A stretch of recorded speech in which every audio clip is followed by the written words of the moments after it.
Give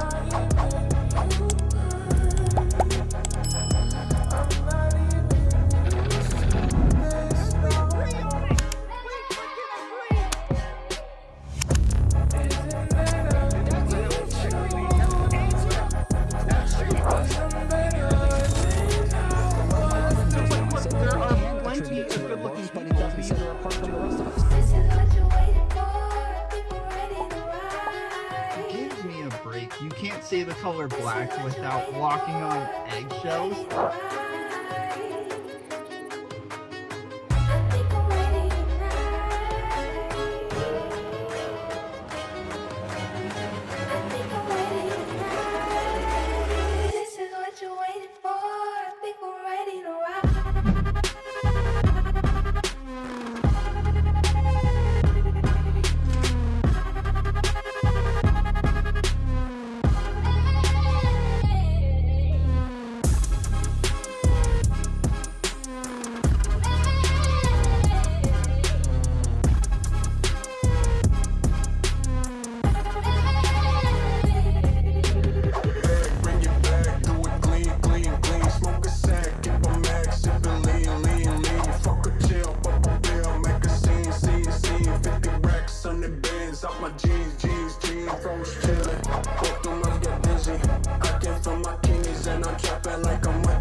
I said, hold up, got my glizzy, bang, bang.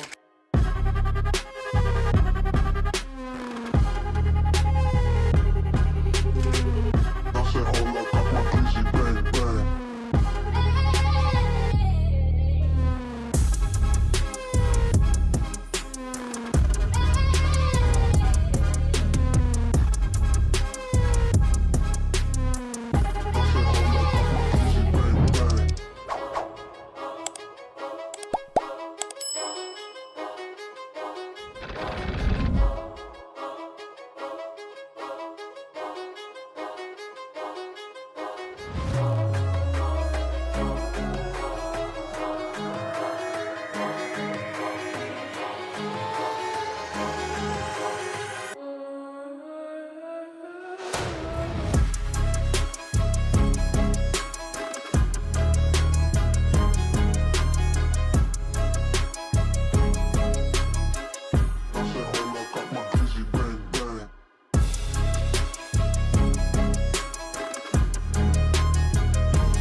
You're tuned into Tomfoolery.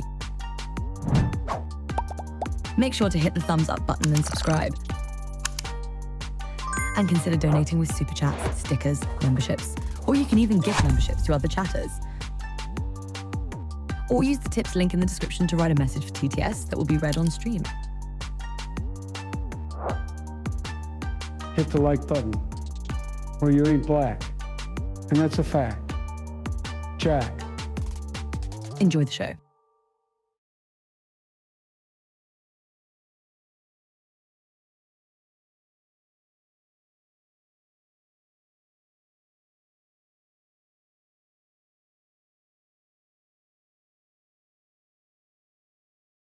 Hey, yo.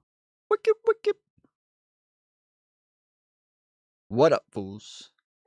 Today is 12/10/2025.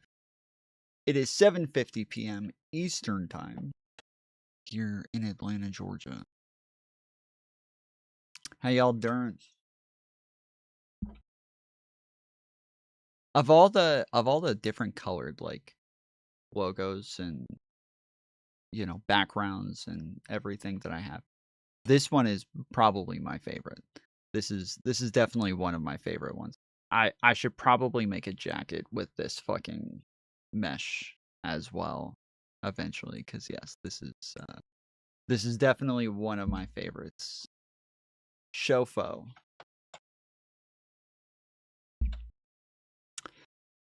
All right, so apparently Trump has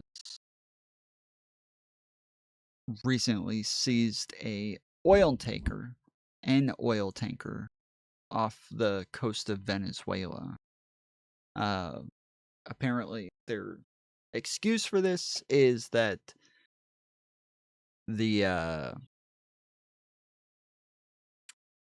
there are fuck, I'm blanking on the term, but there's they've made it to where people are not allowed to take oil to Cuba. What is that? Sanctions? There are sanctions. Sorry, blanking on the term for some reason. But yes, there are sanctions on Cuba, and I think on Venezuela as well. And so they went and took over the oil tanker, and now I believe are keeping the oil as well, which, as we've gone over, like, this seems to be just another step in the direction of Trump trying to engage in some sort of regime change in Venezuela. They want to get Nicolas Maduro out, and this is only heightening tensions, though Donald Trump has said many times in the past that he is completely against regime change. Like, he has said this numerous times. He's against war. He's against getting the United States involved in war. It was one of the things that he ran on while running for this presidency and this administration, this term, as he said, that he was the only president with no new wars, and that he is the anti-war choice, that Kamala Harris loves war and that she's going to get us into a war. And now, this is the guy who needs a fucking Nobel Peace Prize, right? This is the guy who needs a Nobel Peace Prize. So peaceful, running around murdering random people out in the ocean. And dude, the amount of fucking bullshit propaganda that MAGA is putting out over this, like, it really is amazing to me that there's a lot of people on Twitter that I thought were just rage bait accounts. I thought they were just rage bait accounts. But now that the Candace Owens, Tim Pool, TPUSA thing, Nick Fuentes thing has broken out, a lot of these accounts have actually stepped in to, like, take a side, to take a principled stance on this. I'm like, no way, dude. You're not supposed to take stances on shit like this. You are supposed to just put out random bullcrap bait. That's it. That's all you're supposed to do. What the fuck? So now I'm realizing, okay, I thought these people were just fucking, like, smart people who just really knew how to manipulate the algorithm and get people to click on dumb shit that they're typing up every day. But no. No, they're actually that fucking stupid. So all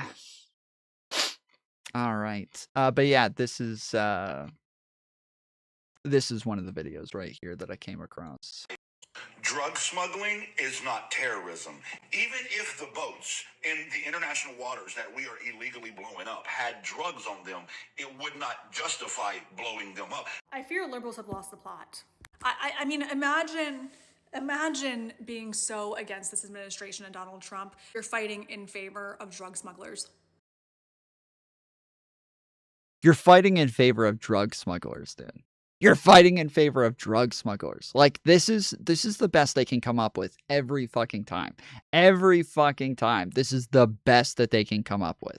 Like, imagine, like, when every time they get upset about, Anwar getting blown up by the Obama administration, if we just responded with, oh, so you're defending terrorists now? Oh, wow. I can't believe you hate Obama so much that you're defending terrorism, right? Because they're like, nobody's going to say that, because there's somewhat of, like, what seems like a principled stance behind the accusation, which is that, you just shouldn't be able to assassinate American citizens. Anwar was an American citizen, and so it seems as though this was just, pretty fucked up. The problem is that, when they ignore war crimes from their own administration and then somehow bring up the stuff from Obama, yeah, I'm sorry, but that ship has sailed. Ship has sailed, friends. But yeah, like it would be such a dumb comeback for us to be like, oh, so you're defending terrorists? You love terrorism now? That would be such a dumb comeback. But imagine that you love this administration so much that you're willing to defend murder.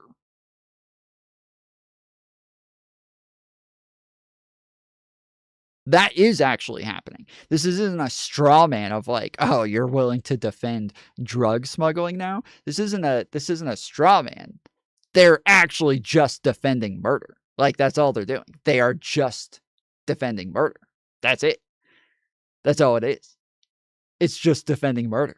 Like you're sitting here acting like we're crazy for defending drug smuggling when nobody's like, we love drug smuggling. It's more like, hey, we hate criminals. We hate crimes. We hate war crimes. We hate felons. Like, you know, that sort of shit. But it's that would be weird. That would be weird to say, you know. Defending murder, perfectly normal. Perfectly normal shit, dude.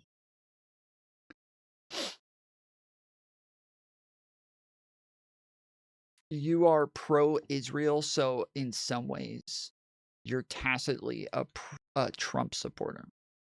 I suppose, if you want to put it that way. I mean, I guess anybody who thinks drinking water is beneficial for your health is also tacitly a Trump supporter. Because I've seen him drink water numerous times. Numerous times.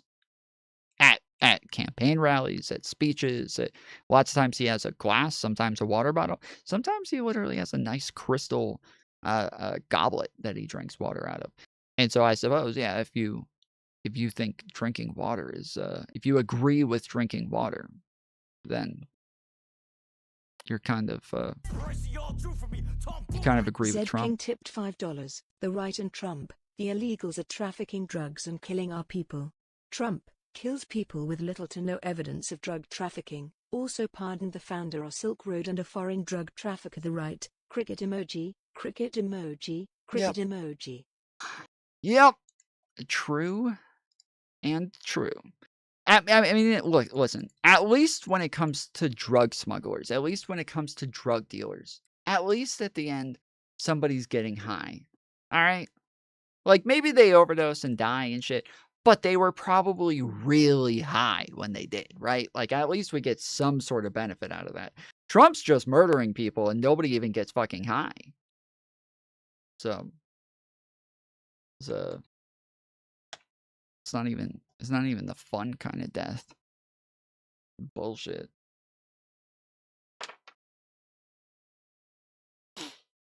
I don't know what is it that I say that is pro-Israel? Brelly Ghost.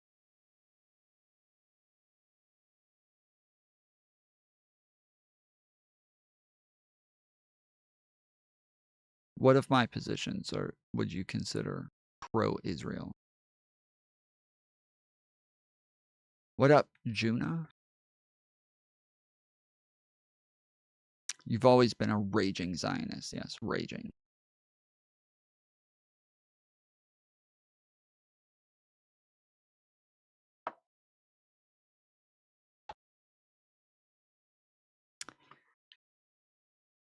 Didn't you say you were a Zionist the other stream? So I mean, the way that I normally say it is that if we're talking, because the term Zionist, every time I talk to somebody, they use it in a different way. It's kind of obnoxious because every time I talk about somebody, yeah. So okay, so that is like a very new thing. That is like this is Zionism, right? Generally, the term Zionism just means that like you support like a state of Israel existing where it is, right? Like you believe they have the right to like defend themselves and their land and shit. Like that's what I mean when I say like Zionism, right? Whereas other people make it into like a whole ideology of sorts and take everything that they do and make that part of Zionism, as though there is like one thing that is Zionism. Because as we know, there have been tons of like leaders at the forefront of Zionism early on who were not in favor of like mass slaughters and wars and shit like that, who wanted peace, who wanted to get along with the Arabs. And then there were the others who did not want to do that and wanted to actually fight them.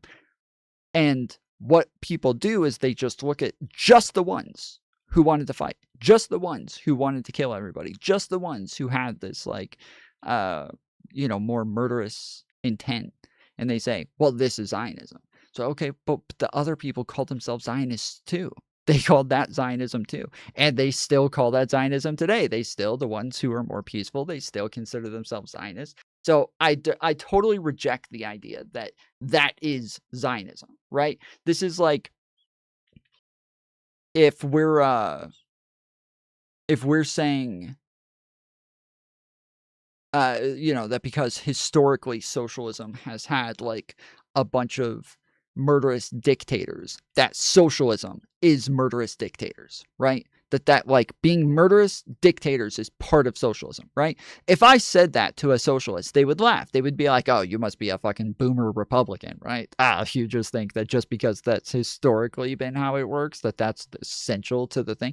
Well, oh, okay. Oh, all right. Yeah, that makes sense to me. I mean, I would take that. I would accept that as part, like, okay, yeah, sure.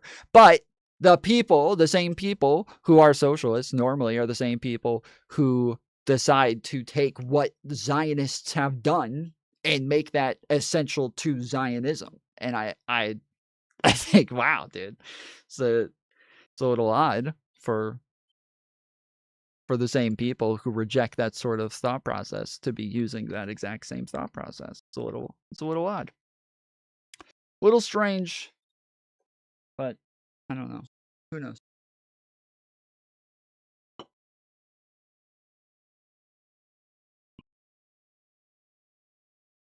Zionists use the word world Jewry. That wasn't something Nick Fuentes invented. I believe Israel and Zionists are the primary source of anti-Semitism. I'm sorry, literally, you just did it again. I don't know if you didn't hear anything that I just said, okay? I don't know if you didn't hear anything that I just said, but as I just said, I will repeat it. Just because people who call themselves Zionists do something, that does not make it part of Zionism, right? Just the same as just because people who call themselves Jews do something, that does not make it part of being Jewish, right? So I'm sure there are some people who are Jewish who definitely contribute to anti-Semitism.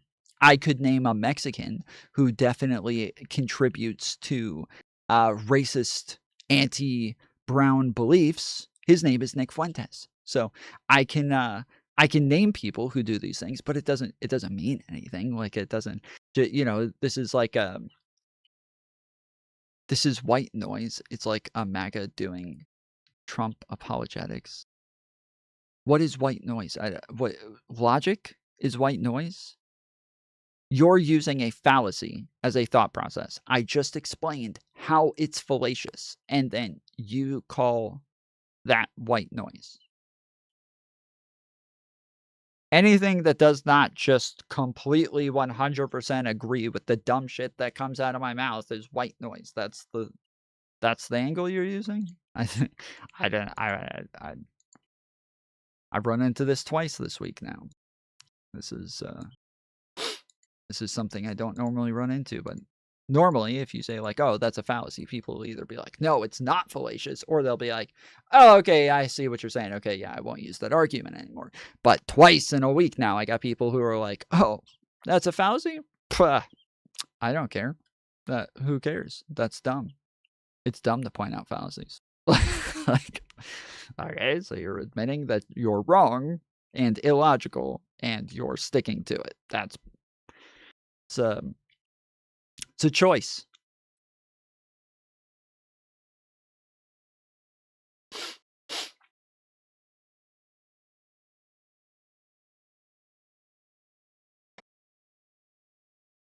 Can you maybe, like, contend with what I said? Do you wanna give it a shot? Briley Ghost, like, I gave an explanation for why what I said is true and why what you said is fallacious, and if you would like to contend with that, you can explain why it's not fallacious, or go the same direction as the MAGA guy the other day who says he likes fallacies. But it's got to be one of those two, right? Like, it's one of those two. Either you like fallacies or you don't think it's a fallacy, but it's got to be.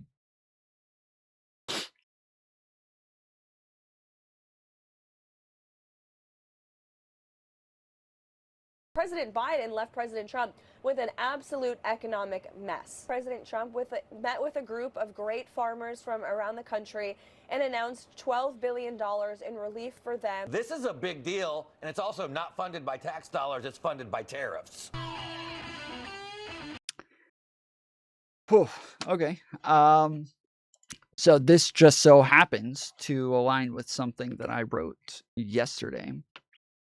Posted this on Peter Thiel, Elon Musk, Ted Cruz are also Zionists. Can you name me a Zionist that helps America? I'm sorry. Can you go back to what we were talking about before you pivot to something totally irrelevant?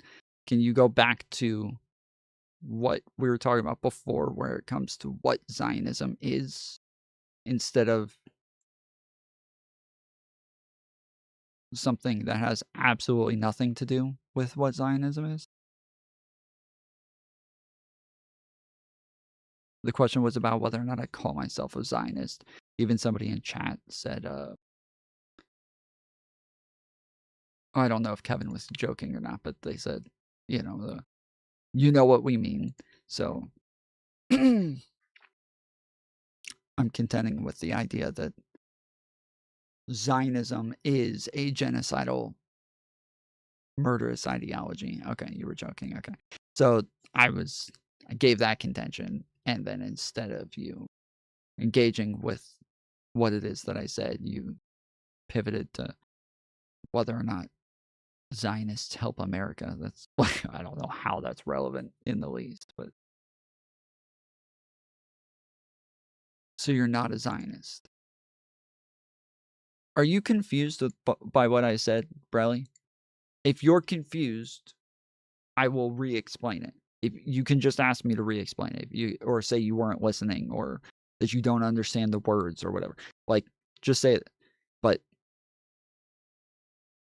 I said that based on like the definition of Zionism, I am a Zionist. Now, if you mean like I'm in favor of like colonizing Palestinians or expansionist, expanding territories and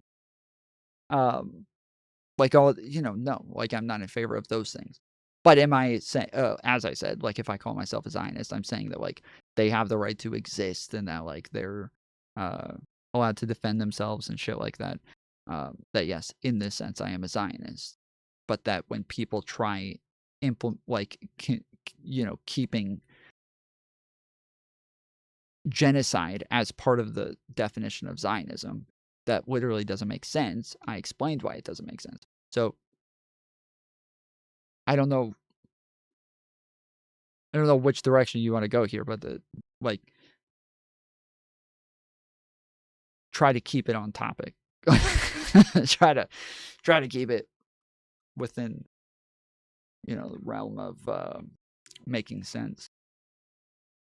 So I posted this yesterday. MAGA voted for Trump for the economy.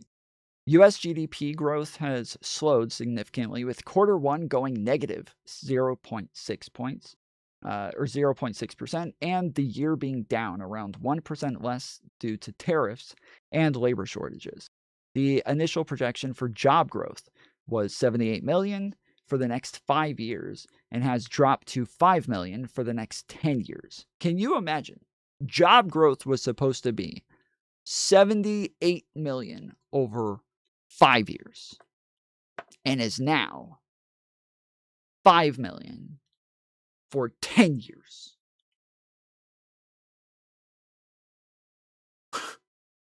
What? And, okay, get this. Half of the job growth, so for 10 years, from 2024 to 2034, half of the job growth of that 5 million came under the Biden administration in 2024. He had 2.2 million jobs. 2.2 million job growth. 2.2 million jobs in growth. 2.2 million. We grew 2.2 million jobs in 2024 under Biden. And so almost half of the next 10-year projection for jobs came in 1 year under Biden. Those numbers are about the same. Yeah, there's just, yep, very close, very, very close. 78 million in 5 years, 5 million in 10 years, which really, again, for Trump, if 2.2 million of it came under Biden, then Trump only has to get 2.8 million more in his 4-year administration. Just 2.8 in 4 years, and he'll have hit the 10-year marker. But yeah, according to this, he's not gonna. He is not gonna come close. But yeah, drop to 5 million for the next 10 years, 2024 to 2034, with over 2 million of the 5 million coming from the Biden administration. The U.S. has lost 80,000 jobs in manufacturing alone this year, and 500,000 jobs across all industries, likely from tariffs. There were 216 family farm bankruptcies in 2024. So this is under Biden, in the last year of the Biden administration. There were 216 family bankruptcies. There were 361 in the first 6 months of 2025. So for an entire year for Biden, 216 family farm bankruptcies, and this is us coming off of COVID and Biden's still dealing with all of the inflation and everything from COVID, all that shit, right? He had 216 family farm bankruptcies in 2024. There were 361 in the first 6 months of 2025, and projected to be over 500 by the end of the year. After Trump added tariffs just to stop the outsourcing of jobs, so his whole idea of doing tariffs was he didn't want companies outsourcing jobs anymore. He didn't want them sending their jobs to China. He didn't want them sending them to Mexico. He didn't want them doing any of that shit anymore. After Trump added tariffs just to stop the outsourcing of jobs, companies have continued outsourcing at the same or even higher rates, making the extra $1 trillion Americans had to pay all for nothing. So we're just paying higher prices for everything for literally nothing. He's not even achieving the fucking goal that he started this for, which was to stop the outsourcing. Hasn't even achieved that. Has not even achieved that, and they might actually be outsourcing at higher rates. So while he's announcing all of these companies have agreed, they've given verbal agreements, there's no deal signed, there's no but they've given verbal agreements to move headquarters here, or to build more businesses here, more factories here, shit like that. That still has not changed the fact that businesses are still outsourcing at the same rate or even higher, because when they have to pay insane tariffs, that makes it to where everything becomes a lot more expensive. And when things become more expensive for them, they're more likely to go move somewhere else. Even if they move somewhere else and those countries are giving the same tariffs back, because they have to give reciprocal tariffs, even if at least you'll be paying less for labor and parts and shit like that. At least you'll have much less costs everywhere else. Americans are spending on average about $2,000 more on goods this year. Wage growth has significantly slowed, especially compared to the Biden administration, when wage growth outpaced drastic inflation from COVID. And while the U.S. is dealing with massive labor shortages, migration has drastically slowed since Trump took office, leaving no one to fill the jobs left open. So we have labor shortages, right? We don't have enough people to work the jobs that we have available. There's not enough people. We don't have enough people to work the jobs, right? So what do we need? People. We need more people. That's what we need. We need more people. Donald Trump, obviously, this is obvious. I feel like a 2-year-old could figure out that if you don't have enough of something, you probably need more of that something, right? Pretty simple. I'm sure Trump can figure this out and make sure that we get more people, right? So yeah, non-immigrant visas are down 16%, like student and work visas, and immigrant visas are down 20%. 86,000 visas were revoked this year, with only 26,000 of those being for crimes and 12,000 of those for violent crimes, according to the State Department. So they revoked $86,000, or sorry, 86,000 visas, right? So even of the people that we already have here, we already have way less people applying for visas, way less. And then not only are way less people immigrating here and way less applying for visas, but on top of that, the ones who are here on visas, they revoked 86,000 of them. Okay? Now, you can imagine, okay, but yeah, Tom, like they said that they were going to get rid of all the violent criminals, right? Obviously, they're going to be revoking a lot of visas if they're going to try to get rid of all these criminals. Well, 12,000 of the 86,000 were for violent criminals. 12,000 of 86,000. So if we take away 12,000 from the 86,000, we have what? 64,000? We have another 64,000 that are non-violent criminals, non-criminals, that's it. Just 64,000 more that are taken out of the country.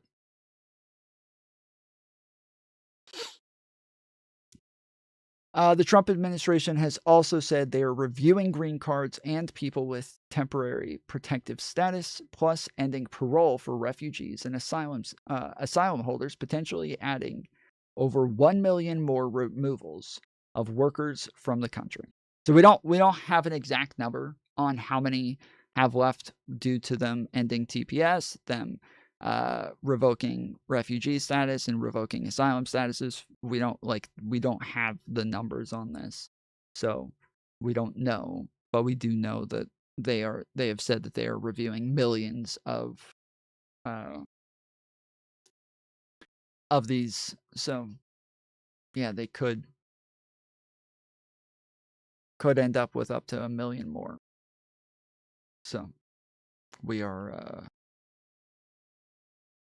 While you might think it's pretty simple, that yes, if we don't have enough people to work jobs, that the thing that we would want more of is probably people to work jobs. That would be the most obvious one, especially work visas and student visas. Those would be the big two that we would need more than anything. And nope, less of those, and even less applications to come. And of the ones that are already here, we're taking those away as well. So this is beautiful time to be an American, guys. President Biden left President Trump with an absolute economic mess. President Trump met with a group of great farmers from around the country and announced $12 billion in relief for them. This is a big deal, and it's also not funded by tax dollars, it's funded by tariffs. I want to watch a couple clips of Carolyn Levitt on Newsmax as she hilariously attempts to defend the Trump's bailout to farmers needed because of his terrible trade and economic policy. If you can, leave us a like on the video. We're trying to get to 30,000 subscribers, and let's hop right into the takedown. I know one of the things that upsets a lot of folks is the price of groceries. And yesterday, President Trump announced a $9 billion aid package to support our farmers, strengthen the agriculture industry, and that's not just helping our farmers. It will pass down to people at the grocery store. war. This is a big deal, and it's also not funded by tax dollars. It's funded by tariffs. That's right. Yes. Yesterday, here at the White House, President Trump met with a group of great farmers from around the country and announced $12 billion in relief for them, again, funded through his successful. So I just went over in the last thing about how family farms are claiming bankruptcy at insanely high rates. And now, just because they're claiming bankruptcies at insanely high rates, they're giving them bailouts, which is not going to stop a lot of them from claiming bankruptcy. One, they're already too far behind. Two, there's tons of farmers who are saying this is nowhere near enough. This is nowhere near enough. This is not gonna even make a dent. Tom, did you hear something about Caroline Leavitt extended family members being deported? Yes, I did.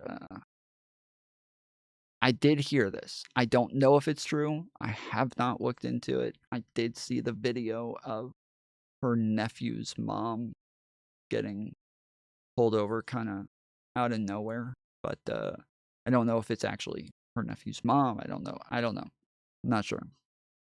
Tariffs, which have brought in billions of dollars back into our country to refuel our manufacturing industry. Okay, so much stupidity in a short time. I'll try to get to it all. He says paid by tariffs instead of taxpayers to make it seem like, of course, it's not a bailout at your expense. However, tariffs are, of course, paid for by the American's consumer. And this actually makes it worse because if it was paid for by taxpayers, you could leverage most of the burden onto the wealthy, onto corporations, not to the working class. However, tariffs act as a regressive tax, having the biggest effects on those with the least. So the working class, the poor, this is Trump literally taking from the poor to bail out farmers because his policy sucks and he wants to prioritize keeping the wealthy's money with the wealthy.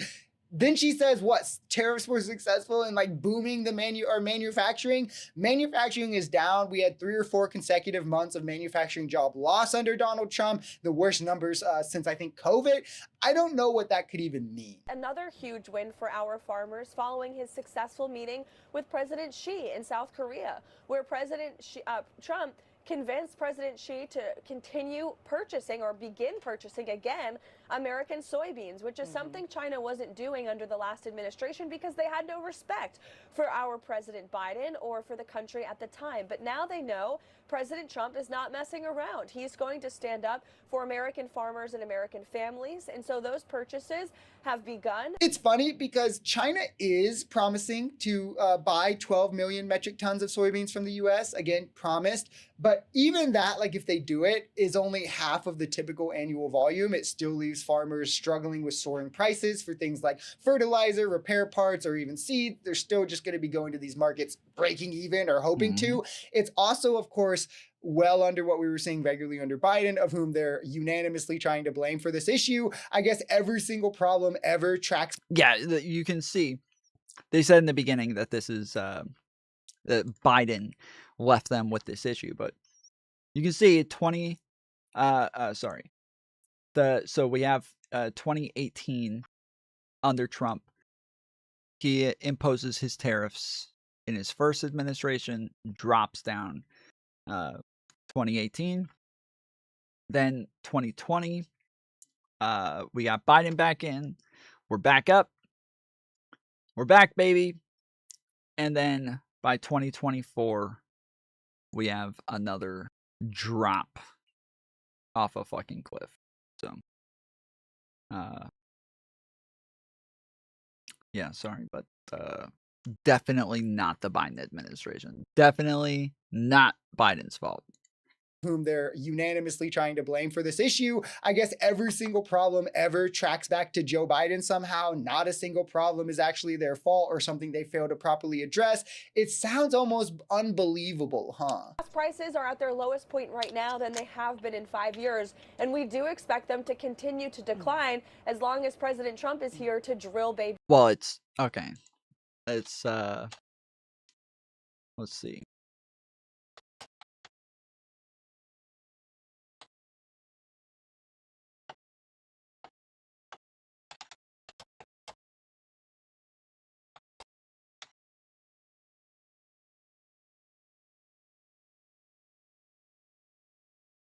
I want to start on the economy. sir, which obviously the biggest issue for voters. At the same time, the economy. Is this now your economy, sir? Well, I think certain aspects of it are. Costs are. I was able to get down the costs, but even that, it takes a while to get them down, but we got them down good. We lost $5 to $6 billion a day with Biden. $5 to $6 billion. And I've got that down to a great number right now. 5 to 6 billion of what? Now, in a record time, we're talking about 100 days. But just think of what that is. $5 billion a day we're losing on trade. And we were very tough with China, as you know. We put 145% tariff on. Nobody's ever heard of such a thing. And we've essentially cut off trade relationships by putting that much of a tariff on. And that's okay. We've gone cold turkey. That means that we're not losing. We lost $1 trillion to China. $1 trillion. That means we're not losing $1 trillion when we go cold turkey because we're not doing business. What does that mean? We've lost that much to them in trade. Is he just talking about deficits? Is it always he's just talking about deficits, that because there's a trade deficit, we're losing that money? Is that what he's saying? Is he talking about deficits? With them right now. And they want to make a deal. They want to make a deal very badly. We'll see how that all turns out, but it's got to be a fair deal. When does it become the Trump economy? It partially is right now, and I really mean this. I think the good parts are the Trump economy, and the bad parts are the Biden economy, because he's done a terrible job. He did a terrible job on everything, from his auto pen, which I'm sure he knew nothing about some of the good parts are the Trump economy, and the bad parts are the Biden economy. Things he was supposedly signing. But, sir, you acknowledge when you announced your tariffs, for example, the stock market dropped. It's been volatile. It has since gone up. It is, Do you but now take it's going up. responsibility Look at for that? today. Yeah. Do you Well, take responsibility when it drops? Ultimately, I take responsibility for everything, but I've only just been here for a little more than 3 months. But the stock market, look at what's happened in the last short period of time. Didn't it have 9 or 10 days in a row or 11 days where it's gone up? And the tariffs have just started kicking in. And we're doing really well psychologically. I mean, the fake news was giving me such press on the tariffs. The tariffs are going to make us rich. We're going to be a very rich country. So let's talk about the tariffs. And I want to ask you about something you said this week. Got a lot of attention. You were at your cabinet meeting. You said, quote, I'm going to quote what you said, maybe the children will have $2 instead of $30. Yeah, I'm not watching that again. The problem is actually their fault or something they failed to properly address. It sounds almost unbelievable, huh? Yeah, the Trump administration, that's what he said that made me go pull that up, is that every problem is Biden's fault. It's like, no, he literally believes this. They're not just implying this. It doesn't just seem as though no, this is literally what Trump believes, is that every problem is Biden's fault. Everything bad in the economy is from Biden. Everything good in the economy is from Trump. Gas prices are at their lowest point right now than they have been in 5 years, and we do expect them to continue to decline as long as President Trump is here to drill, baby, drill. So I'm pretty sure the prices are the same. Am I crazy?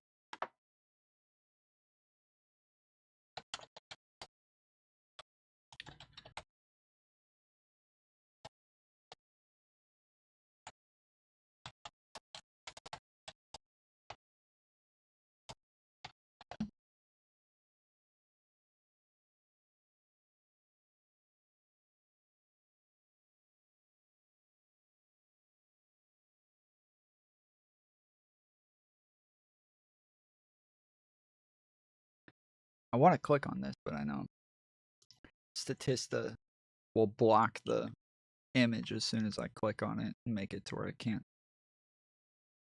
can't see it. Oh no, wait. Yeah, no, I can't see it. Okay. Retail price for regular gasoline in the United States from 1990 to 2024. Okay. This is 2022 up here. So it's up at $3.95. Then down to $3.52.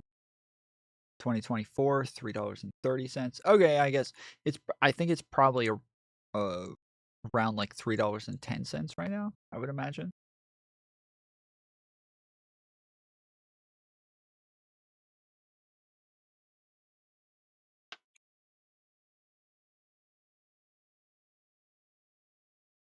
What is the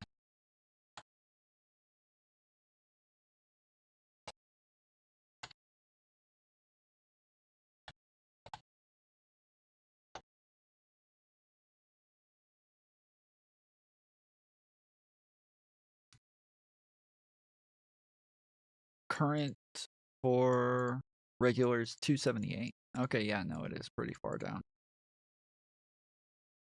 I think this is retail regular gasoline. Yeah, no, it is. It's definitely pretty far down.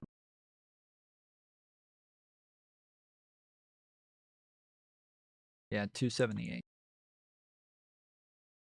All of Okay, these I'm wrong. actions are actions President Trump took to build the greatest economy in history in his first term. It is working. It takes time because, as you pointed out, Mark, President Biden left President Trump with an absolute economic mess. When people start alluding to gas prices as to a president's strong economic policy, you can be sure that they've completely lost the argument. Joe Biden drilled more oil than we ever have before in history. He approved more permits. We were more energy independent, not only than we ever have been in history, but than any country ever has been at any point ever in the world. To pretend that Donald Trump has came in and somehow drilled more oil, drilled our way to lower gas prices is absurdly dumb. But I love that, like, we're again signaling to a mess left by Joe Biden, despite every macroeconomic trend being headed. That part is just definitely not true. The Biden administration was drilling at record rates in 2022, and prices were still up, right? You can see the decline during the Biden administration, that prices are dropping, and that I guess they just continued to drop. But the idea that they were the idea that just drilling and having more oil is the only thing that's driving prices down is obviously not that's not the only thing that is causing this. That's obviously a part of Up it. or down, depending on what was good, like inflation was down, unemployment. They weren't getting the oil on US soil though, no. Kind of. It's a bit complicated. So the United States drills different oil than what we use. So we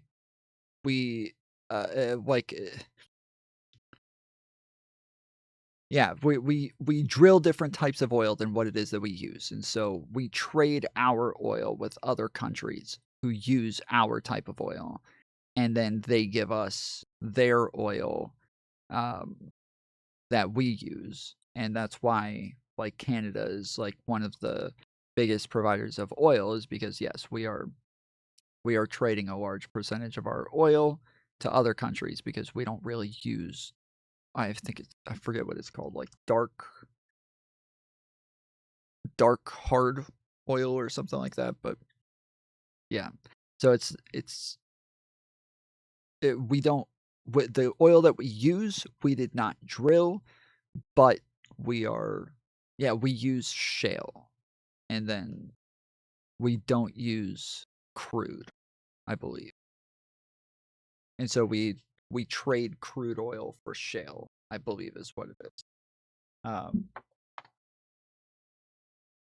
Was down, GDP was up when Biden left office, and now all of them objectively being worse, headed in the opposite direction. So it makes no logical sense what they're saying. It literally is just the kid response to getting in trouble, where you just try to point your finger at anyone else because you know it's kind of hard to take accountability. MAGA politics don't work, small government principles fail, removing DEI hurts business, and mass deportations are harmful to an economy.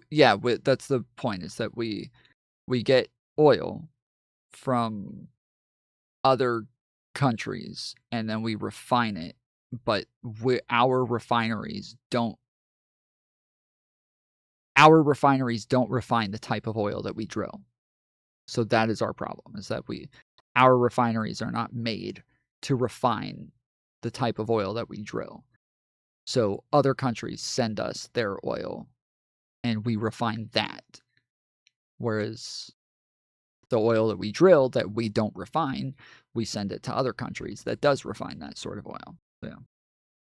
Economy. These are all objectively true things that are being showcased by this administration.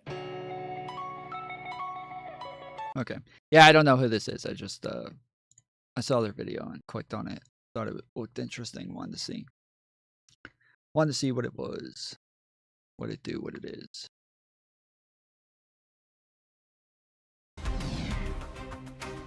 You're a New York Times reader, an NPR fan, a Daily Wire subscriber. I would assume most people have already seen this. I was off for about 3 days. So this came out the last time that I streamed, but I only did a 3-hour stream that day and had to get off early. And I posted in the Discord, so if you're in the Discord, you knew that I was taking a couple of days off, but I've got like a bunch of stuff going on with moving and everything that I had to deal with, a lot of personal crap, and so wasn't able to stream the last couple of days, but I am now going to go over this. So one's in chat if you've already seen the Piers Morgan, Nick Fuentes thing. I would assume a lot of people have seen it. I'm very, very late to the game. Or an avid consumer of all things Tucker Carlson. For several months now, there's been no avoiding the subject of Nick Fuentes. And let's be clear, the main reason you're hearing about him is because he's popular. A large number of people, especially young men, are interested in what he has to say. What that says about our society and our culture is the subject of ferocious debate. For many people, it's a grave indictment of an insidious immorality. For others, he's a product of a culture which has turned on its own and left many young people feeling listless and bitter. He's either a litmus. I mean, we have been covering this a good bit, and this has been one part of the MAGA, I don't know what you call it, the MAGA cult, the MAGA group. This has been a big part of contention within MAGA, where they have been ripping, like they're tearing at the seams on numerous issues right now. Numerous fucking issues right now, where they obviously have had a lot of controversy over the Israel shit. There was a pretty big controversy over whether or not people are going to accept what it is that Trump was doing with his Trump coin. There was a pretty big controversy over whether or not they're going to accept him refusing to acknowledge the Epstein files, pretending like anybody who cares about that is gay and fake.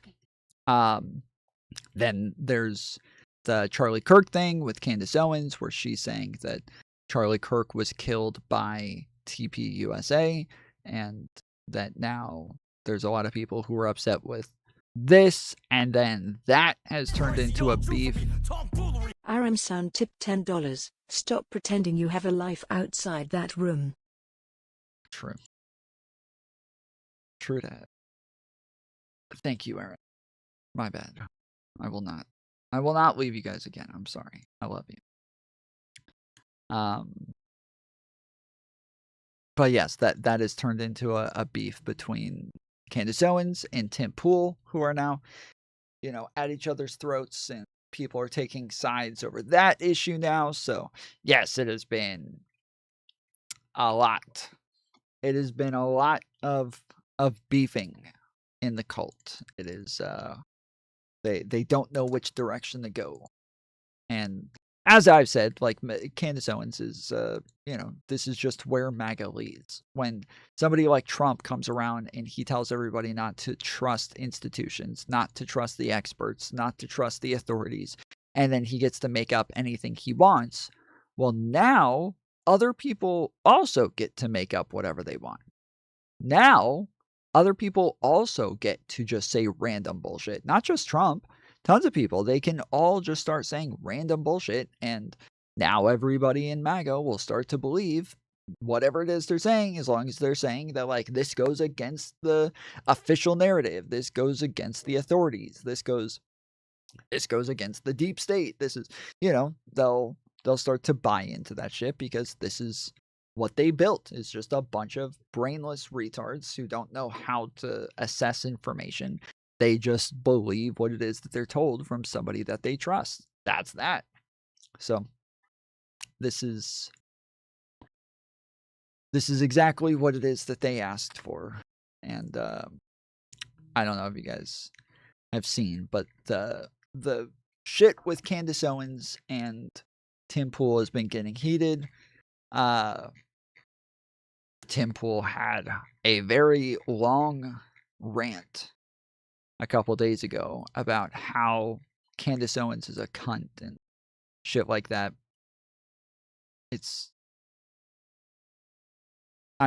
Yeah. So Tim Pool suffers an absolute brain hemorrhage over Candace Owens and her investigation into Charlie Kirk's death. You think that people who were friends with Charlie... Her investigation into Charlie Kirk's death, bro. Her investigation. This is Kim Iverson, somebody who claims to be like a progressive, a left-wing. Can we get a NZ green screen instead of by light?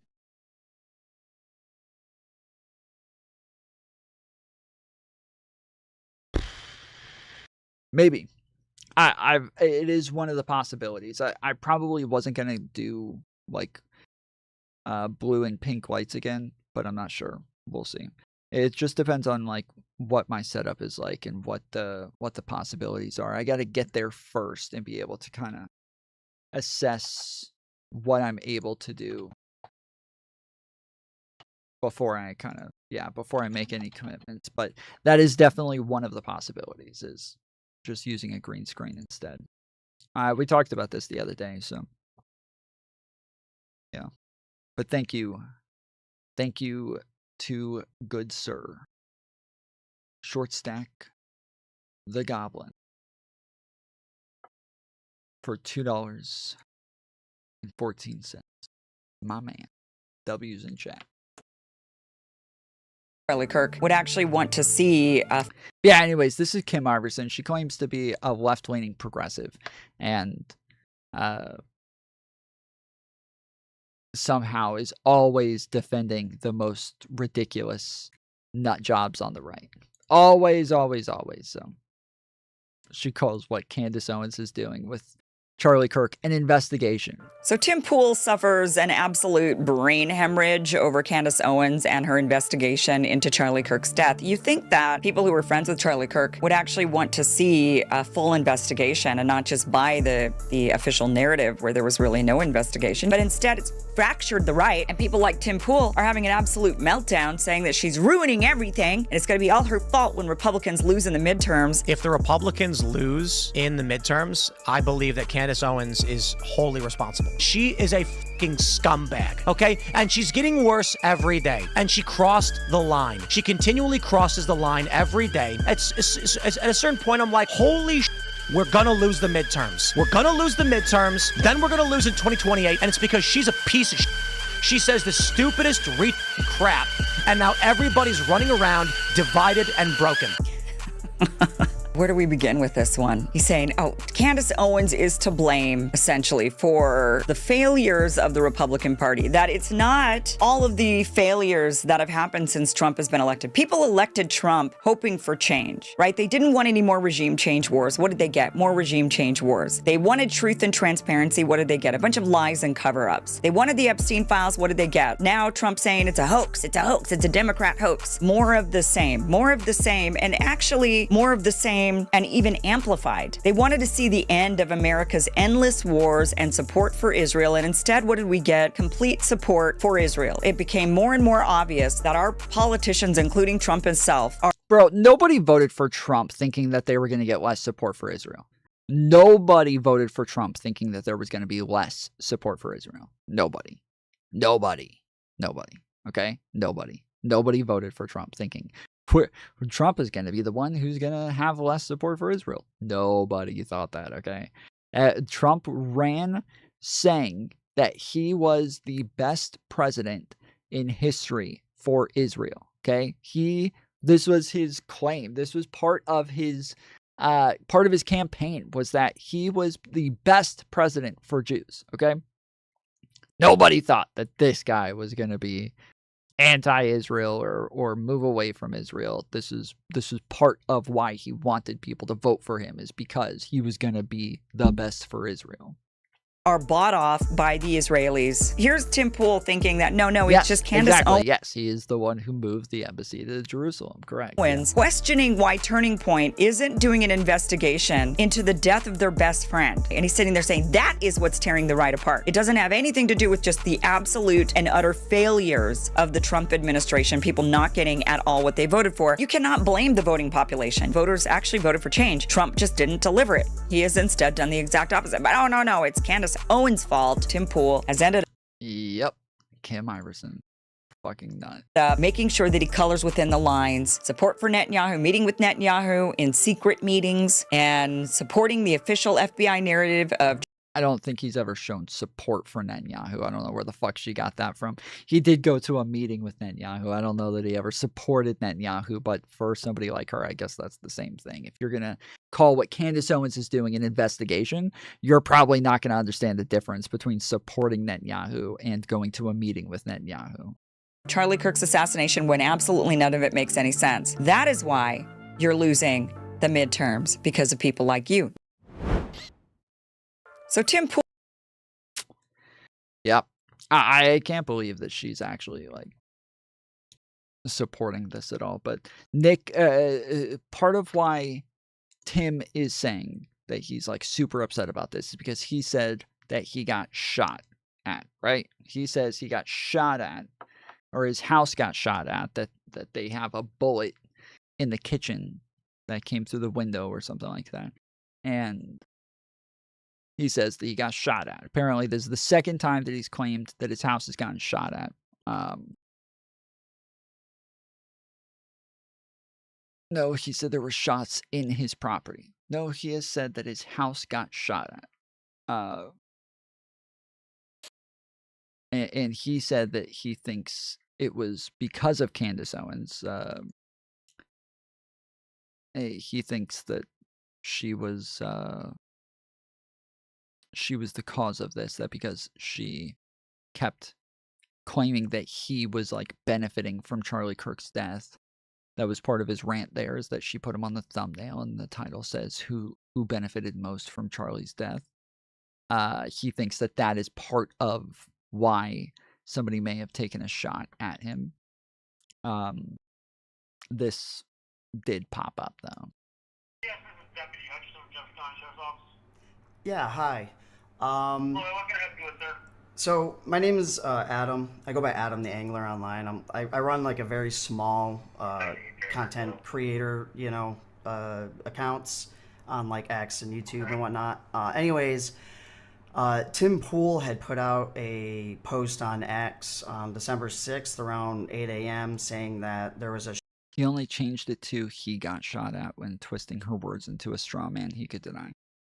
Okay, listen. If his house was shot at, I wouldn't like think that that's changing it to like he was shot at. I would assume if somebody's shooting at his house, knowing he lives there, that they were shooting at him, even if he wasn't there. That the attempt was to shoot at him, but that doesn't really matter at all. I don't know. I don't know why you think that changes anything.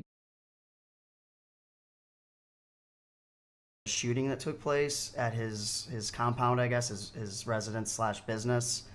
Okay. I have a possible address but I'm not 100%. But I just wanted to call and just verify that he. But also, yeah, he didn't change it. Like he said from the beginning that his house was shot at, that he found a bullet in the house. So, yeah. Has contacted you guys, like he said, because something about this just doesn't add up to me. So yeah, I just wanted to see if he's being honest or not, basically.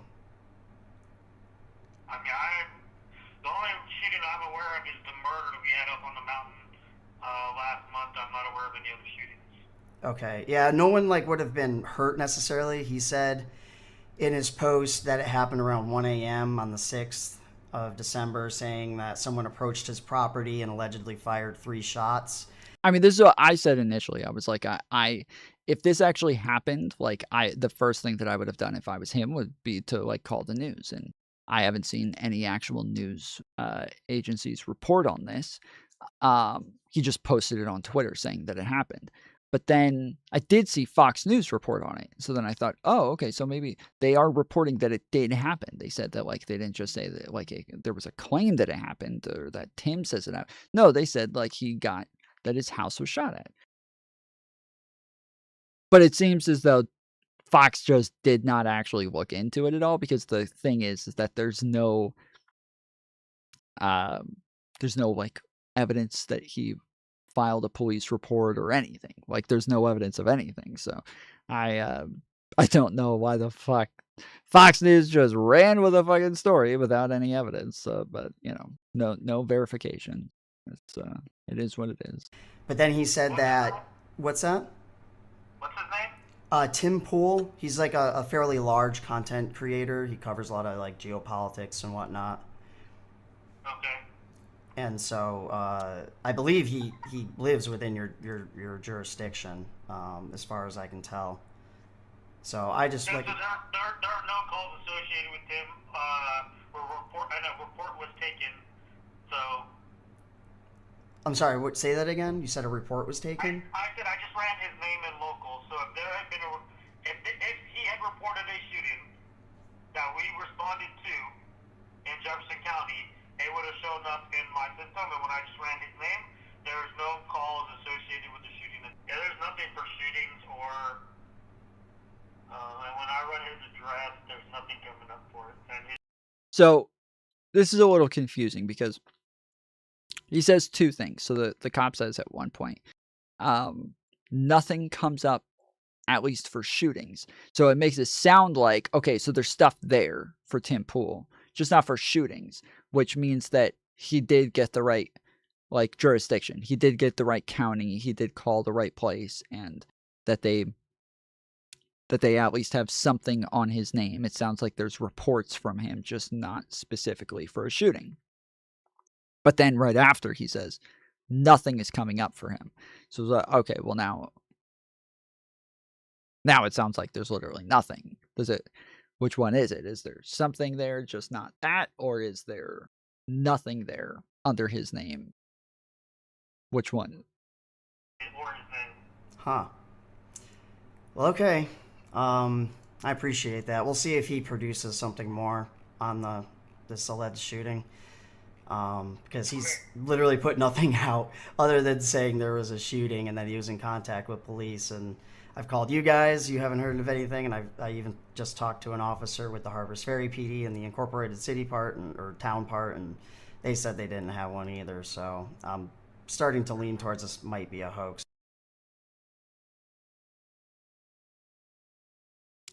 Yes, Tim claims the local PD know him very well.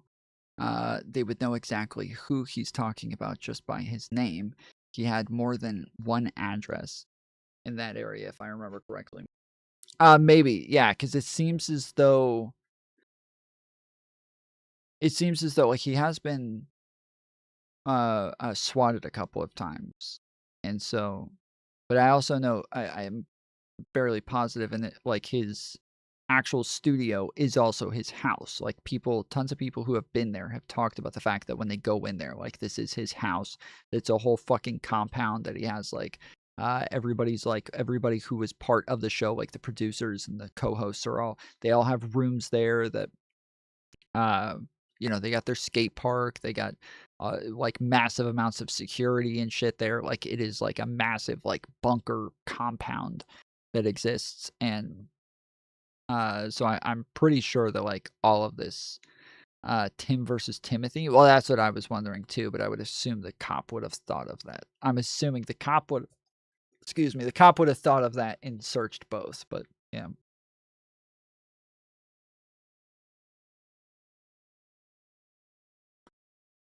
Yeah, I'm not sure.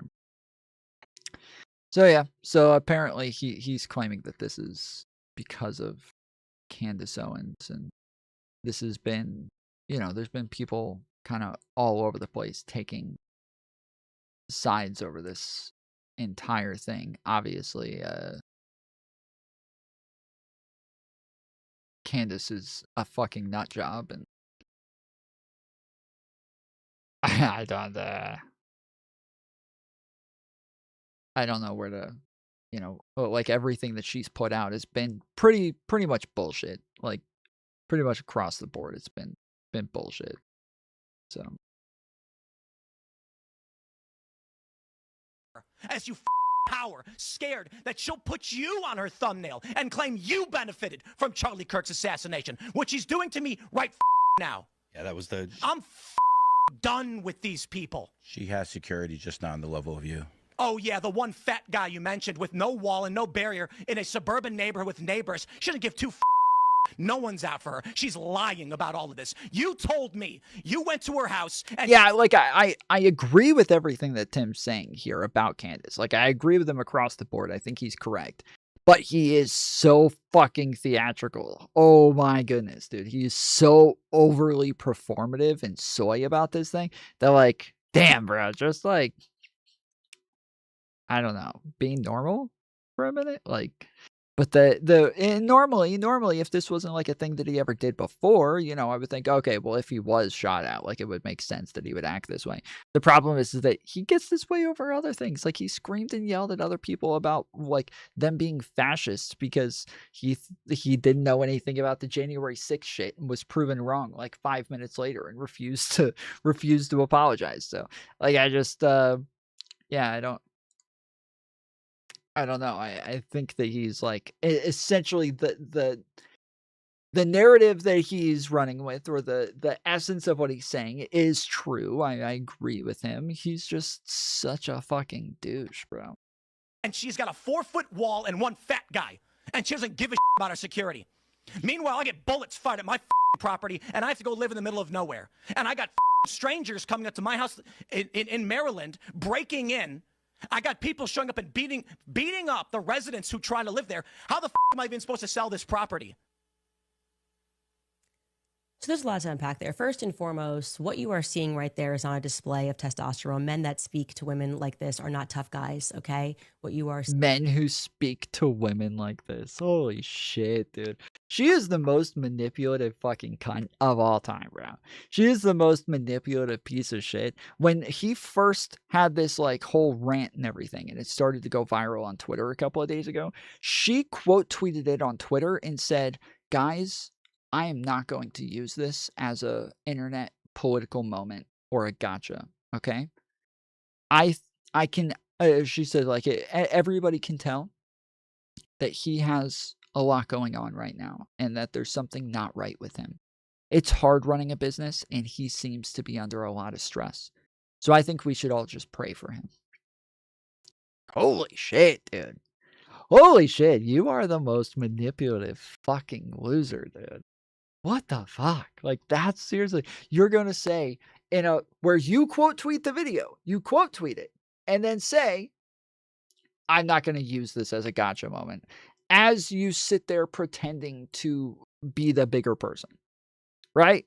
As you sit there pretending to be the bigger person in this scenario, you're going to tell us that you're not going to use this as a gotcha moment for him and then immediately turn around and go on to your fucking show and do a whole show on it.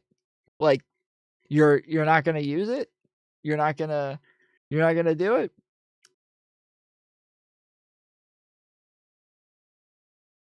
So let's see, where's the...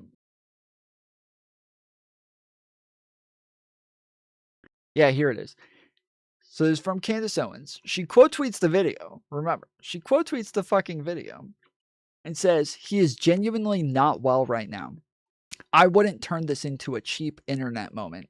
There is just so clearly something personal going on in his life. It's hard to run a business and he's under pressure. Pray he comes through it. So big. So big of you, Candace. Wow. It's so big of you. She said, I cannot explain it, but I sense that this isn't actually about me and that Tim Pool is under tremendous financial pressure. What the fuck, dude? She is something else, dude. She really is something else, dude. This is so fucked up. Men behave a certain way when they are under economic pressure, and I feel like he's just lashing out, and I happen to be here. What a fucking douche, bro. And then she says, on that note, I genuinely hope that whatever it is, he gets through it. But I can guarantee that blaming the future 2026 GOP midterm results on Candace Owens is not the solution. So in my documentary, there was a whole section that I planned on doing about when she got into a beef with Steven Crowder, because there's a part about like the way that she very disingenuously uses terms to pretend as though she's being very like Christian like, or that she really cares, or that, but she almost always uses her Christianity as a cudgel. She uses it as a weapon, and she is always using it to try to get at people, or to try to act as though she's bigger and better than them. And like she did with the Christ is King thing, one of the things that she did. But then also she'll often say like, I'll pray for you, right? She loves doing this whole like, oh, don't worry, sweetie, I'll pray for you. Okay. Like, it is just typical mean girl bullshit. And she is very good at it. She is very good at just being a fucking piece of shit. Like, I don't know how else to say it. She's just very good at being a fucking piece of shit. And this is exactly what she did with Steven Crowder, where she, he got into a back and forth with her, and she came back and said, guys, I could have this back and forth with him. She had already done like 4 or 5 episodes on him, and she acts as though she never did. She acts as though she did not just put out fucking 5 videos on this guy and like attack him relentlessly. And the second he responds to her fucking 5 video series, she immediately comes back and says, guys, I could do a whole back and forth with him, but I think it's pretty clear that he's got a lot of personal issues and demons in his life right now. And I think it's just best if we all just pray for him. I think it's best if we all just leave it alone and pray for him and hope whatever's bothering him gets better, and then just moves on. It's like, this is gaslighting, dude. This is fucking crazy making and gaslighting, where you just keep like making up shit about the person over and over and over and over, and then as soon as they fucking snap and respond, you just do this like, I don't like drama, guys, so I don't want to get into personal attacks with somebody. I'm just gonna leave it. I'm gonna be the bigger person here. So you fucking started the whole thing. What do you mean? Yeah, well, it's also concern trolling. Yes, it's also concern trolling. It's all of these things wrapped into one, because you're the one who keeps poking them, trying to get them to fucking go off. And then the second they go off, then you stop and act like you're too big for this. I'm too big for this internet drama shit, okay? I'm not going to have a back and forth with them. It's like, you're the one who started this. You're the one who's been going at them the whole fucking time, and they weren't responding. And then the second they respond, then you act like, oh, I'm not getting into that sort of thing. I'm not getting in the mud with them, okay? What the fuck? But then, but yes, the way that she goes after them the whole time, the fucking 5 episodes on Steven Crowder, it was all concern trolling. It was all that. Like, that's what all of it was the whole fucking time. So yes, this is exactly what she does every fucking time. It is so fucked up.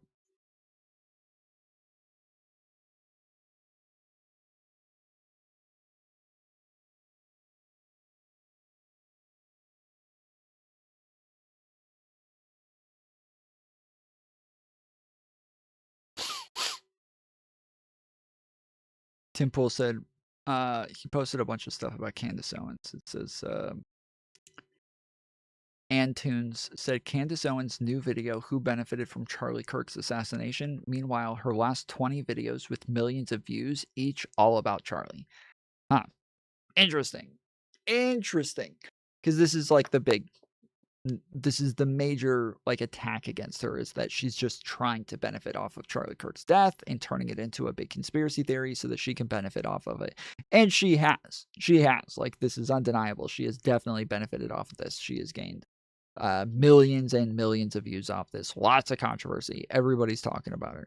And so it's definitely, she has definitely benefited off of it, probably more than anybody. But Tim Pool said, why does Candace refer to herself in third person and or plural? She always says we and us. Yeah.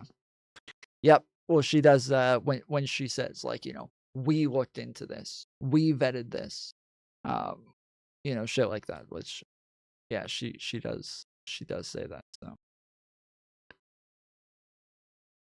and she quote tweeted this and said, the very obvious thing going on here is that Tim has been trying to sell his business and is in financial trouble. He is now effectively trying out to be another unhinged Zionist influencer. Someone please just do the deal with him.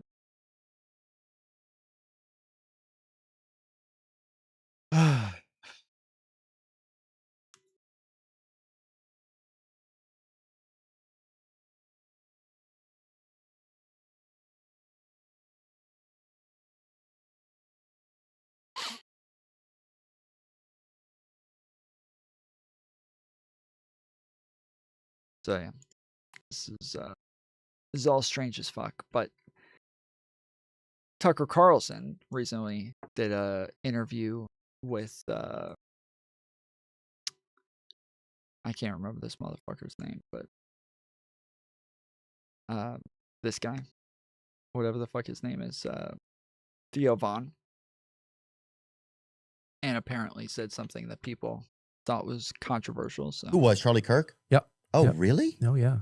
Oh, I didn't know that. And I love his wife and know his wife well. And so I feel emotional about it. So, I just haven't wanted everything to do with it. But I will say a couple of things. I don't understand the official story at all. Of his assassination, I don't understand it. And I want to make sure that there is a truly rigorous and honest federal investigation of it. And I'm definitely concerned about that. A. B, I think that one of the so he wants there to be a rigorous investigation, an honest investigation, and he's definitely concerned about that. Okay. And don't know many of the details, but I know that recently Candace said that Egyptian registered aircraft were following Erica Kirk, Charlie's widow, around for a number of years in different places in the world. That's one of the weirdest things I've ever heard, and I just want to say that is factually true. That's true. So that's like... How does he know that's true? How does he know that's true? The one data point that I happen to know is true. What does that mean? I have literally no idea. I can't even guess, but that's very, very strange. And what is Egyptian? It could mean aircrafts from Egypt. Who knows? I think that they were registered in Egypt. Got it. And so, but that fact is true. So that enough. True, guys. And it also her claim that there were kind of a disproportionately large number of foreign registered cell phones at the event. That's also true. So, what does that add up to? I don't know, but it means that the FBI has a moral and legal obligation to look in every direction and to be open-minded as you would in any investigation, in journalism, in science. It's all the same process. I don't know the answer, and I'm going to sift through everything as open-mindedly as I can, as honestly as I can, to get to what the truth is. That's science, that's law enforcement, that's journalism. It's all the same. That's justice. Yeah. And I just want to make sure that is happening. And So true. I just don't have a ton of confidence in the FBI or the men who run it. And I'm not saying that out of ignorance. Okay, so he's talking about Charlie Kirk. He's talking about his death. The very first thing that they say is like, oh, you're talking about Charlie Kirk? And he's like, yes. And then he goes into his, oh, I haven't gotten into this, but, and then he starts using like things that Candace Owens has said as sources, then verifies things that she said, then also says that he is worried about whether or not the investigation is being done honestly, and then afterwards says that he doesn't trust the FBI, right? He does not trust the FBI. But later, he makes a statement about this as though he wasn't talking about Charlie Kirk. What? Why? People, for some reason, thought that I was talking about Charlie Kirk when I said this. In the 3 months since Charlie Kirk was murdered, I've really tried not to comment on the murder investigation in public, and it's not because I don't care. Of course, I love Charlie and knew him well since he was a teenager. But I haven't said anything about it. I really tried not to say anything about it. First, because I don't really know anything that everyone else doesn't know. Oh, okay. I've asked around, but of course, how do you know what the truth is? But the other reason I haven't said anything is because I know personally a number of the people involved in what's now become a very large story. I know them really well. And I really think a lot of all of them on every side. Candace Owens, I've known a long time. I love Candace Owens. Blake Neff at TPUSA once worked for me at a couple of different places, and I love Blake Neff. Erica Kirk, I've known since she was dating Charlie Kirk, and I love Erica Kirk. And I think these are all really, really decent people. And so it's been my desire for 3 months not to get involved in any of this. And in general, to think to myself, anybody who is earnestly searching for the truth, whether they're right or wrong, but as long as they're motivated by a desire to find out what happened and therefore honor Charlie's memory by getting to justice, anyone who's doing that, I'm not going to criticize. Again, no matter what track they're on, lots of us, and this has certainly happened to me, have good moments, but good motives, but wind up in the wrong place. But it's a sincere mistake. So that definitely happens. I have done that, and so I've just wanted to stay out. And then the other day, I had like a 3-hour conversation with Theo Vaughn, and it was not about Charlie Kirk or anything related to it, but that topic came up. And I said, in effect, I don't trust the FBI. And that gave some people the impression that I was, accusing them of being involved in Charlie's assassination. And of course, I wasn't. And I certainly didn't mean to. But it gives me the chance now to say what I think. You would at least be implying that they're covering it up. You would at least be implying that they're covering it up, at minimum. You would at least be saying that they're covering it up, which would then, in essence, say that they're part of, at least part in some way of the Charlie Kirk assassination scheme or whatever. But that seems pretty obvious. Yeah, it seems pretty straightforward. Which is that we should not necessarily trust the FBI. And by the way, why would we? Yeah. It's not an attack on, the political leadership of it. I know. Well, that was like Kim Iverson's entire thing as well. It's like, why would we buy the official narrative, guys? That anybody who says that we should listen to the FBI, those are people who are just telling us that we should listen to the government. That's ridiculous. I've known Dan Bongino, for example, for a long time, and like Dan, and don't imagine he would ever be involved in intentionally covering up a murder of somebody. I don't believe that. But Dan Bongino and Kash Patel, for that matter, are at the top of the org chart, but this is a huge organization, and parts of it act independently from leadership. That's the nature of bureaucracy. So saying, well, I like Dan Bongino and don't think he would do something wrong on purpose, which is how I feel, doesn't mean that I trust the FBI or have to trust the FBI. And again, why would I? If there's one lesson of the last election, the 2024 election, it's that a lot of our biggest systems, our biggest institutions have rot in them, and that needs to be reformed. And as if we needed more proof of it, we'd learned what a lot of us suspected for years, that January 6th was in effect a setup in the FBI. Okay. All right. So yeah. This is not going away. I think it's just going to get messier. I think it's just going to get worse.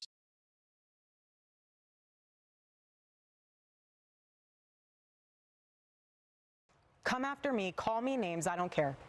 Call me what you want, go down that rabbit hole, whatever.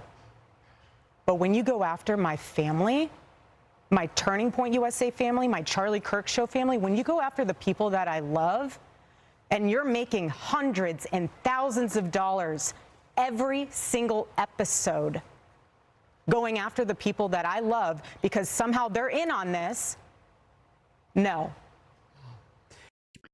It's a little odd coming from the wife of one of the most influential men who was one of the biggest products of a Donald Trump presidency. Sorry, but when you guys were so supportive of Donald Trump, who has done this to tons of people, and even Charlie Kirk has done this to tons of people as well. I'm sorry, but yeah, nah, bruh. Nah, bruh. Sorry. Don't really give a fuck. While I do agree that what Candace Owens is doing is fucked up, I also think this is just a product of who MAGA is. This is just who you guys are. This is what you guys do. You guys make up bullshit conspiracy theories that harm people and ruin lives, and then you all run behind them and continue repeating them forever. This is who you guys are. This is what y'all do. I don't really feel bad for her or Tim Pool or any of these people. Don't feel bad for any of them. They have reaped what they've sowed.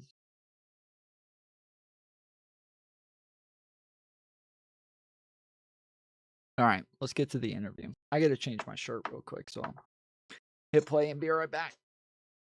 Test for right-wing hypocrisy on free speech, or a walking, talking manifestation of where the line should be drawn. And a frankly preposterous amount of airtime has been spent on debating everything from his ideology to his sexuality and whether anyone should actually talk to him at all. If I were writing a glossary entry on the Streisand effect, I wouldn't put a picture of her next to it. I would put a picture of Nick Fuentes. They have opted to not do so when it comes to Nazis like Nick Fuentes. Fuentes takes this guy apart brick by brick. It's a full takedown. My concern is that people who are a bit more moderate are deeply alarmed by Nick Fuentes. I was very happy to see that, like, Nick Fuentes really passed that test with flying colors.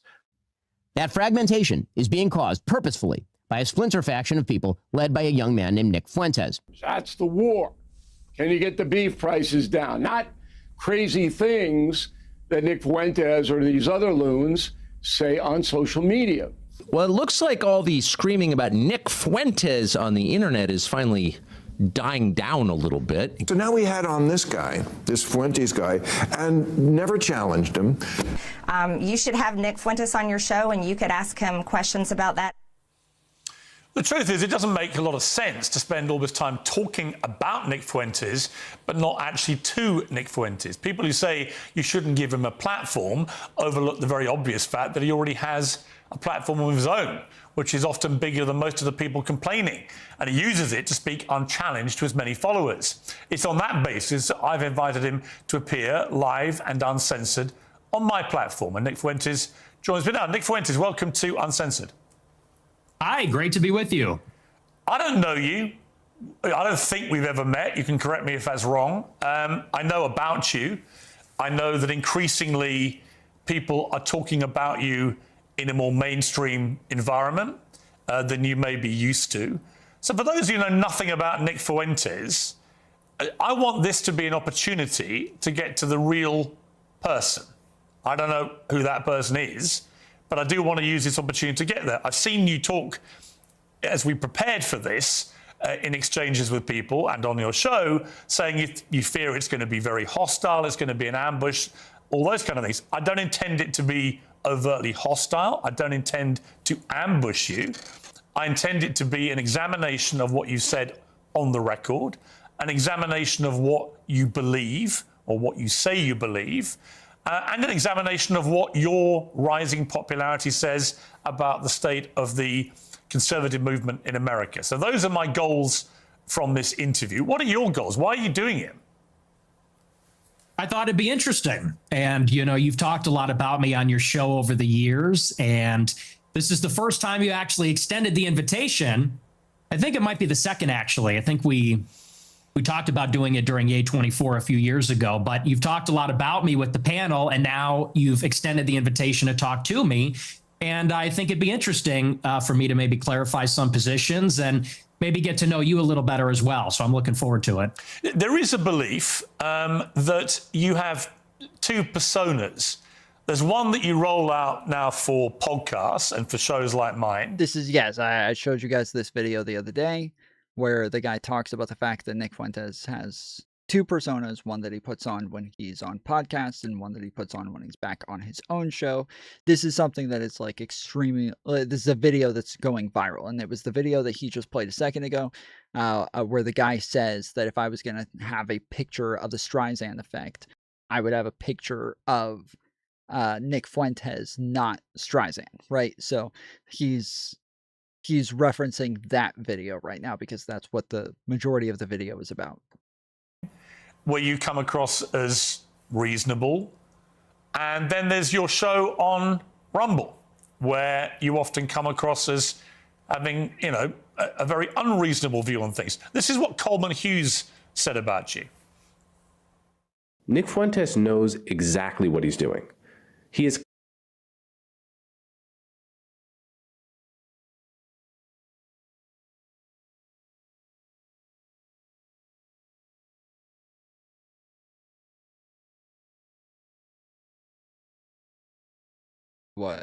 consciously playing this double game as part of a long-term strategy to become popular enough to take the reins of power, at which point he plans to pivot towards the extreme and unpopular policies that he advocates daily on Rumble.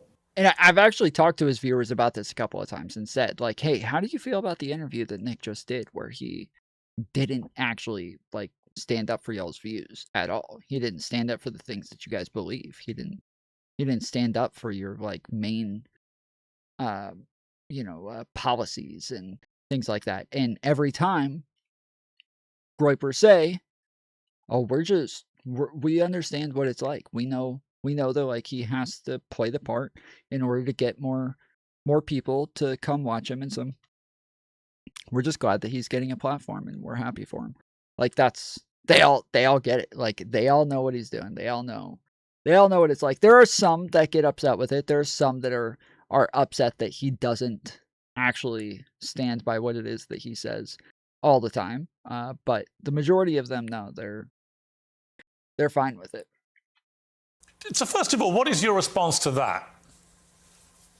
Well, first of all, I would say that Coleman Hughes is a propagandist. He works for the Free Press, which is run by Barry Weiss. So I think you have to consider the source. And Barry Weiss is a pro-Israel partisan. Free Press is just bought out by CBS for $150 million by Larry Ellison or his son David Ellison. And so I think that's coming from a particular point of view. We can't pretend like that's coming from a vacuum or from some fixed position. That's coming from a propaganda outlet that's in favor of Israel. That's first. But second, I would say he is right about the two personas. And I think that everybody understands this on some level. On my show, I make jokes and I use rhetoric and I'm hyperbolic because for a long time, I had an audience that was small on these like dissident platforms.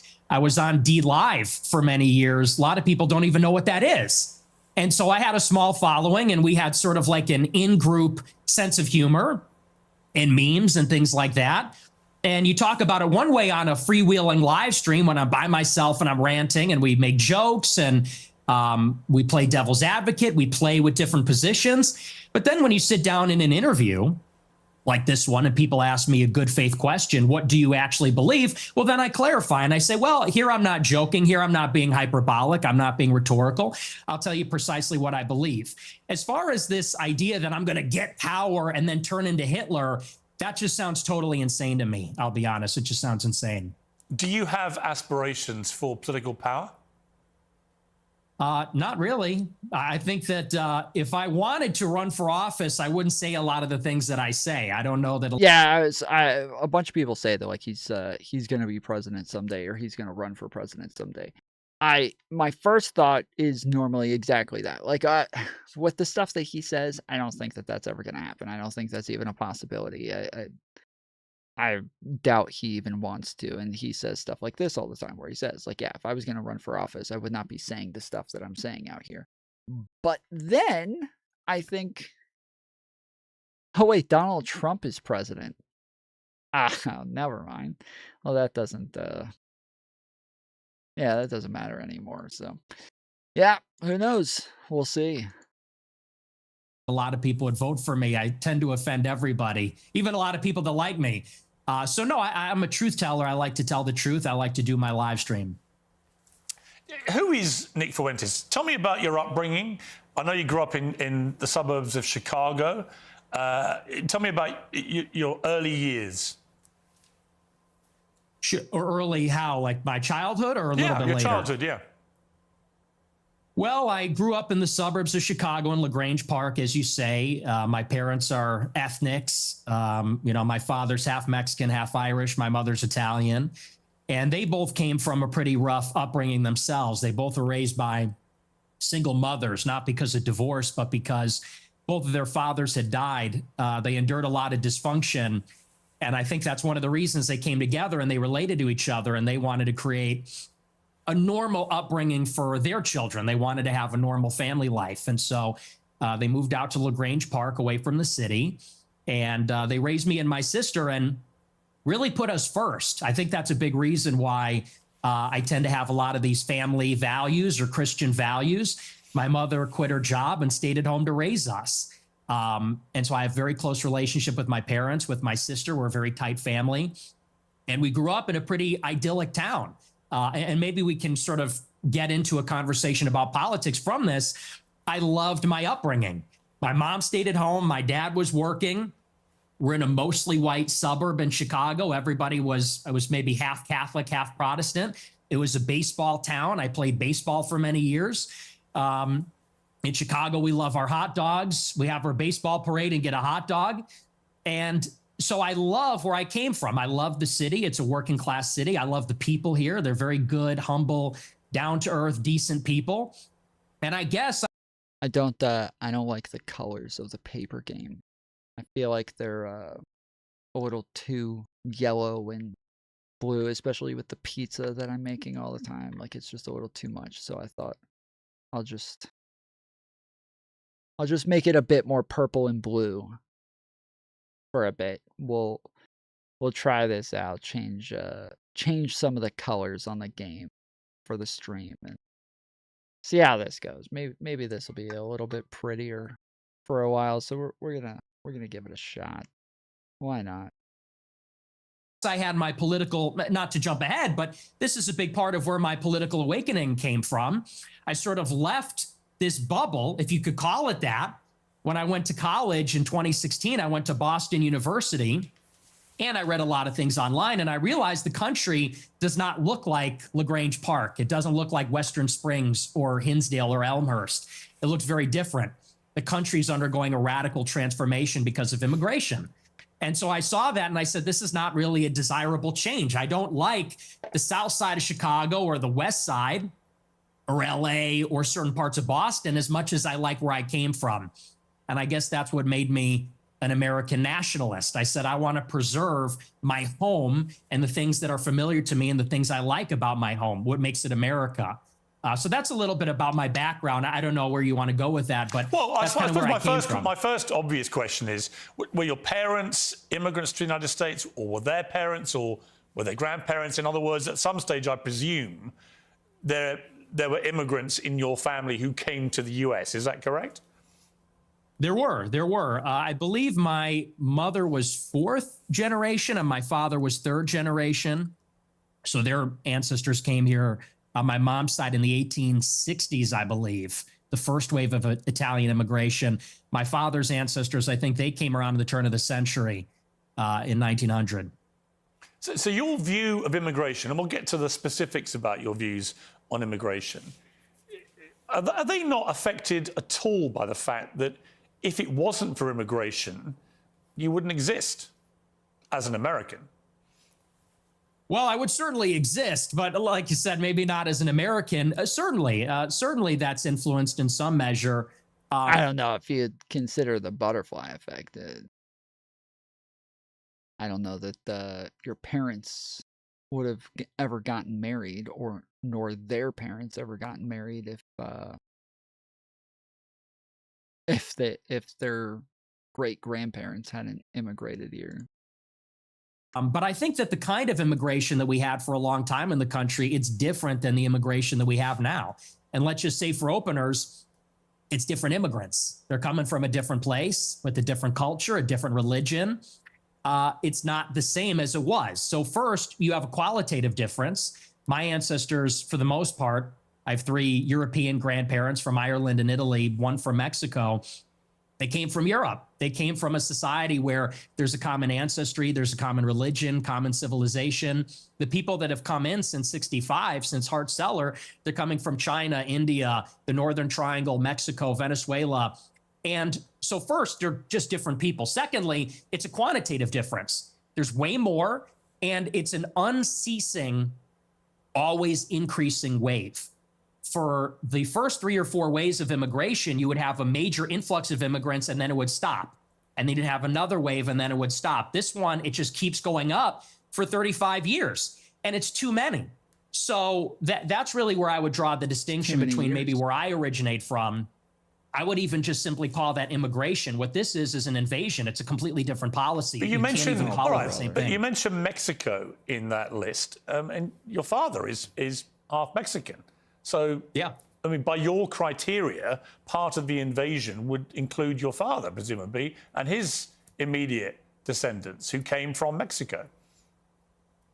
Not really true, because when my father's ancestors came here, it was a small fraction of the total immigrants that came from Mexico. I don't believe that we should have 0 immigrants forever, or even 0 immigrants from non-white countries. But you have to draw the distinction. My father's father, he was here in the 40s and 50s. It was his parents, or I believe either his parents or grandparents, that came here even earlier. Up until 1965, 90% of the immigrants were coming from Europe. I have no problem with that. If we have 10% of them coming from Mexico or Latin America, maybe that's reasonable, but that's not what it is now. Now you've got 10 million illegals in 4 years under Joe Biden, and you got millions more legal immigrants from China, India, Venezuela, El Salvador. And it's so many with no break for assimilation, and they're all from non-white countries. It's transforming what America is. And again, that's the distinction. That's what makes it unacceptable. I always believe everybody's a product of their environment, right? I've interviewed thousands of people. I mean, maybe 3, 4, 5,000 people from all different walks of life. But the one common theme I would say is everyone's a product of their environment. And I was reading some stuff about you in the last few days. There was an episode of your podcast where you talked about your father, Bill Fuentes, and how he wouldn't take the family, including you, to certain restaurants because he believed they were associated. Is his dad's name public? With African Americans. We would be deciding where to go to eat, you said. What are we going to do for dinner tonight? It was a running joke. Me and my sister would say Applebee's, and my dad would say we would never eat at Applebee's. Not in a million years should you be caught dead, Fuentes said about Applebee's. Go to a different restaurant, a local restaurant. No Applebee's, no Red Lobster. That is commonly known as black fare.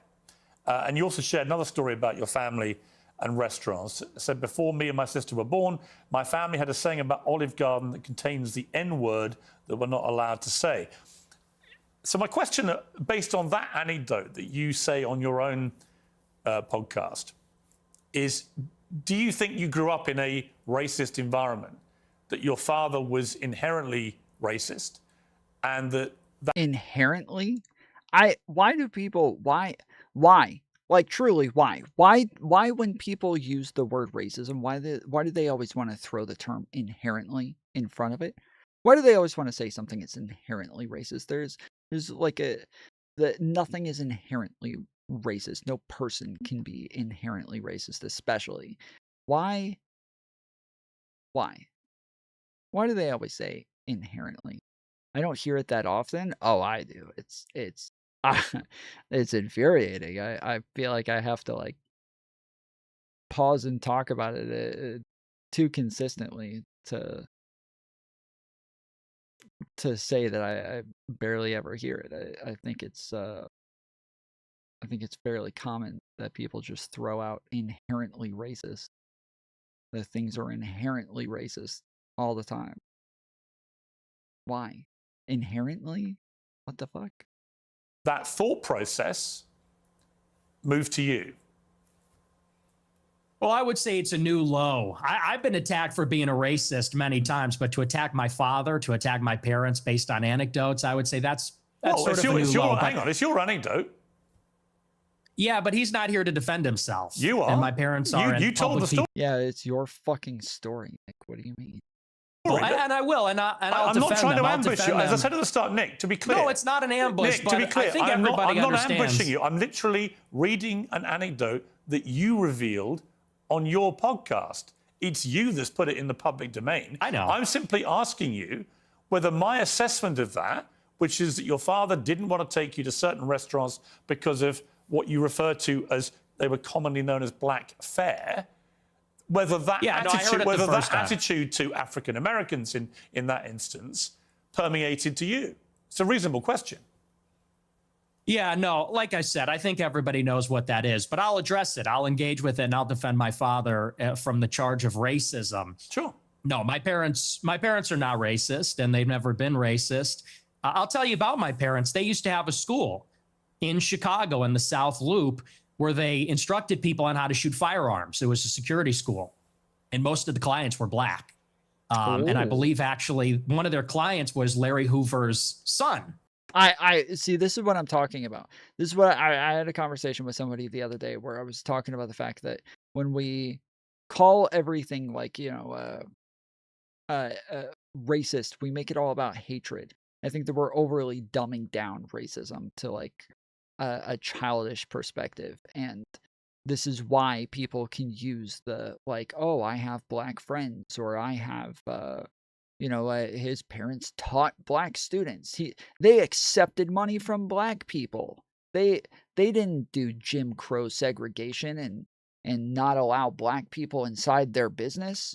They had a lot of black people that came inside their business. Like, this is somehow evidence that you're not racist, right? It's kind of fucking obnoxious, but I do feel like, while I think it's a dumb line, I feel like this is like part of the logic. If we're just going to keep like claiming that racism is all hatred and shit like that as well, okay, well then, yeah, it makes sense why people are going to turn around and just point out that they have black friends. At one point, sort of a funny story. And so most of their clients would come in from the south side of Chicago. My grandmother, she grew up in the projects in the city. And so my family, being in Chicago, being ethnics, shut up, being Italian, Irish, Mexican, in the West Side, on Taylor Street, all over the city. My family for many generations have lived near and around black people. And look, my views about black people and their views about black people are shaped with experiences with black people. And what they will tell you, what my parents would say if they were here, is that for many, many years, the older generations of black people were very respectful, very humble, very decent. In fact, my grandma used to have an anecdote.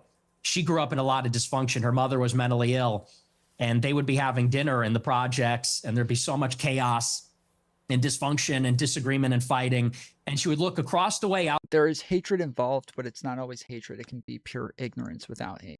Well, again, I don't know that, like, somebody can hate black people, sure. Like, they can hate black people. So when you say, like, there's hatred that's involved, sure. Hating a group of people for the color of their skin, sure. That would also be racist.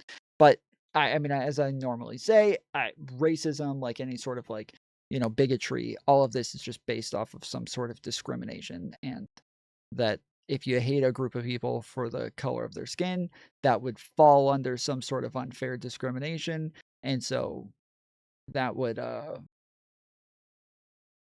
be racist as well, but that is not the defining characteristic of racism. And we might characterize a lot of the things that a racist would do. Somebody who dislikes a group of people for the color of their skin, a lot of those things would be racist. And then somebody who discriminates against a group of people unfairly, and that discrimination is based on the color of their skin, that would be a hateful like thing to do, or it would be something that a hateful person would do. So we can say that they're like the actions are similar to what a hateful person would do, but it's not necessarily like from hate, right? It's not and this is what I talked about with PF Young as well when we had a conversation a couple weeks ago, is that, yeah, this is not about hate. And when you try to make it all about hate and whether or not somebody hates somebody, you're turning it into this like childlike version of racism. It's something that we've never actually thought. Nobody actually thinks this. Nobody thinks that it's actually just about hate. Like you go over a couple examples of somebody and they'll pretty immediately admit, like, okay, all right, fine. Yeah, that one obviously racist, has nothing to do with hate. Yeah. Out the window at a black family in the other apartment, and they'd be holding hands around the table saying grace. And this is sort of the culture that used to prevail. But now what you have in the city is that there's no accountability for the black people. And now Chicago has become a complete dump because these teenagers go out and they take over the city. They call them teen takeovers. That's the euphemism for it. They're teenagers, but they all come from the same neighborhood. They drive up there and they mug people and attack people and they destroy cars and destroy shops. We had the Festival of Lights a couple of weeks ago. It's supposed to be a family event. And they light up the trees and they, there's a big parade. I was in the parade one year and you had a bunch of black people there shooting each other. 7 people shot, a 14-year-old killed in the Magnificent Mile. And I know there's a lot of black people that feel the same way about this. They say, we've lost control of the city and we're looking for accountability. We have a lot of black people that are always outraged about racism, outraged about attitudes from white people, but they're never ashamed of some of these behaviors, never ashamed of some of the things that go on. And that's why I think there's a lot of negative attitudes these days. And so, again, I think those attitudes, you say I'm a product of my environment. I am. And so are my parents and my grandparents. Unlike you, because you're not even American, in Chicago, we have to live in a big, diverse city where there's a lot of different kinds of people. And I think anybody in Chicago will tell you the same. I live in London. It's one of the biggest and most diverse cities in the world. But it's not the same. Wait, so what?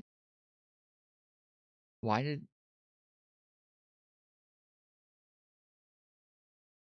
did he say that?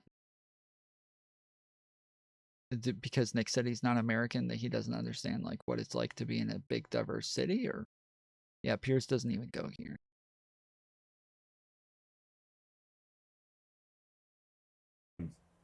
Well, actually, it's a big, diverse city. The only difference is we don't have the gun violence because we don't have guns. That's a whole different story. I don't want to get into that with you. I have got into that before. You got a knife problem. You got sword problems. We have problems with Aladdin. We have problems with violent crime. I make no pretense of it. So the idea that somehow I'm closeted in London because I'm not in Chicago. I didn't say that. Well, you kind of implied it, but I guess my point about the environment. Well, you kind of implied it. Damn, dude, I hate listening to fucking Piers, bro. It's the fucking British accent. Sounds so cucked. Sounds like American victory to me. You are a product of your environment. I'm saying most people are in some capacity.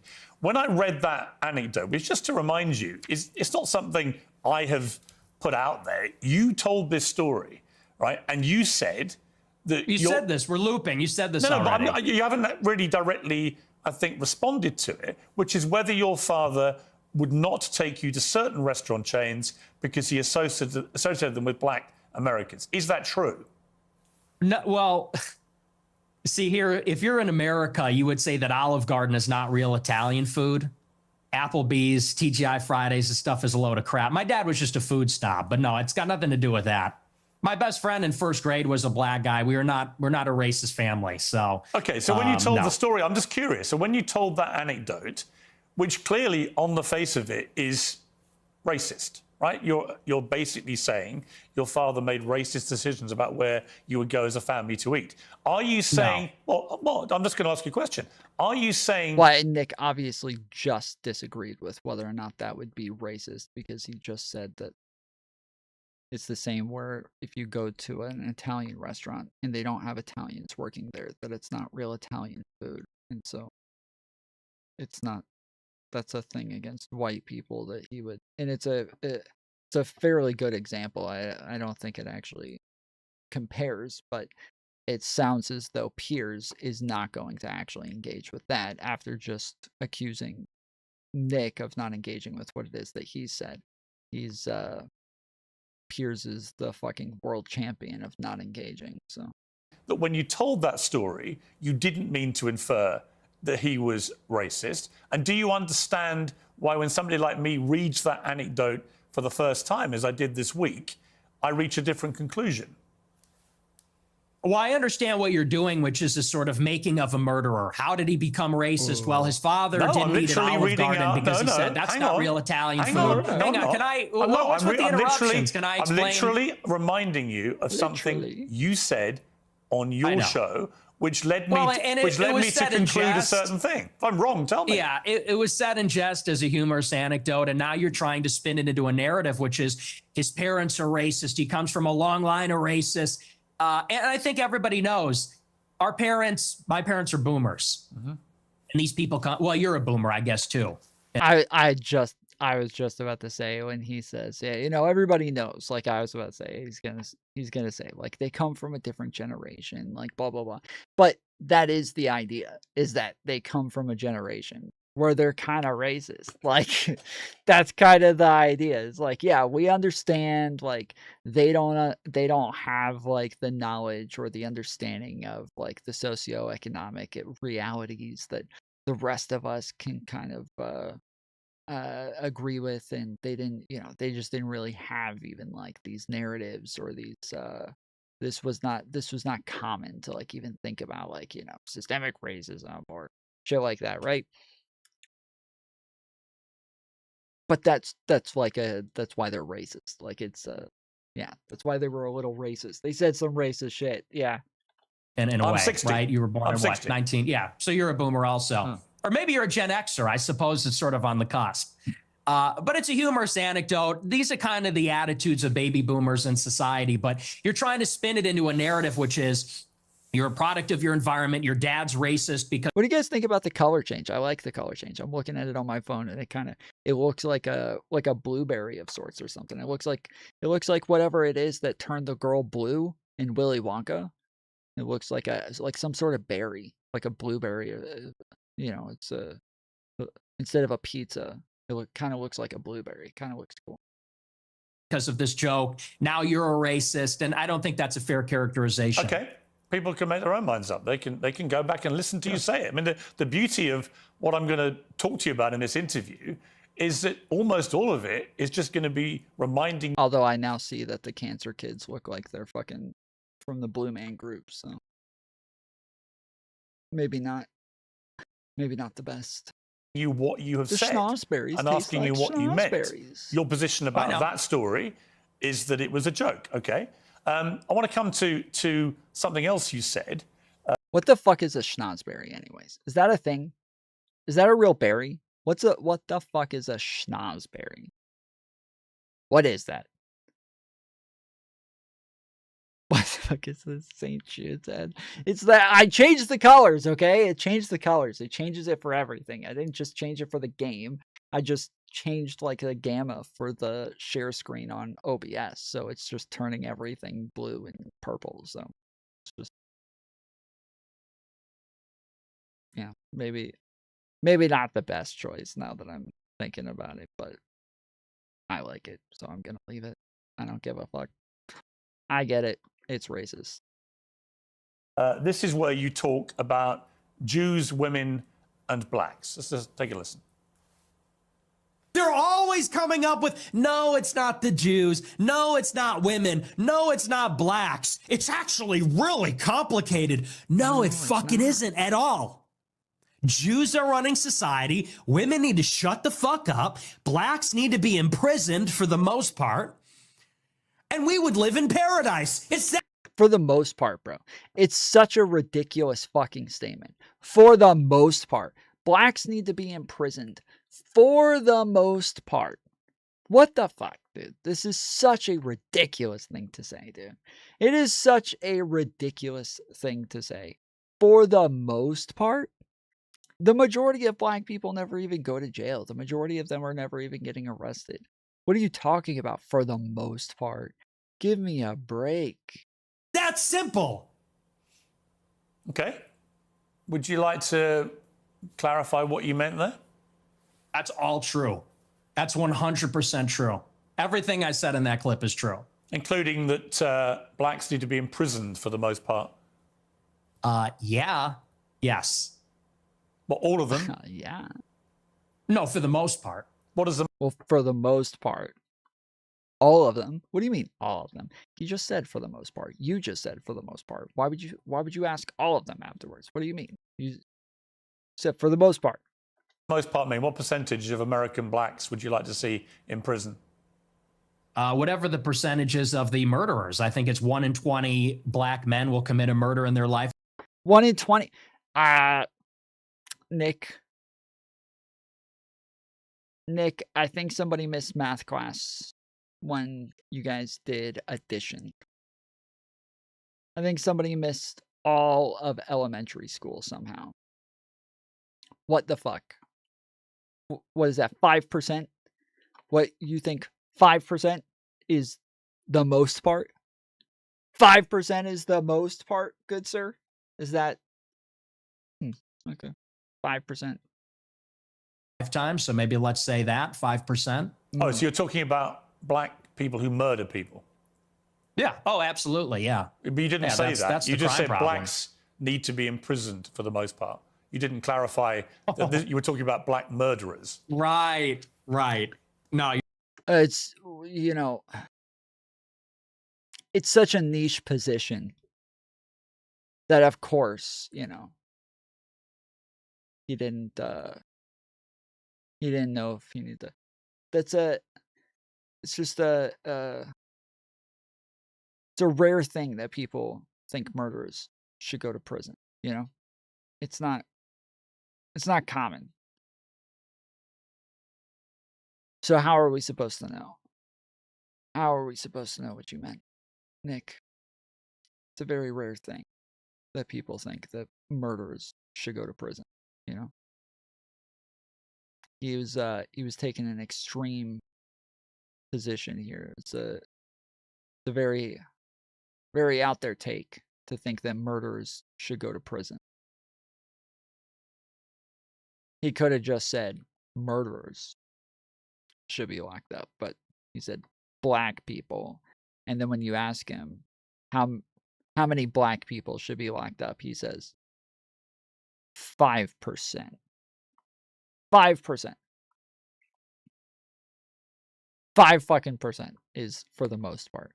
Beautiful. Beautiful, Nick. Well done. You're a genius. You're right. That's a good addition to that.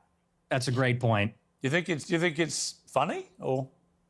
Yeah, I do. I think it's hilarious. I think it's totally true. Do you think a black American would find it funny? You think that blacks should be imprisoned for the most part? Blacks are my biggest fans. I get high fives all the time. They say, Nick Fuentes, I love your show. They agree with me. And you want to know why? Here's the difference.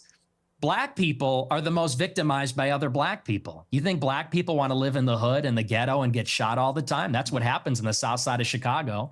You should come here. I'll take you there. We could go to Garfield Park. My son went to Chicago Inglewood. University for a year, actually, several years ago.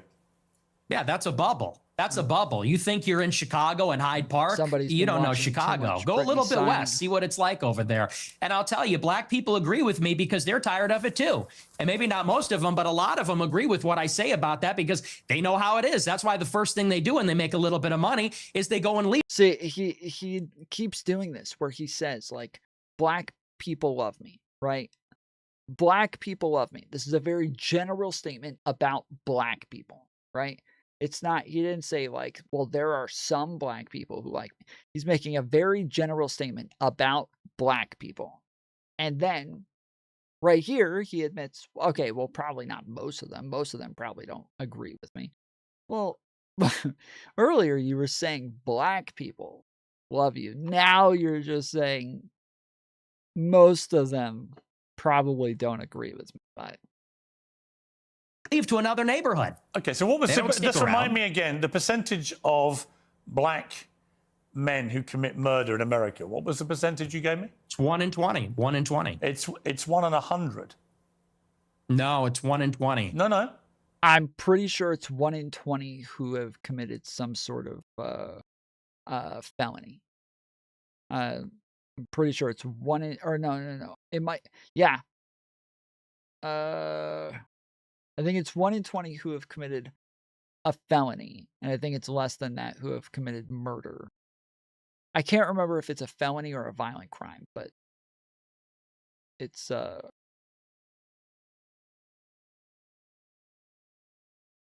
it's something like that. It's either a felony or a violent crime. Less than 1 in 100 black US men commit murder. That's the most up-to-date crime statistics in America. That's not true. I've seen other statistics. They say 1 in 20 will eventually commit a murder. So your rate means that you're saying that 5 times as many black men commit murder as the official crime statistics say. Yeah, there's a report, I believe, on X by Data Hazard. I'll have to go and double check that for you. But yes, there's some pretty. He got it from X, guys. He got it from Twitter. All right. Trust his stats. Don't trust the Bureau of whatever. I don't know. I forget what his crime. It's not. Well, I forget what it's called. It's not the Bureau of Crime, is it? It's the whatever. FBI, the DOJ, whatever.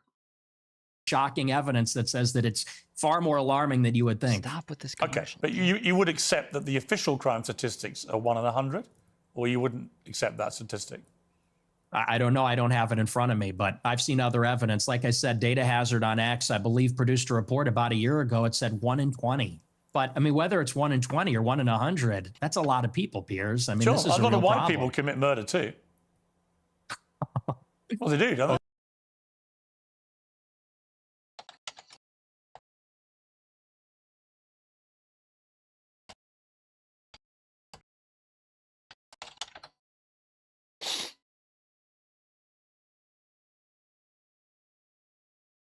July 17th, 2020 from Reuters? Routers?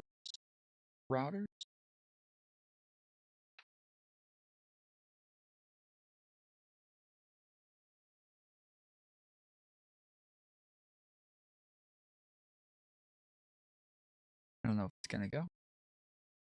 All right. Users on social media are sharing an image that features misleading data on black and white murders. Based on existing U.S. government data, all the figures are false. The image alleges, for example, that 81% of white murder victims are killed by blacks. Data from the FBI and the U.S. Department of Justice shows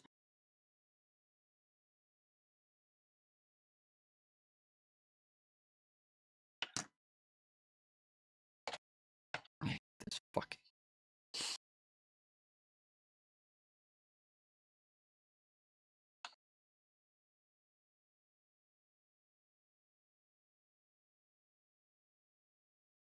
how you guys doing? What's been going on in y'all's lives? Been good? This might be a one. We might need a minute.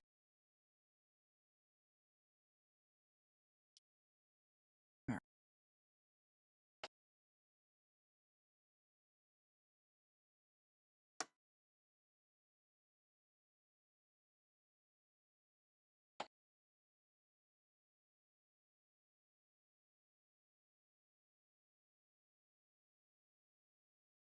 The image alleges that, for example, 81% of white murder victims are killed by blacks. Data from the FBI and U.S. Department of Justice show the contrary, that more than 80% of white murder victims are killed by whites. Posts with the claim are visible here, here, and here.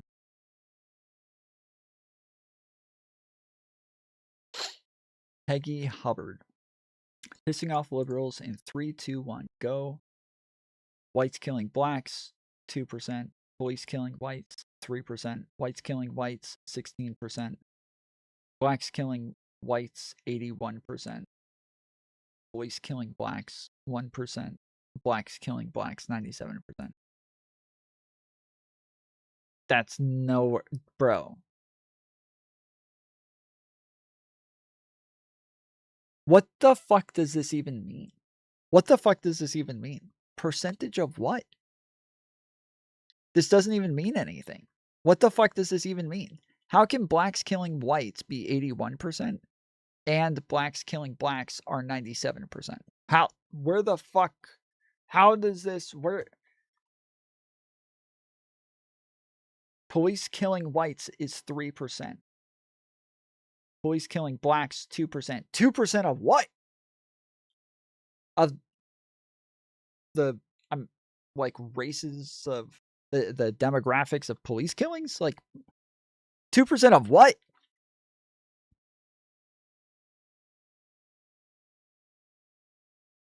This doesn't even make sense. In the homicide section, Wikipedia, race and crime in the United States entry here. The site quotes a report by the U.S. Department of Justice visible here. The report, which analyzes homicide trends in the United States between 1980 and 2008, found that within that period, most murders were intraracial, with 84% of white victims killed by whites and 93% of black victims killed by black perpetrators.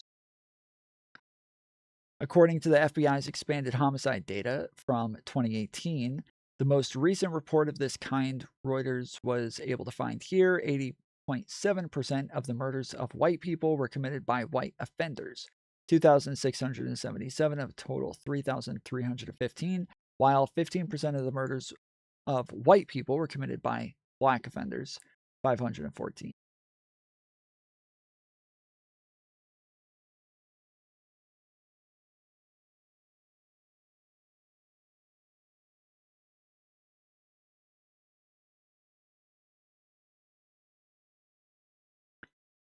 The social media post also alleges white offenders committed 2% of the murders of black victims, according to the FBI data. 8% of the reported murders of black people were committed by white offenders. 234 of the total of 2,925, and 88.9% of black offenders, 2,600. FBI data from 2017 also follows this trend. Okay. I guess this doesn't address what we were looking for.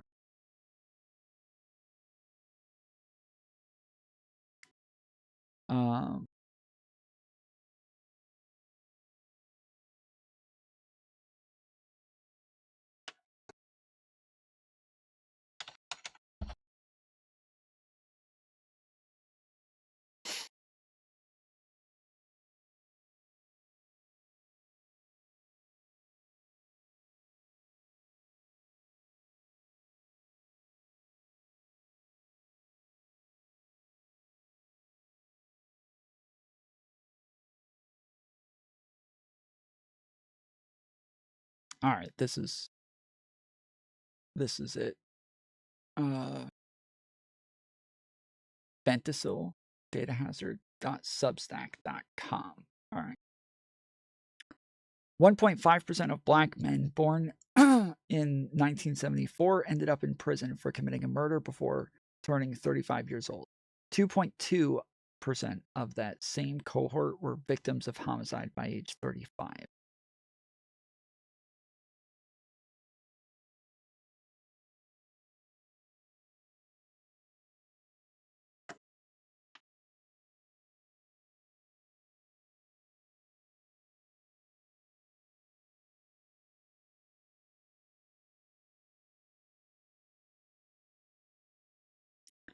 Okay, same thing. Not the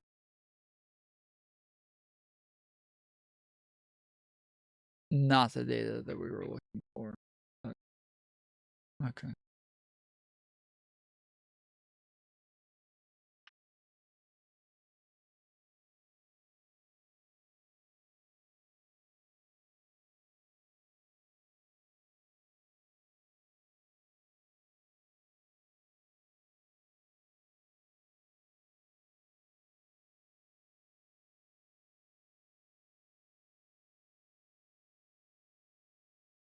Three years ago, I made my first data post to my audience of 20 followers. Millions of people are still learning from that research to this day. This app is a trip. FBI Nimbers 20 Nibers, NIBRS 2021.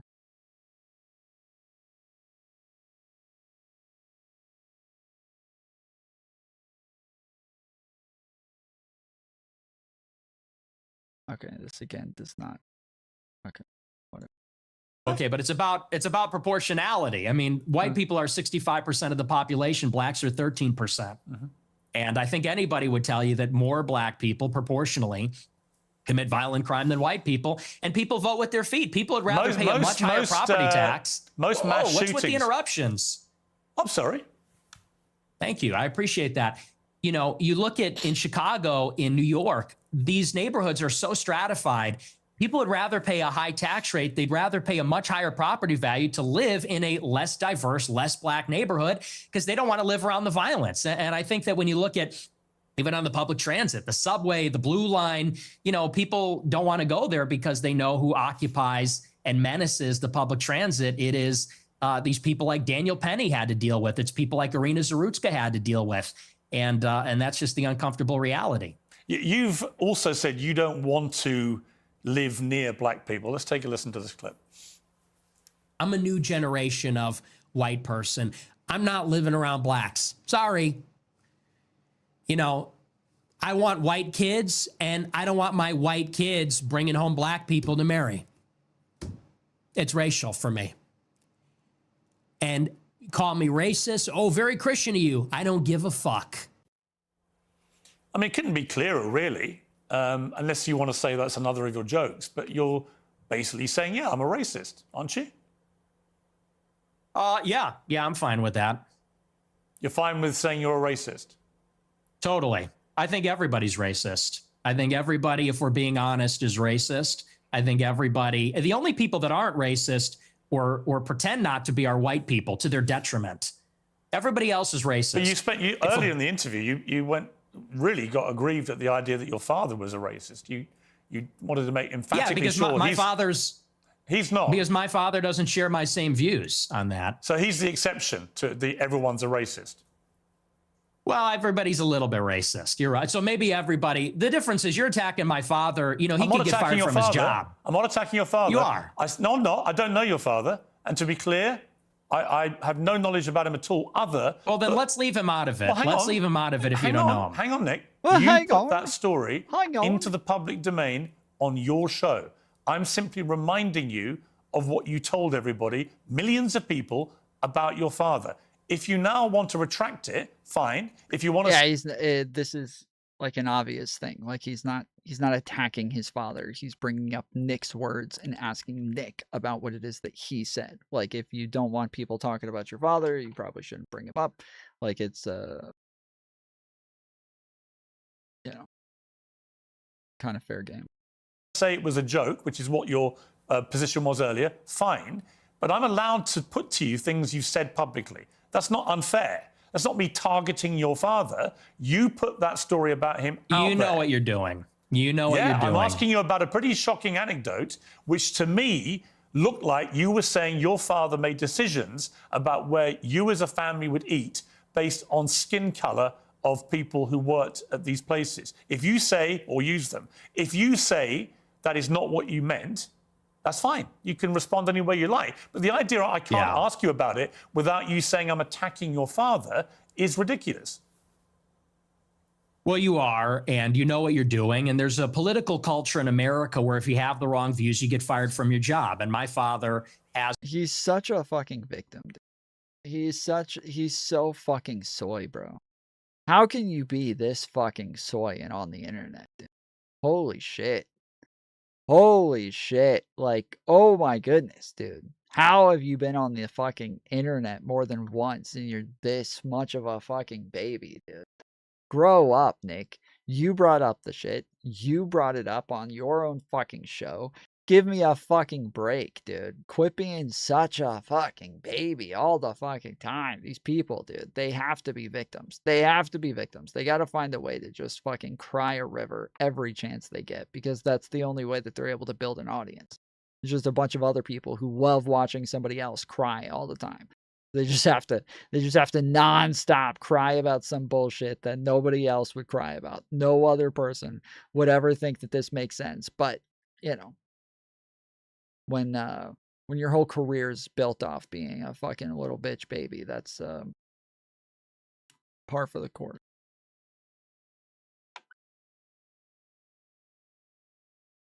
Is it gonna? As a job, and if you go on here and say you charge him with racism or something, and I'm put in a position where I don't look like I'm sticking to my guns if I don't say my father's a racist, you're putting him in jeopardy, and he's not here to defend himself or explain his views. And it's very low, and I think you know exactly what you're doing, and people can see what you're doing. I'll defend my views, and I think that, you know, so let's leave him out of it. Let's just not talk about my father, because my father isn't here. I'm here. Okay, well, then do you accept that you shouldn't talk? Okay, listen, that's fine. But then do you accept you shouldn't talk about your father on your show? And you shouldn't tell... Absolutely not. Absolutely not. So it's fine for you to put a story out there which would make most people who listened to that story or watched it at the time on your show conclude that he was racist. It's fine for you to do that. But if I then ask you about it, I'm the one who's being unfair and I've crossed a line. Is that what you're saying? Yes. Okay. Yes, you're being malicious. Okay, that's fine. That's fine. Listen, people are watching this live. They can draw their own conclusions about whether what I just did... And they will. Yeah, and I'm sure afterwards, by the way, you'll say, he ambushed me with your own... With your own words. Whoa. With your own words.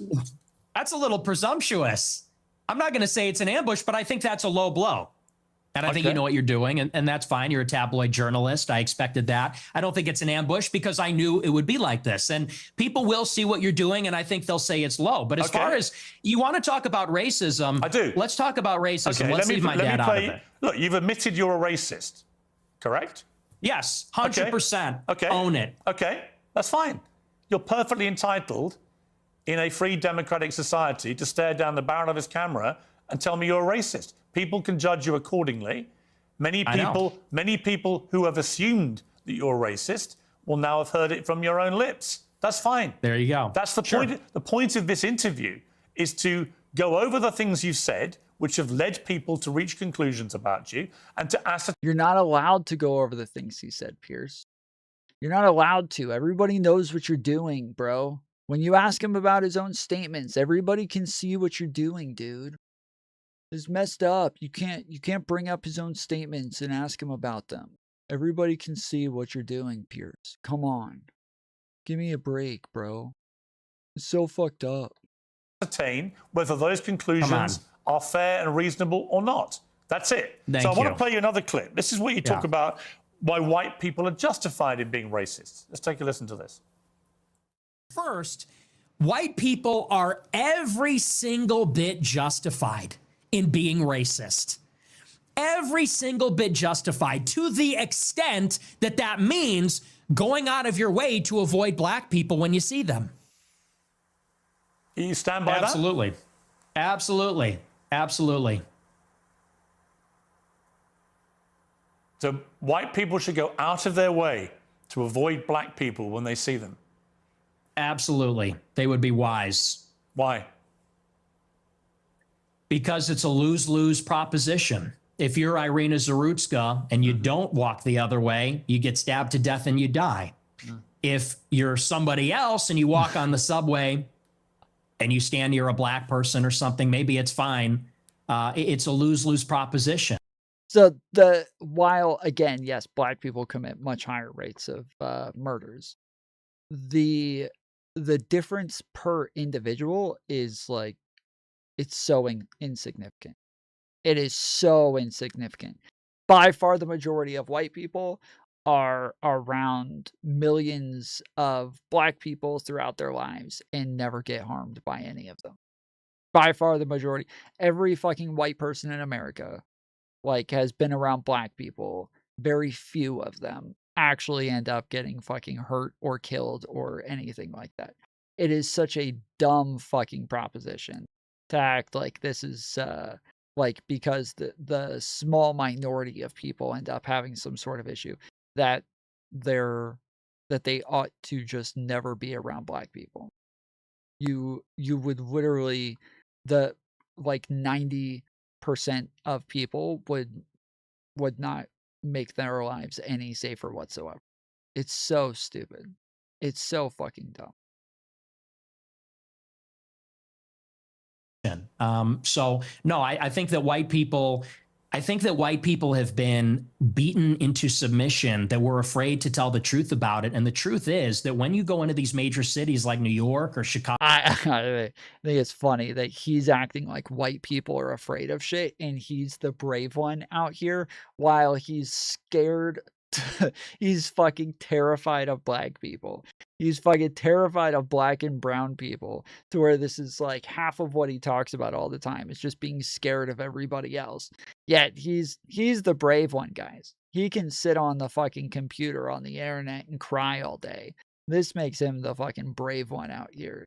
Beautiful. I believe she was in North Carolina.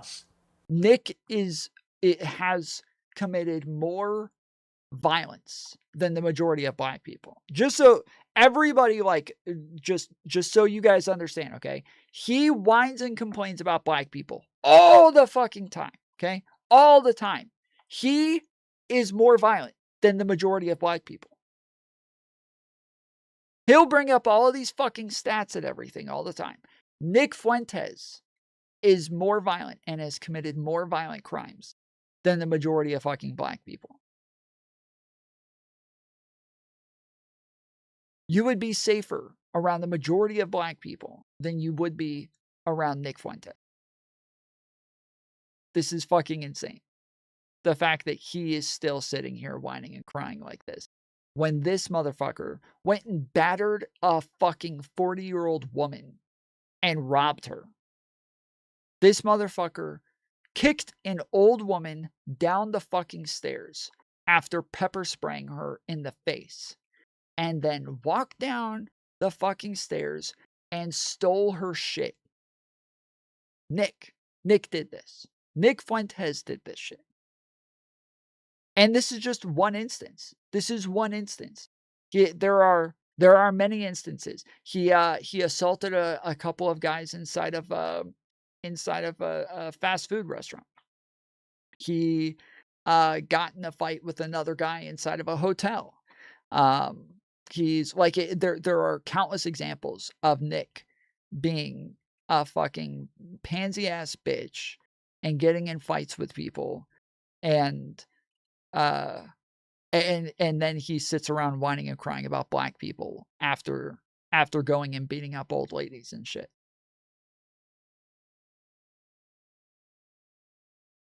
Like, how disgusting do you have to be? How fucking disgusting do you have to be to go and do shit like this, and then sit there and cry about other fucking black people, bro? You, all black people, right? All black people. He thinks you're better off staying away from all black people. He thinks the majority of black people should be locked up. But he's doing all of the shit that the majority of black people are not doing.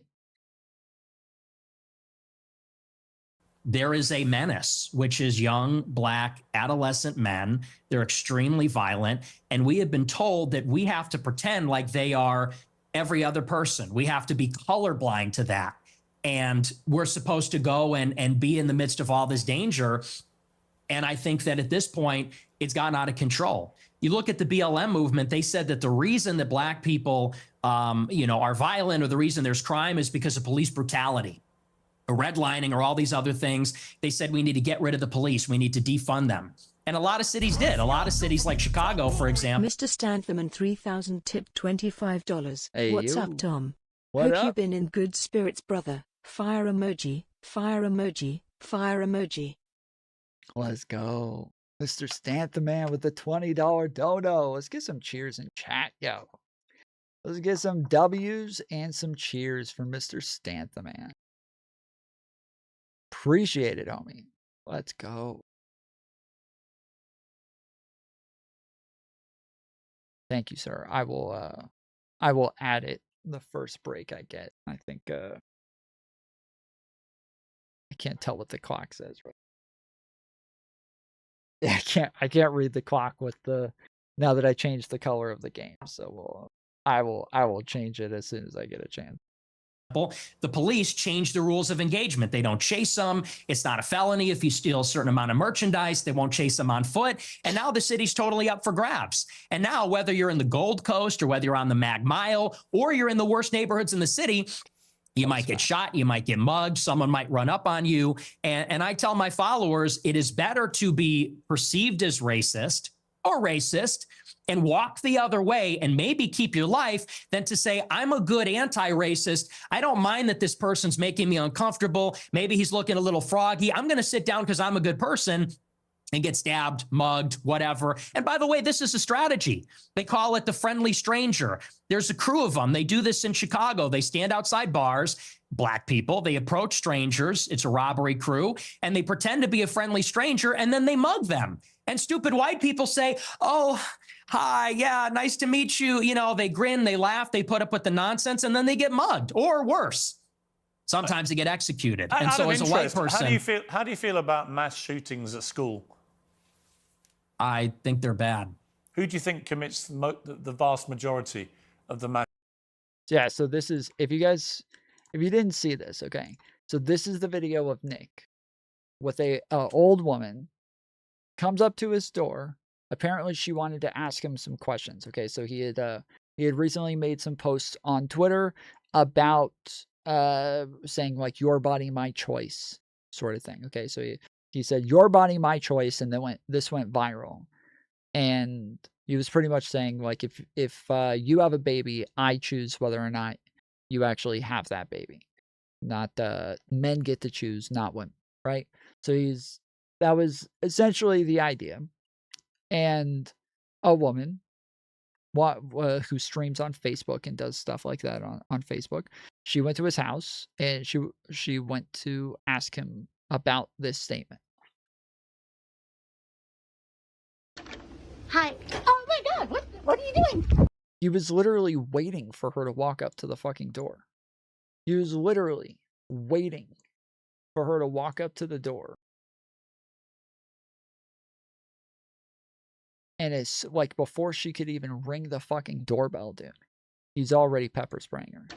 Look, her finger just now touched the button and his door's already open. Hi. Oh my God, what are you doing? He pepper sprays her and then shoves her down. She had to walk upstairs, walk up a stoop to get to his door, and he shoves her down the stairs, or kicked her, I believe. She drops her phone. Fuck out of here. And he steals her phone.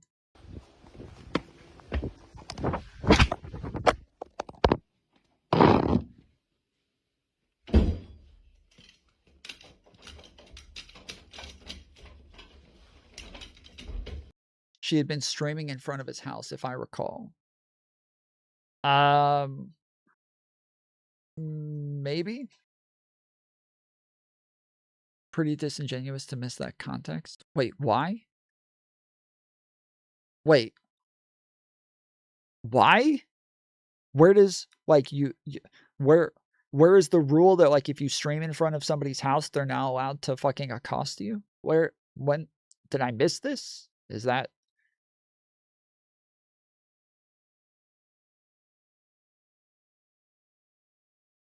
You wouldn't have done all of that out of defense. LOL, I understand the pepper spray at most. No, not even that. Listen, bro, first off, you cannot just accost people like that. You can't just batter people like that. You can't do it. Like, if somebody walks up to your fucking door without any threat towards you, without any, without any weapon, without any reason to believe that they're going to hurt you in some way, and before she even rings the fucking doorbell, if you're afraid of that, like let's say you're actually afraid of this for some reason. He's actually afraid of this old woman, okay? And he thinks for some reason there's no evidence whatsoever that she had done anything to make him believe that she would that she was going to hurt him in any way. There's no evidence of any of this whatsoever, okay?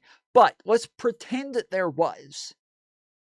Or at least he was actually afraid. Not that there was something that she did, but that he was actually afraid for some reason, okay? Because I believe Nick is that big of a fucking bitch that he is afraid, okay? He seems to be afraid of everybody and everything all the time. So I can totally believe that maybe he was actually afraid. Don't open the fucking door. Just don't open the fucking door then. That's it. It's that simple. But she hadn't even rung the fucking doorbell before he swung the door open and started pepper spraying her, and then kicked her down the fucking stairs, stole her phone, and went back inside. Fucking shit, dude. Bull fucking shit.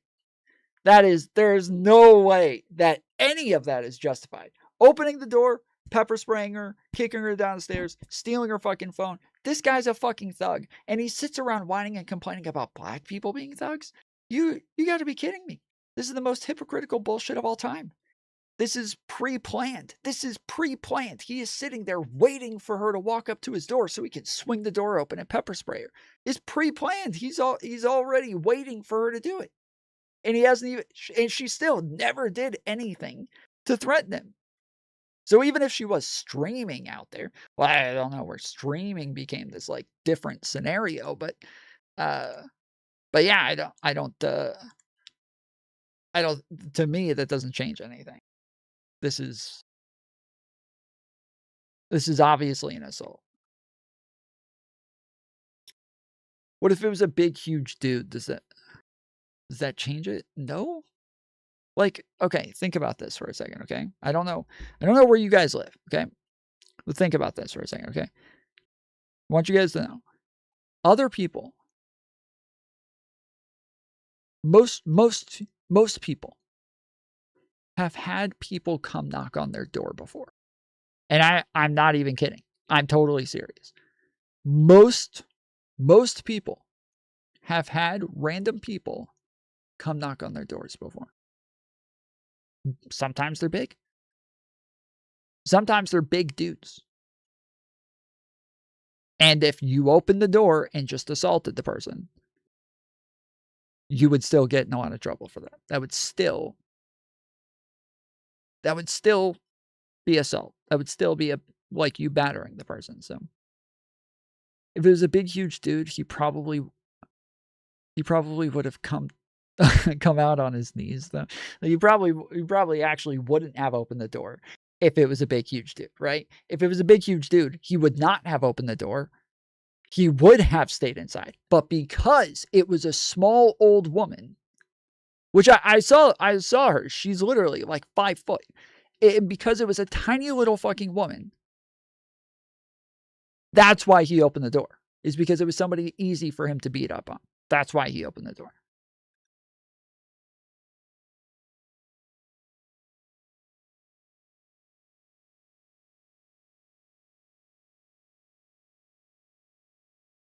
But yeah, this is just one example. Let's see. There's another one.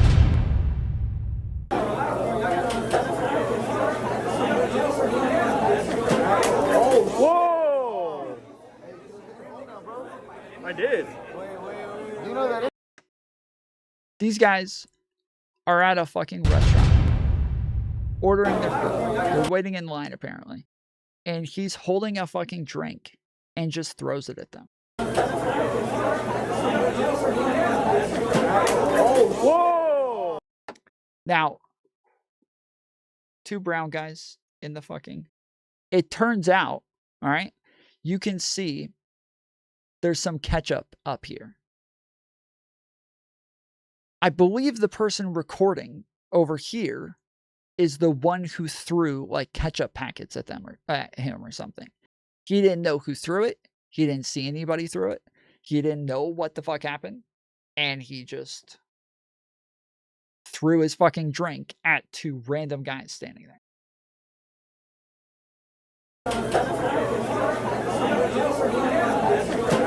Oh, whoa! I did.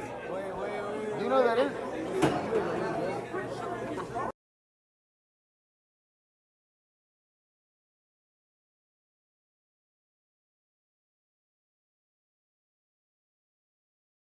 Tom, you grew up in the suburbs. Don't lie. I'm from New York City, bro. I grew up a minority. I was the only white kid in my class. My family is the only white family at my church. Only white person in my neighborhood. I grew up a fucking minority. That is definitely not the case. And then I've spent a lot of time in Atlanta as well, where again, only white dude there. Yeah, this is I did grow up a good portion of my life in white suburbs as well. Yes, that is also true. But both are true. Yes.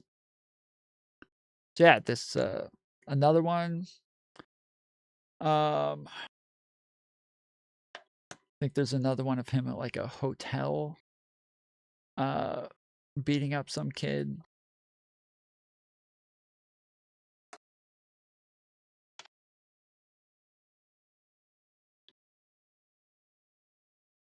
It's like him and two other guys.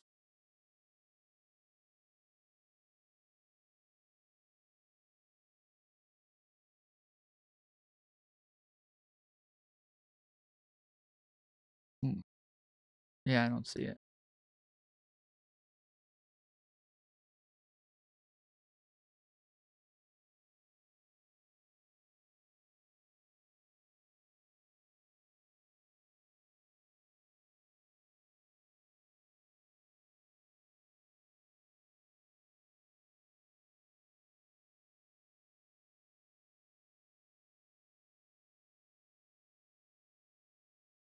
But yeah, this is somebody who goes to places and gets rowdy and like causes a ruckus and gets kicked out all the time and is is just loud and comes with his big group of friends and they all just make a bunch of noise and are a disturbance everywhere they go. Like he goes and yells at people on the street and follows them around and shit. Like everything that he says about black people is him. That's him. That's Nick Fuentes. That is him.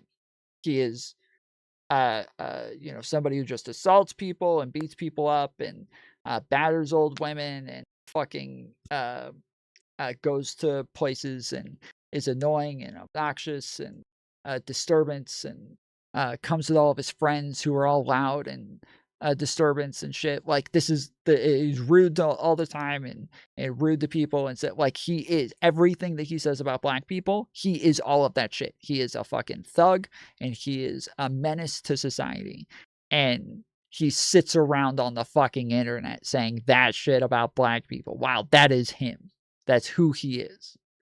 Top to bottom. He is everything that he complains about black people being. Shooting. I'm sure. And then he'll be like, I'm oppressed. White people are oppressed. We're such victims. While he doesn't get in trouble for any of the shit. He never gets in trouble for any of the shit. He never gets beaten up by the guys who are twice his size because he looks like a fucking little girl. They're not gonna fucking beat him up after he throws a drink at them. Like he doesn't get in trouble for any of the shit. The old woman who got beat up at his house, she dropped the charges because she was getting harassed. Like this is he never has to face consequences for any of his shit. And he was part of January 6th. He's like, the motherfucker is a menace to society and has the nerve to complain about black people, dude. Give me a break. It's white people. Right. So how do you feel about that? I think that white people do more antisocial violence. I think black people participate in more gang violence. I think that's the difference. What's the difference to the victims? There's no difference to the victim, but it's a different kind of crime. And it's a different proportion also. Do you know what percentage of white people are school shooters? I know that the vast majority of mass shootings in schools in America this century were perpetrated by young white men. And I'm what proportion of what proportion? I'm curious. I'm curious whether your advice would be to people who have kids in these schools. Is my mic working? What proportion? Should they avoid? Yeah, the school shooter narrative is not a very good it's not a very good comeback. Like when you're talking about the fact that like black people commit 50% of the murders, like, okay, well that's a pretty big proportion of the murders. But then when it comes to like school shootings, obviously, yes, it's a very, very small proportion of white people who are committing school shootings. It's not a big proportion of black people who are committing murders either, though. Like, it's not a massive proportion of black people. I think it's somewhere between 2 to 3% of black people commit murders. He's telling you to stay away from all black people because of that 2 to 3%. Yet,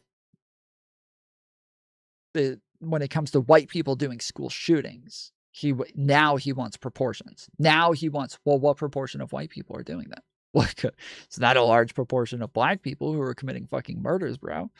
It's not a large percentage of them. So what the fuck? Why all of a sudden the proportions matter now? White people at school. Should people with the kids at school avoid young white men at school? No. Okay. Do you know what per capita means? Do you know proportionality? There are more black people proportionally that engage in violent crime or are involved in gangs, especially in these major cities, than there 2 to 3% of black people commit a murder? That can't be real. What do you mean that can't be real yet? Yes, that is real. Not only is that real, but the majority of murders committed by black people are committed by like I think it's 0.6% of, or 0.3% of black people, something like that. Yeah, I think it's 0.3% of black people commit the majority of murders. So like the majority of murders committed by black people, it's like 0.3%. So yeah, there's very few who commit. That statistic is really effing horrific, man, honestly.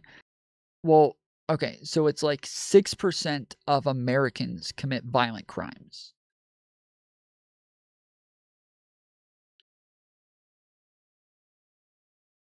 Is it really that horrific? Is it really horrific, like when we talk about like 3%? Because it's 3% who commit a murder, right? Whereas he was saying it's 1 in 5. He thought it was 5%, okay? Or sorry, he thought it was 1 in 20. So he thought it was 5%. 3% is oh no, sorry. I'm sorry. It's 1%. I'm sorry.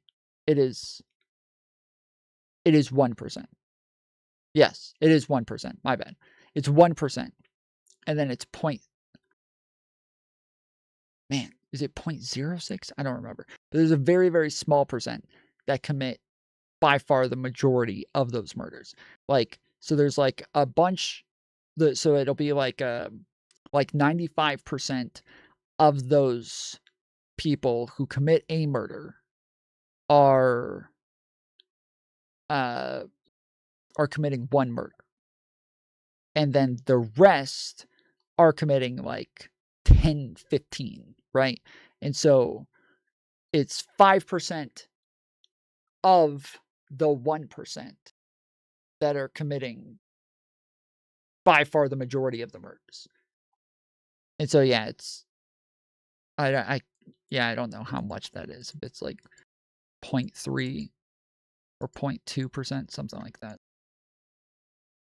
there are white people that are school shooters compared to the entire white population, and everybody understands that. Two-thirds of mass shootings at school perpetrated by white people. But what proportion of white men commit school shootings? That's the question.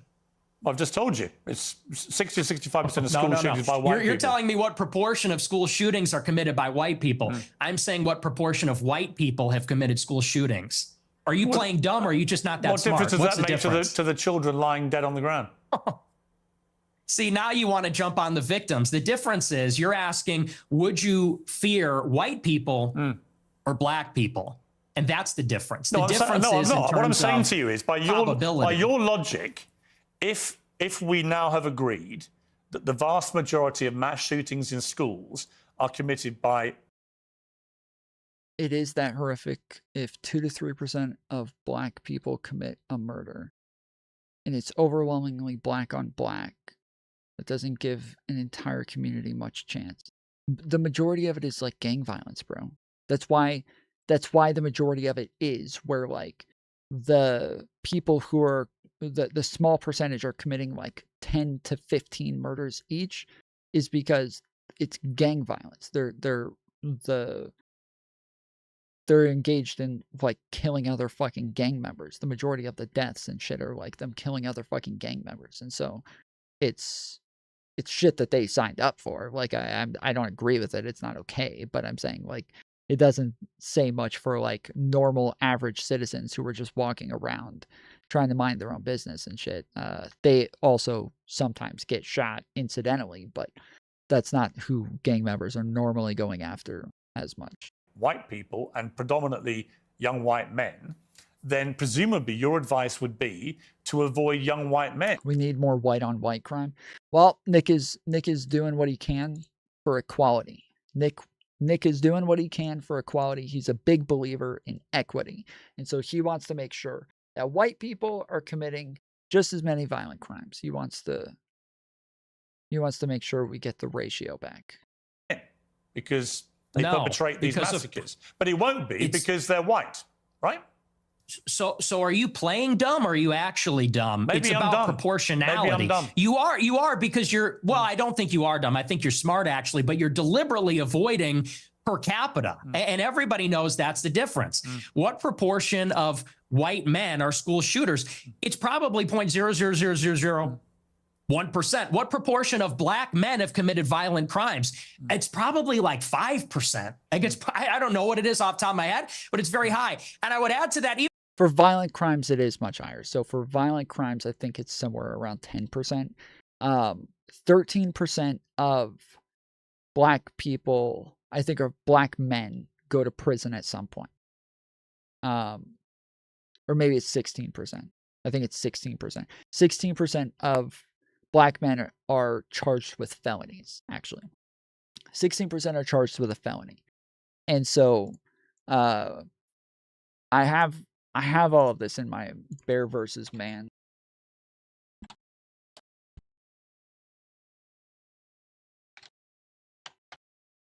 video essay. I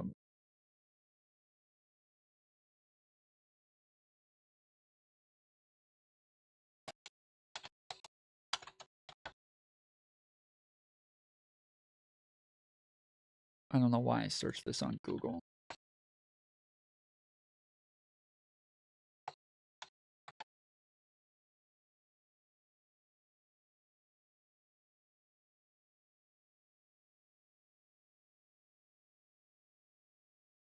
Response to say she's making him hate women.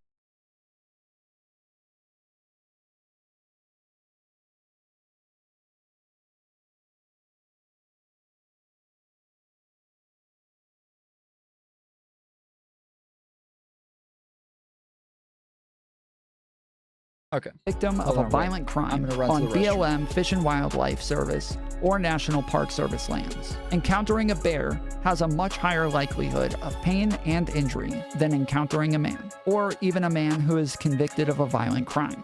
So based on the irrational thought processes from all of these women, if you were a math problem in the woods waiting to be solved, which would you hope to encounter? A bear or a woman? Even asking that question is likely considered sexist. And rightly so.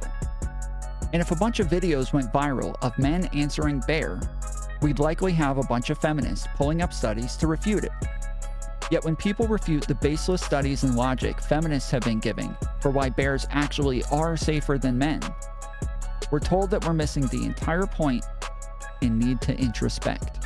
I just don't understand how you can be a guy and read, hey, women might be kind of nervous around you, and think this is just like if racism. I don't know. From where I'm sitting, I've been told my entire life, never put people into buckets based on immutable characteristics. Some women love being stay-at-home mothers, blah, blah, blah, blah, blah.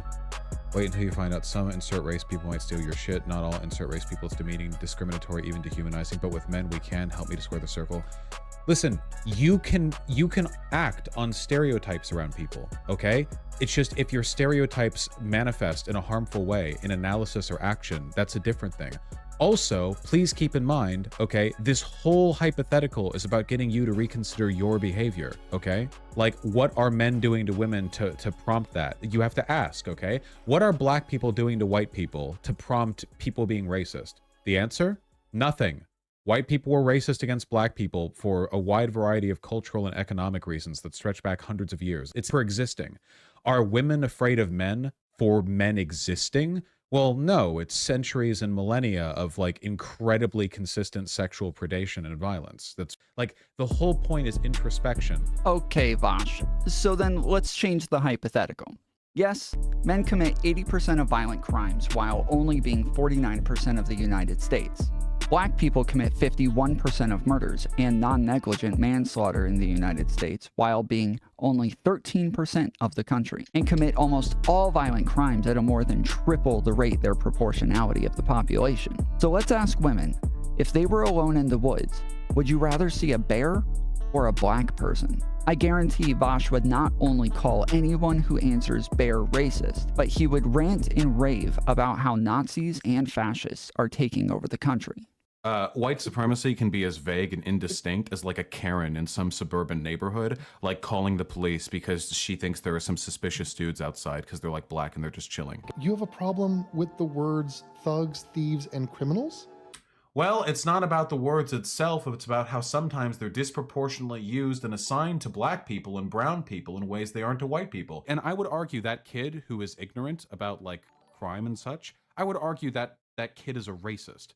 I don't think. You think so? When I say racist, I'm not saying that. I'm not making a moral prescription like this person has failed like inherently. I'm just saying like their thought processes have led them towards a point where they're passively enabling racist thought. But it's not black people who are committing all of those crimes, it's just the black men. So anyone who answers bear is still only answering that way because of the sex, not the race. And that would be a great cope to make yourself feel better, but I'm pretty sure if the original question was, would you rather see a bear or a human, no one would have answered bear, and the question would have seemed totally pointless. The stigma and fear attached to the concept and gender of men is what causes people to answer bear.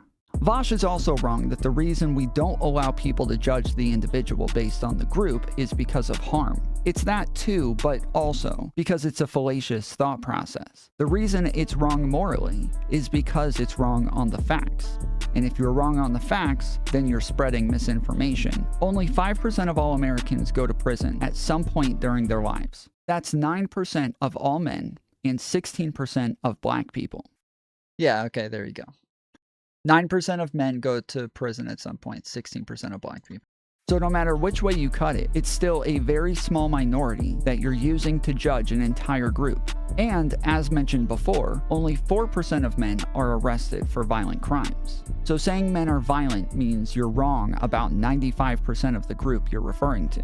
But men are committing higher crime rates because they are men. Black people aren't committing higher crime rates because of their race. Well, actually, if I didn't get myself canceled already, this is definitely going to do it. Testosterone has been shown to have a positive causal effect on crime, and black people have both higher rates of free and mean testosterone levels compared to white people on average. Cortisol dysregulation also has a positive causal effect on crime, which black people also have disproportionately compared to white people. But also, systemic racism has widely affected. So yeah, that's what I was looking for. Even as it concerns schools, why do you think parents pay a super high property tax to live in a school district where there's white people? Because they know. So just to be clear, for anybody who's like, cared a lot about the bear versus man debate and shit like that, this was not to say that like if women have some sort of fear of men, that this is like totally wrong and that they ought not ever have some sort of fear of men. It was more so to say two things. One, that there was at the beginning of this, I show a bunch of women who were saying that studies say that men are more violent. Statistics say that men are more violent than bears. That like there's proof that you're safer around a bear than a man. right? And so that is like the idea that they're pushing forward, is that like that it is proven that like it's not just that women have an irrational fear of men, but it is that men are literally more likely to kill you than a bear. Just not true. It's just not true. And so that's what the majority of the video is about, is to say that like that part is not true. But the video is called harmless. And so one of the things that Vosh says there is like, oh, well, the reason that stereotypes are bad is only when they cause harm. If they don't cause harm, then it's fine to have stereotypes. The whole thing is about the fact that this is a harmful stereotype on men. That this is a harmful stigma about men, to where they try to make it seem as though men are actually insanely violent. That like people are justified in being afraid of that women are justified in being afraid of all men, that like men are going to kill you, men are going to hurt you, they are going to like that. The whole video is about the fact that this is just a harmful stigma on men, and it gives people an unjustified fear of men. So just wanted to throw that in there. This is not like me saying like, you know, who could ever answer man? Who could ever answer man over a bear? What the fuck? Like, it's not that. It is about the fact that, one, it's just like people who say men are literally more violent are wrong, and two, that like pushing this idea that men are more violent than a bear is probably a harmful stigma. Know that if they go to the black school, it's going to be the Bloods and the Crips. It's going to be gangs. It's going to be, you know, you talk about school shootings. Nobody talks about all the school shootings that are committed by gangbangers in and around the school, and all the other violence that's associated with that. I mean, these because the intent is different. The intent is very different.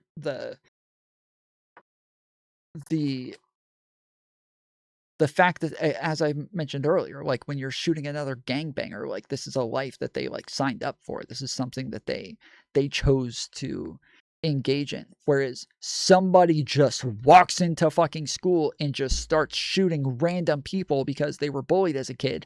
That is very different. Okay. That is not the same fucking thing. These are not comparable at all. And the fact that he thinks they're comparable shows that he just has not ever really thought about this topic before. This is somebody that people think is, oh, he's so smart and so well studied and so charismatic. He's a fucking thug who doesn't understand statistics. Give me a fucking break. Schools in the south side of Chicago, you know, it's just not I have an answer, livable. I have It's an not answer workable. for you, Nick. So the proportion of the population who carry out mass shootings is actually the same for black and white. For white people, the proportion of the proportion again, of the Wait, for mass shootings. Are you hearing it? Wait. He said for black and white people. Wait. Wait. Wasn't this Pierce's gotcha just a minute ago?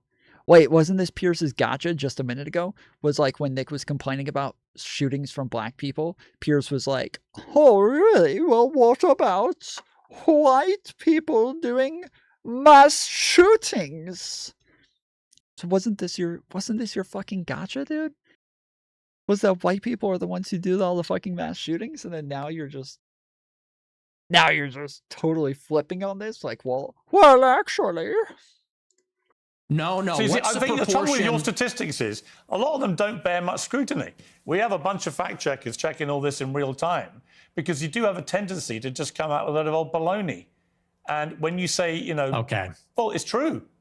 And when you're confronted What- with but you're- when you're wait, confronted what's with the reality, figure? you don't like it. What's the figure? What proportion of white people have committed school shootings? With white people as the denominator and white people that have committed school shootings as the numerator, what's that percentage? For both black and whites, the proportion of the population who carry out mass shootings generally is about the same. No. Tell me the number, and then the only focus of your attention is the black shootings, the black crime. You don't want to live around black people. You want to avoid black people. Piers, for the love of fucking God, pull up his own fucking violence. Holy shit, Piers. Pull up his own fucking violence. Pull it up. Pull it up. Say I would rather live around most black people than you, motherfucking Nick Fuentes. You're more violent than most black people. Not just most black people that I know. Most black people. Give me a break. You don't want interracial marriages or relationships that may produce black people. And yet, when I point out to you that there are many parts of crime in America where actually there's a majority of white people that perpetrate them, you don't care. You don't have any interest in that. It doesn't exercise your mind. Maybe because you don't. See, no one's maybe buying you don't this. have This kids. argument lost. No, it's not. It has nothing to do with exercising his mind. It has to do with him being a victim. He wants to be a victim, Piers. He wants to be a victim, bro. Okay? It's what gives him life. It's what gives him energy. It's what exercises his mind. Is being a motherfucking victim. No one is buying this. Everybody understands per capita, and people can even see what you race ahead and say, well, we're comparing the proportion of white and black school shooters. I said, no, compare the proportion of school shooters that are white versus violent criminals that are black, because that was the basis of the monologue, is that you're very likely, if you encounter black people or a young black man in the city, that you're going to be the victim of a violent crime, of a robbery, a mugging, a car theft, a carjacking, or a murder. That's the difference, and it's about proportionality, and everybody sees past that because we all live in. Yeah, Piers fucked up his own argument here. He definitely fucked up his own argument. His whole argument was supposed to be that white people are doing the fucking school shootings and that Nick doesn't care about it when white people are doing it. But then he said that white people and black people do mass shootings at the same rate. So now he's fucking up his own argument here, dude. In reality, hey, yo, Pam, welcome to Fools One. Let's go. Let's fucking go. Let's get some cheers in chat, Pam. You get to use your fucking awesome emotes now. Based. Talk about product of your environment. People that live in New York, Chicago, LA, we live in reality. We live in this environment and we see what it's like. And the threat, the danger in terms of probability is not, it's not even comparable. And I would say this to your point. If you're in a high school, let's see what the comparability is of an old woman knocking on my door and getting accosted versus knocking on Nick Fuentes's door and being accosted. Let's look at that. Let's check the proportionality of that. We can do time as well. I'm 37 years old. Never done it. 37 years. Hasn't happened. Hasn't happened at all. It's crazy. Now let's look at Nick's. In 25 years, he's been accused of multiple violent acts, and at least one pushing old ladies down the stairs. Wow. Interesting. And truly, if you see a white person who looks like a little autistic, he's got the SSRI stare, and he reaches for a backpack, people joke and say, run. Similarly, if you see a jalopy pulling up with a bunch of black people in it and they got their pants around the ankles, you're going to run also. And I'm saying the same thing. The difference is the latter happens much more often. He sounds fucking insane, bro. He sounds like a crazy person. Truly, he sounds like a fucking nut job. What he thinks that every time people see like a black person with a bunch of people in the car pull up in like a raggedy jalopy, he thinks that people are running. He thinks that they're gonna run. Yes, he says jalopy. He is a fucking boomer, bro. Earlier, he's trying to act like, oh, my dad, he's just a boomer, man. It's different. Nick is a fucking boomer, bro. He's a fucking boomer. This is ridiculous. He thinks that people just run away if they see somebody pull up at a fucking jalopy and they're black. That's it. That's all it takes. That's just that they just have to be black and poor and people see them and then they're going to run. What the fuck, dude? He is insane, bro. This is full on quack behavior. This is full on quack behavior, bro. It's much more common. You know, in Chicago, there's like 10,000 carjackings and car thefts every day. It's in the thousands. It happens all the time. How many mass shootings committed by autistic SSRI white people? I don't even know. I mean, it's probably in the single digits in the last decade in this city. That's the difference, and everybody knows that. But you're really just trying to carry water for liberal ideology. It's an ideological position. I'm really not. I can absolutely say, yes, there is way too much black on black crime, for example, involving guns in Chicago. And black on white also. Yes, but there is way too much gun violence in Chicago, right? I mean, it's indisputable. I've got no problem saying that. The difference is I don't then lead myself into a thought process where I have to avoid all black people in case they shoot me. And you've already conceded that you are a racist. So when people hear you then say, I don't want to be living anywhere near black people, they already have heard you say, I'm a racist, so they assume you're doing that because of people's skin color. I don't think you would probably dispute that, right? Well, you're separating two different things. How many dirty fucking thug blacks do we have in the chat?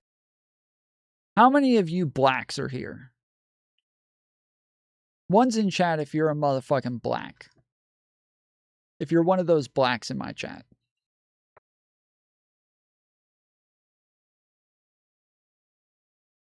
One's in chat for being a black.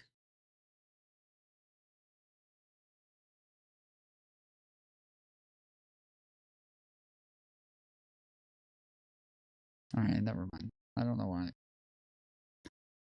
Can't do anything in my chat. I'm not allowed to do anything. Never allowed to do anything.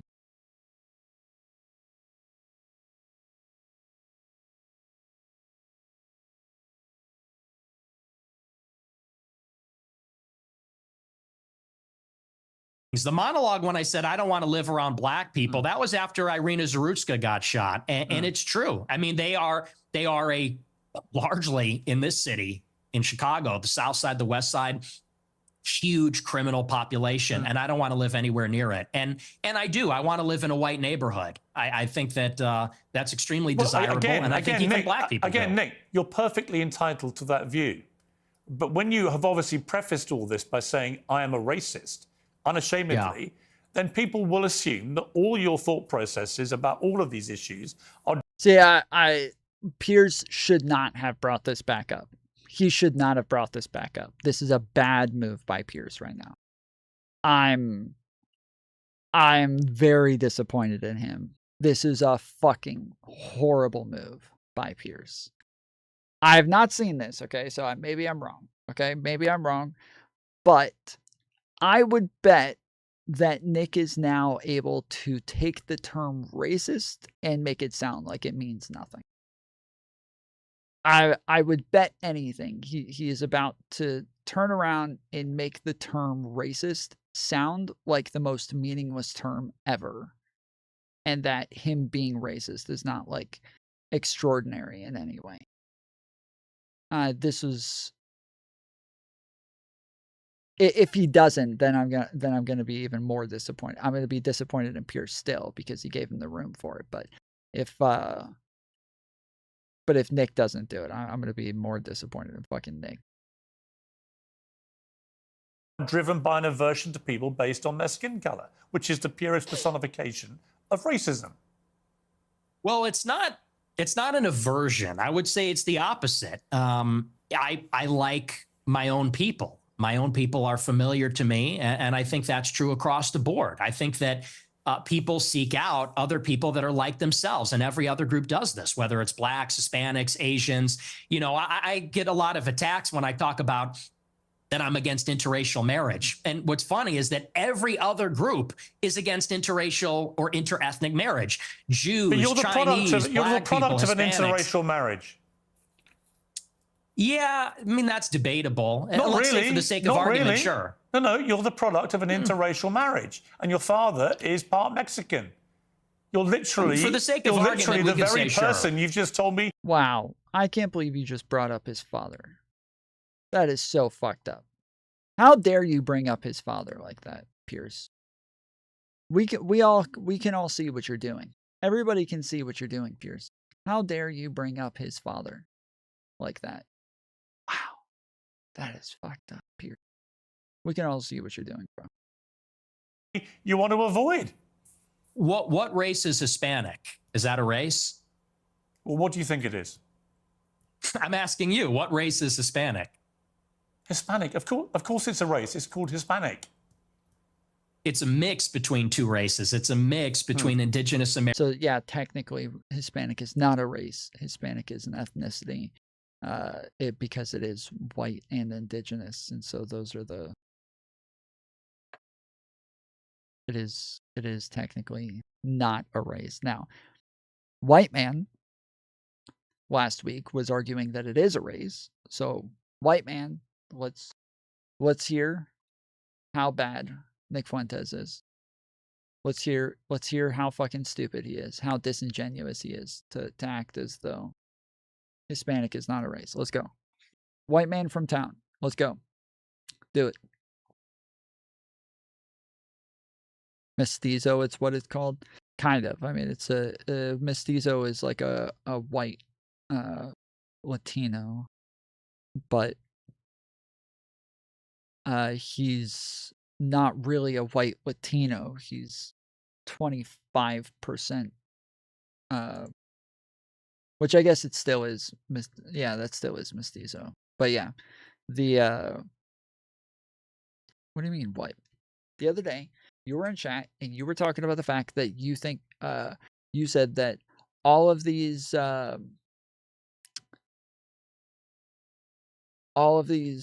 cities that they're categorizing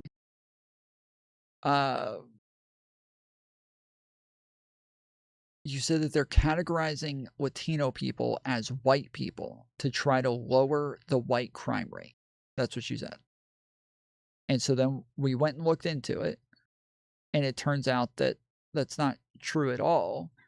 That the police departments don't categorize race or ethnicity; they categorize race, and that white is a race, but Hispanic is an ethnicity. And you were saying that's bullshit that they do this.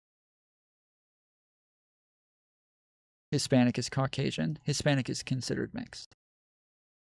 It's white and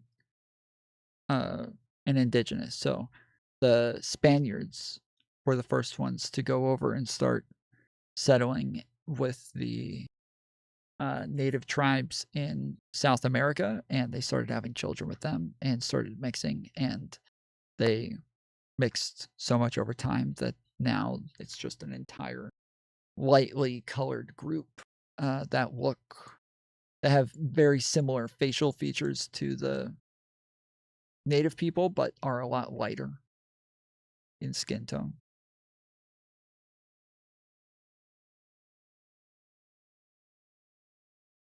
Correct, yeah. So now talk about how fucking dumb Nick Fuentes is for saying that Hispanics aren't a race.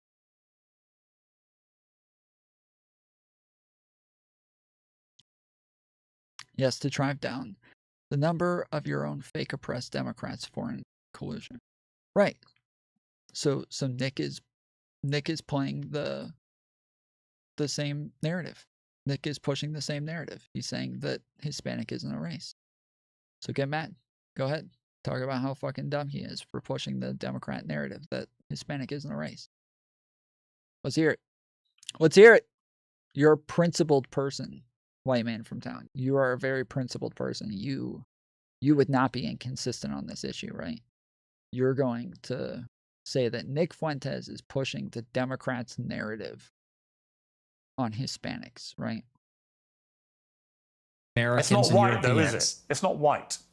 Well, apparently you're more of a racial purist than me. You got like not a really. You just keep saying you only want to live in a of. white neighborhood, but you're literally from a mixed race background yourself. You've literally got Mexican blood. I know, and I live in a non-white neighborhood too. I'm trying to get out of here, though. But I'm trying to get out. But here's the thing: Do you have any non-white? Do you have any non-white friends? Genuine question. Most of my friends are non-white. Most of my friends are not, and non-white people love my show because they respect the honesty. How many of your friends are black? Many of them, like at least a dozen. Wow. Ye being one who you know, Sneeko being another who you also know. Yeah. And so how do they feel when you say you just want to be away from any black people, walk away from them? Well, you know what Ye told me? I'll tell you verbatim what he said. That it doesn't come from a place of, and you use the word aversion. That's the first thing I'll actually dispute. Okay. It's not an aversion on the basis of skin color, because that would seem to suggest it's like a. It's an aversion to the fact that they're too much like him.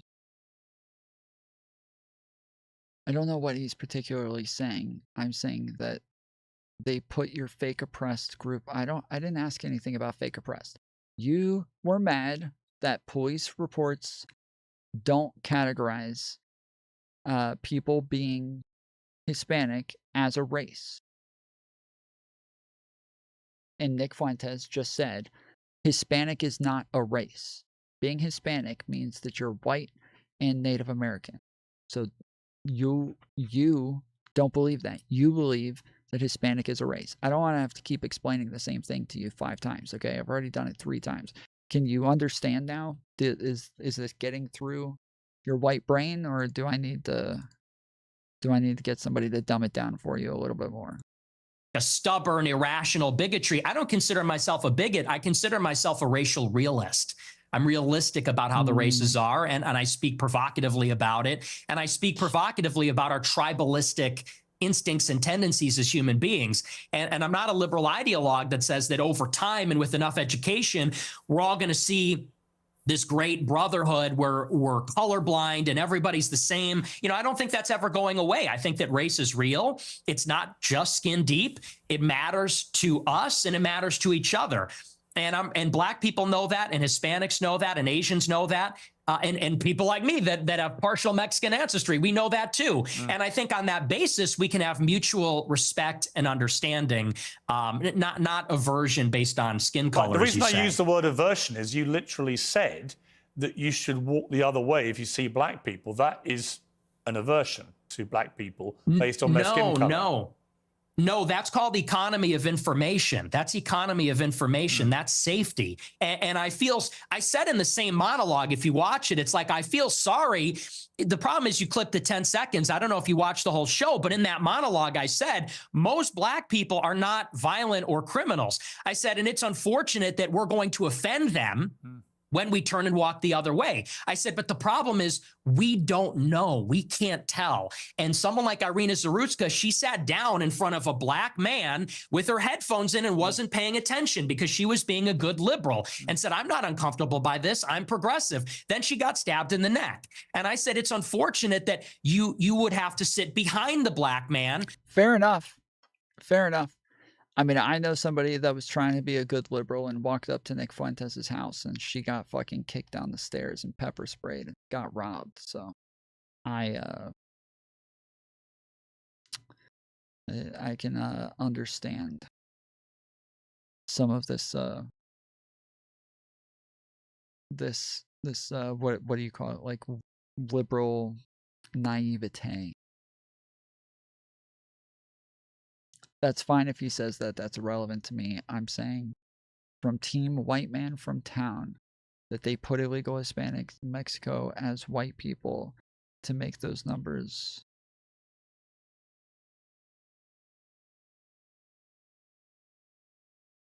less embarrassing. Okay, you're not understanding, bro. You're not understanding. If they were going to put them as something else, you believe they would have to put them as Hispanic, right? They only categorize race. So you think that Hispanic is a race. That's what you think. You think being Hispanic is a race. So if they're only categorizing race and you want them to put Hispanic, then you believe Hispanic is a race. And so Nick Fuentes is saying being Hispanic is not a race. Being white is a race. But being Hispanic is not a race. And so I don't know why this is so hard for you to engage with. White people just don't have the fucking IQ to engage with shit anymore. I don't know what it is. to be safe. And if he's not violent or schizophrenic, he might be offended by that. I said, but I would rather offend him than die. How many deranged white men have committed atrocious acts of murder in the last 10 years in America? Proportionally, far fewer. But how far many? fewer. How many? Do you know how many? You have a research team. You pull it No, up. I mean, don't have you're it in very front of big me. on. You're obviously extremely exercised by that one story, which was horrific, for the record, absolutely horrific, and should never have happened. The person who perpetrated that evil act had a string of previous offences and should have been picked up more, and it should have been amplified. Wait, what was his fucking question? White men have committed atrocious acts of murder in the last 10 years in America. Safe, and if he's not violent, then die. How many deranged white men have committed atrocious acts of murder in the last? Yeah, it No, really because- is like a dumb point from Nick to keep using this like one anecdote as though this is a great example of what happens all the fucking time. Everywhere you go, this is why people should never be around black people, because one woman got stabbed by a fucking black man. It's such a fucking stupid thing to say, dude. Because I know it's far fewer from Okay. experience. Okay. Because it's like you said. Well, and hang on. And I would add to that, you know, Irina Zarutska wasn't the first one. That was also after Austin Metcalf was killed in Texas. Sure. After Carmelo. Oh, okay. So she was the second one. Okay, so there were two people who got murdered, and they were both by black people. Wow, that's crazy. How many times has it been perpetrated by white people? Well, hang on. Let me finish my point. But you're And then not implying that only white did- people don't do this. And my point to you, Nick Okay. Fuentes, is of Yeah. course, Oh, I never said white people don't do Of course, it. deranged white people commit heinous acts. But you don't either No know. disagreement. You neither know nor care, or maybe both. Maybe you do know but don't care. You only seem to be focused on black people who commit crimes. And again, if you hadn't prefaced the whole debate about racism by openly conceding you are a racist, I could read other connotations into what you've been saying. But once you've said, I'm a racist, and then you only talk about black crime, I think people can watch this and they can say, yeah, he's a racist. And everything that he says about crime is driven through the prism of being a racist who judges people according to their skin color. Well, it's funny because it's quite on the contrary. And I said this in a similar monologue. You know, the problem is not that I wake up and I walk down the street and I see someone that doesn't look like me and it makes me angry. The problem is there's a pattern of. Correct. So I'm wed to this viewpoint. Why is that so hard for you? Libs don't understand. I just don't know. I don't know why you can't engage with what I said. White man from town. What happened to your like head? Did you get hit in the head a bunch of times? Like I don't know. This isn't difficult. 5-year-olds could understand what it is that I'm saying. You have CTE or some shit like that? Like what the fuck is wrong with you, dude? Behavior, which we've all seen. Blacks in America have become narcissistic, and they become narcissistic because they've been told they're victims of racism, they're victims of slavery. They've been told, really, there's no accountability. If they're rude, if they're inconsiderate, if they're criminal, they are told that they have no agency for their actions. They're being told, if you act in this way, it's because the white man made you that way. They're being told they have no agency for their actions. While you're looking at crime statistics to find out. You're looking at crime statistics. You're looking at arrest statistics to find out who commits more crimes, right? You're looking at the fact that black people are arrested at a very high percentage for these crimes. But you're saying that they're told there's no consequences, that the world is trying to tell black people you have no consequences. Also, you guys spend all this fucking time in prison.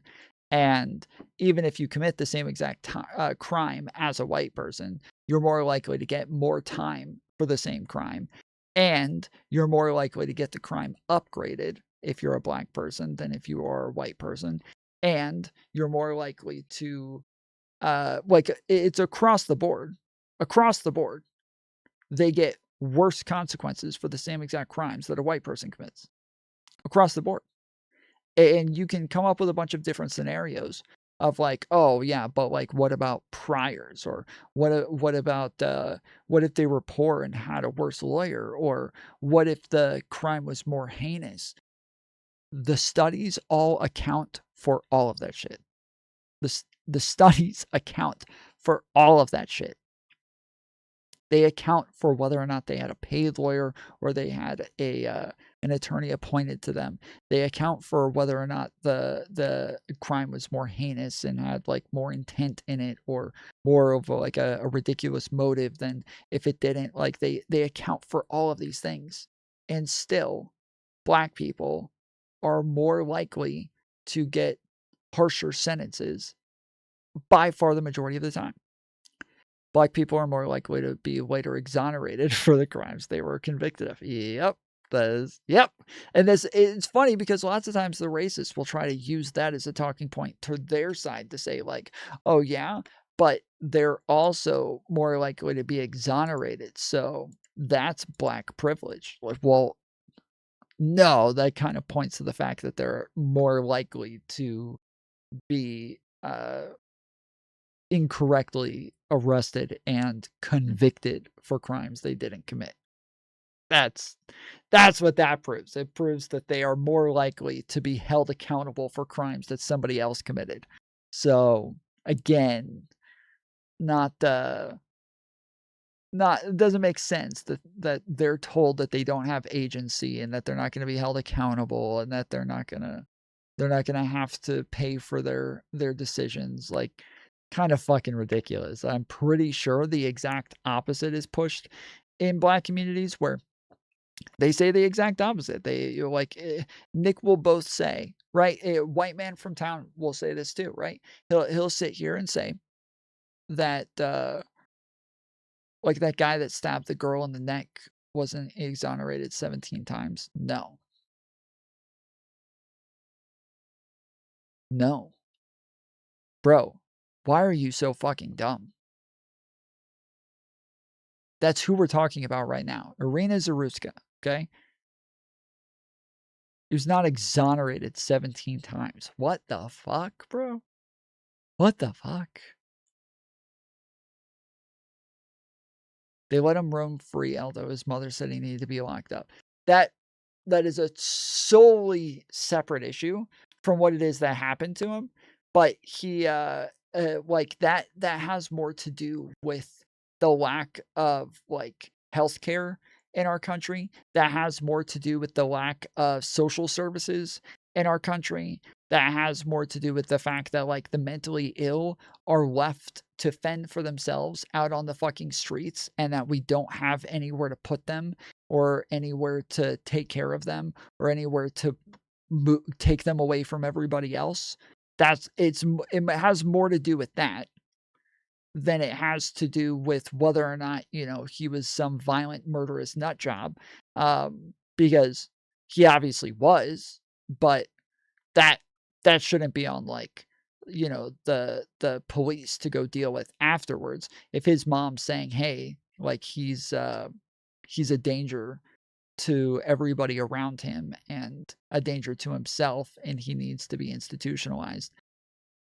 Yes, we don't have the institutions, we don't have the resources to help these people. And that is the lesson that we all should have learned from this scenario. But instead, the Republicans who refuse to give them the resources, the Republicans who are trying to get rid of the little bit of fucking social services that we currently have for these people, the ones who are defunding everything across the board to help people in need like this, those are the ones who, instead of looking at this situation and saying, man, we really need to put more money into our social services. We really need to make sure that somebody like this gets the help that they need a lot faster, and that there's somewhere for them to go. There's somewhere for them to be taken care of, so that they're not out here attacking people like this. Instead of them getting that lesson from this, they instead go on the fucking Piers Morgan and whine and cry about black people instead. But he had one major crime that he did 7 years for. He was locked up in 2014. He got out in 2021. And then he got the next time he got locked up, or 6 years. Sorry, he did 6 years. He got out in 2020. The next time that he got locked up was in January of 2025. Okay? January of this year. He got locked up. And this is why when everybody says, can you believe they let him out? Okay? This is what everybody's talking about, is when he got locked up in January. And they keep saying, wow, I can't believe they let him out. Because for the other crime, he did fucking 6 years. Okay? Like, it wasn't like he did some measly, 6 months or a week, or that he just wasn't punished at all, and that they just let him out on the streets. He did fucking 6 years. Okay? Now, the crime that he committed in January that they let him out for was for calling 911 too many times.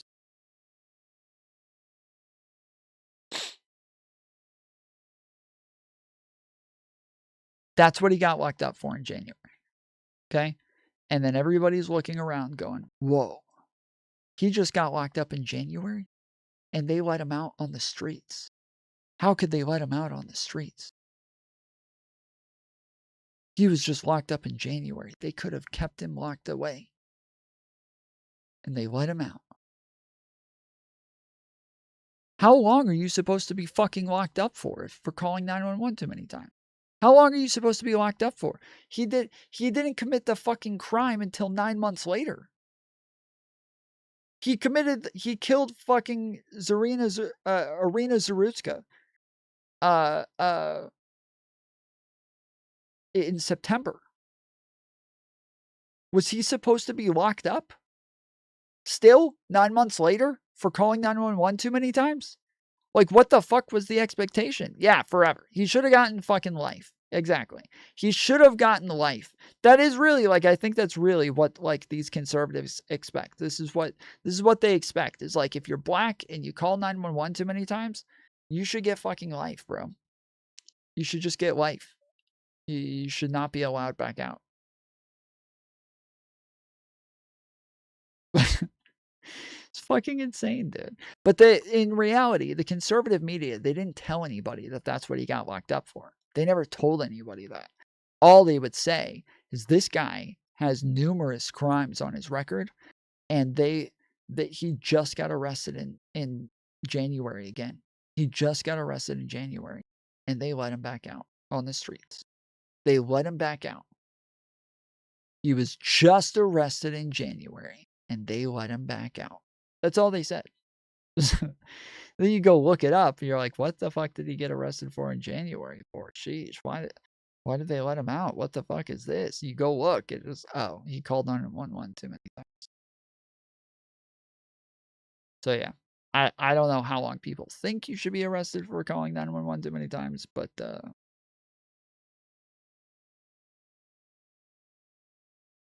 I think a day is more than enough. That way, it's because the system's rigged against you. And so we have been telling black people this for a generation, and now there's no rules. Now they go, and what we hate to see as decent people, not even as white people, but decent people, even black people too, what we hate to see is rudeness, obnoxiousness, inconsideration, criminality, violence. And that's that pattern of behavior that we see all over social. You're saying that's all he's ever been locked up for? No. Can you tell me what he was ever exonerated for? You said he was exonerated 17 times. What was he exonerated for, white man? I don't think white man's going to answer the fucking question. I think he's too fucking retarded to understand any of the words coming out of my mouth. He doesn't speak English very well. Social media on so the just to body be clear, cam footage you don't like black people who play the victim and are rude. Is that your position? I don't like that. Well, neither does Piers. He hates wokeness. He wrote the book on wokeness, guys. He hates wokeness. So they could be best buds now. Pattern of behavior. And who are narcissists?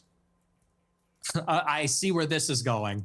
Yeah, Are you're you ahead going of to me. turn this around on You're me? ahead of me, aren't you? Because when I said, Very what clever. black friends have you got? You said, I am yay. kind of black, Yay. aren't I? No, not that. You said, Oh, yay, I'm not also. saying you. I'm just saying. Yeah, well, yeah, you say yay. What black friends do you have? Kanye West, you know, the guy who wrote the song Heil Hitler? I'm not racist. I have black friends. Oh, like who? The guy who wrote Heil Hitler? That's my buddy. So I don't know why you would think that I'm racist. I don't know how the fuck you could think I'm racist. Your choice of black friend is Ye, who is arguably the #1 black victimhood narcissist in America. Do you understand the problem? So he's your friend. He's one of the very few black people you want to be associated with, but he's the epitome of what you just said you abhor about narcissistic black people. Oh, bro. Bro, that was a pretty good one. That was pretty good. I'm not going to lie. I'll give it to him there. That was pretty good. That was pretty good. I think it might have been better to use the Heil Hitler thing. But he is now, instead of pointing out the absurdity of it, he's pointing out the contradiction in it, which I like a little bit better. I like the logical contradiction a little bit better. Yeah, if you're going to say that you don't like black people who whine and cry and claim to be victims all the time, how the fuck are you going to be friends with Kanye West? But I don't know. The things that Kanye claims to be a victim of, these are like the types of things that Nick claims to be a victim of. So he's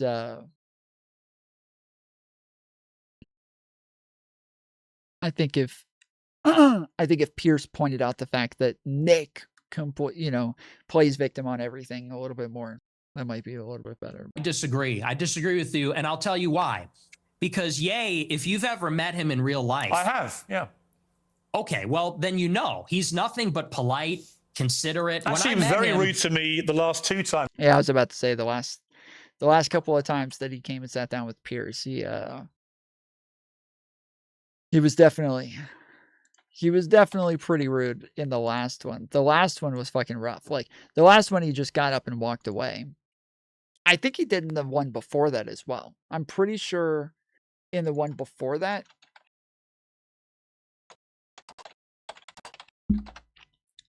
I think he walked out on that one, but it was like after like an hour and a half or so of him doing the interview, he walked out on the first one. But yeah, he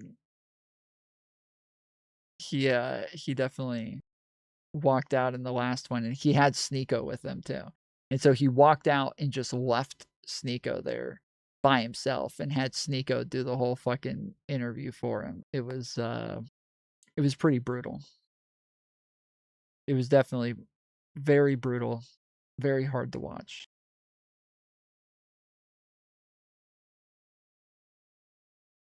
Fuck, where is it? Oh, there it is.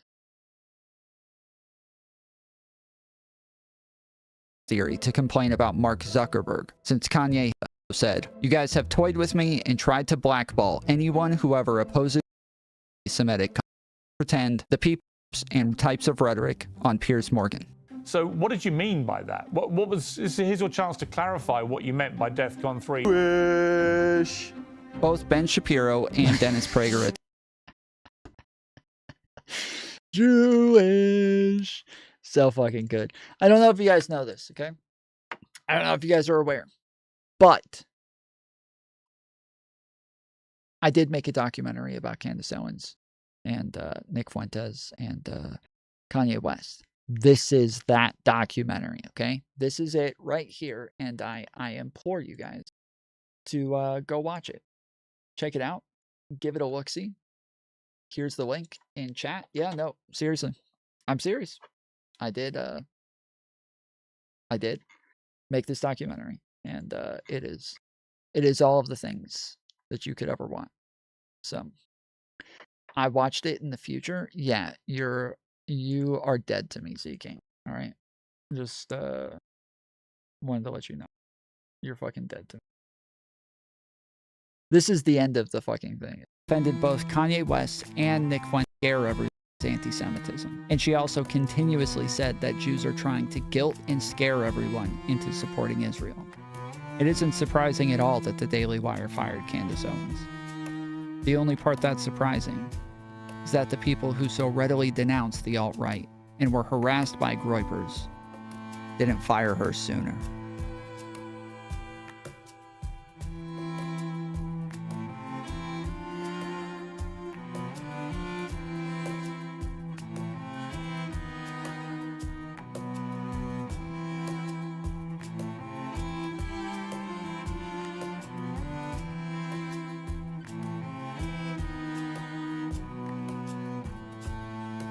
Watch this. Watch this. I spent like an hour on this right here. Just this. Just this right here.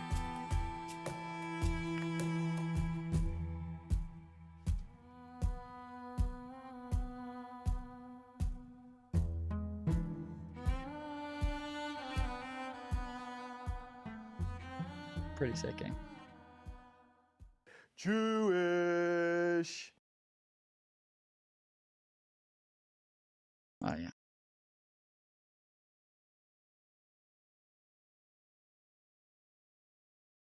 What a cock sleeve. Piers Morgan versus Nick Fuentes full interview. Okay. I interviewed him. He's a supreme narcissist, and he's also. Well, you keep interrupting me. You're very rude. Are you black? I Because you're being very apologize. rude by I interrupting me right apologize now. to you. I'm giving you a hard time, but I It's look. okay. I You're do not want to giving me a finish hard my time. point. I do want to finish my point about Ye. He is a guy who, when I was with him, wanted to make sure that everybody was heard. Everybody felt included. He's actually a very soft-spoken guy, very polite, and by the way, not violent. When you look at all the rappers that are in the music game, many of them, especially from Chicago, drill rap, they're talking about killing people. When is the Destiny documentary coming out? I just lost all of the fucking footage. Literally all of it. But I'm working to get it back. The hard drive that it's kept on just went down a couple weeks ago. And I lost all of my streaming shit, everything, but it's pretty expensive, okay? It's pretty expensive to get all that shit back. I will get it back. How? It just, they die after a while. They don't last very long, and I've learned a lesson in external hard drives. I have learned my lesson. You want to get an SSD, not an HDD. I learned that lesson after I just bought the replacement HDD. So I need to go get an SDD. Apparently, that is also the problem with the video game Call of Duty, and why the first couple of games are always not rendering, because it's on an HDD. So I got to get an SSD, and when I get that, which it used to pop up with like a warning every single time I pulled it up. Doesn't do that anymore since the update. It's weird. But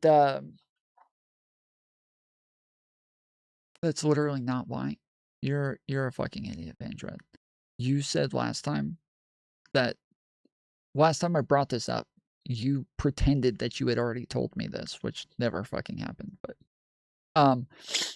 anyways, it does cost a lot of money. And so I said it was your VRAM. No, you did not. First off, just the other day when I was talking about the fact that I said I just figured this out. You said that you had been telling me this the whole fucking time, that it was my HDD. And I kept saying, no, you didn't. You never told me this. First off. Second off, you told me that it was the VSync. That's what you said. You kept telling me over and over, Tom, it's the VSync. Tom, it's the fucking VSync. It's just the VSync. Oh, just turn off the VSync. That's what you kept telling me. And Kyle kept telling you that that's not how that works. Shooting people, they gangbang. He notably, if you know about him, he got his start because he was a nerd. He wore a backpack and a polo, and he wasn't a gangbanger. He rapped about his feelings and girls and his dreams and his... But with that said, I do need money. So if you guys want to send me money, make sure you send a donation. Use the tips link pinned at the top of chat. Very helpful in getting shit done. makes it to work. Soon I will be moving to New Zealand. The hope is to finish the documentary when I get there. That's one of the things that I will try to prioritize. Again, that has to do with like how much money I have, but you know. Ambitions. So no, and by the way, he would tell me all the time, he doesn't even feel black. They make him feel not black because he doesn't do those things, because he's soft-spoken, because he's artistic, because he's a bit of a nerd or likes fashion. So I would disagree. He's actually not like that at all. Okay. We're talking he's also a Hitler-loving anti-Semite. And we're going to take a little commercial break here, and we're going to come back about. Oh, that reminds me. I do think I backed up a lot of it on a Google Drive. That reminds me. I'm pretty sure I did. What's it called again? Like Google One or something like that? Google Drive. I'm pretty sure I did. And talk about anti-Semitism and your views about Jewish people, and indeed what Yair said about the same subject matter. Angel Studios are back with a new must-see documentary. It's called Thank You, Dr. Fauci. There was a period where a bunch of people all said that they wanted to be part of the documentary. And they were like, I want to help. I want whatever I can do. And I was like, okay, I don't have money to pay people. But if you guys want to help, if you want to edit, I could really use help clipping. So I'm going to upload all of the shit to a Google Drive for you to download. And then once you download it, I will give you each and every single point with the timestamps where you have to cut. And then you just upload all of that to the Google Drive once you're done. None of those people uploaded any. NZ Money. They have SHTTY currency, right? Yes, they also have shitty currency. Thank you for the $2.14. Mr. Goblin in the house. Let's fucking go. But yes, Hey, Pam, let's fucking go, boy. Let's fucking go. Wah. It's on to Marco. Let's fucking go, boy. Thank you, Pam, for the $5. She got a membership and $5. What's the call-in number?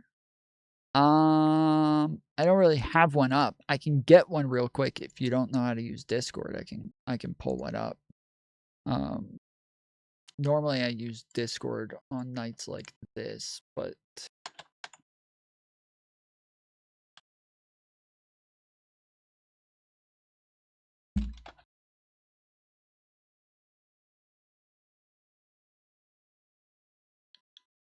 Scrimtar's always way behind, where it takes him like 5 minutes to respond to anything that I say.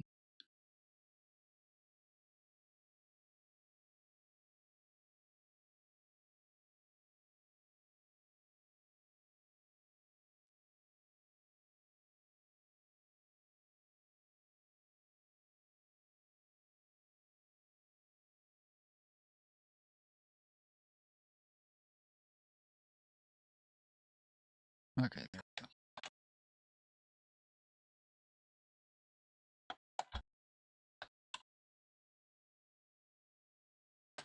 Glad you remember. Thanks.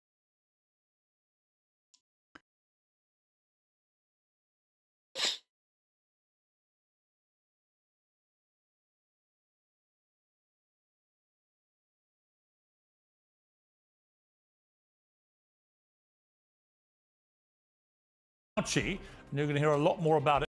But yes, anyways. Money would help. Well, it's days like this that'll make us happy like a puppy getting lucky with a lassie. Is it? It's days like this that do that?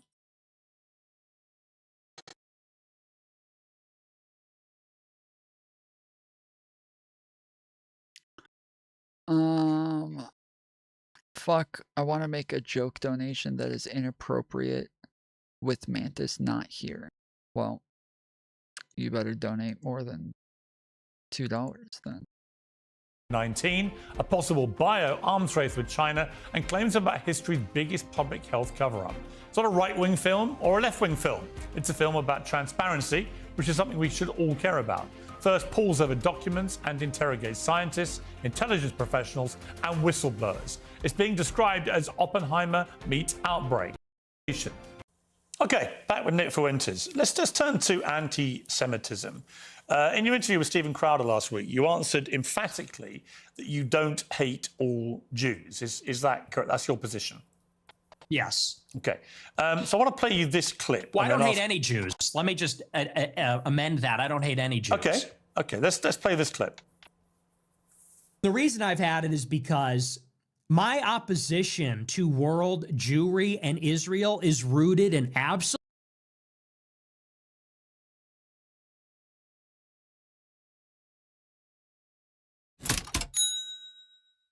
So the lesson is, being a Discord works, huh?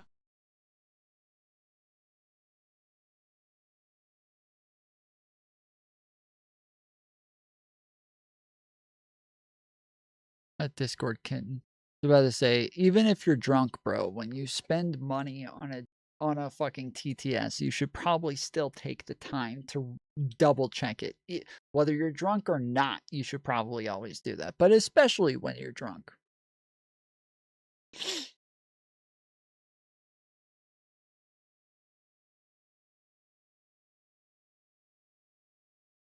Not nights like this.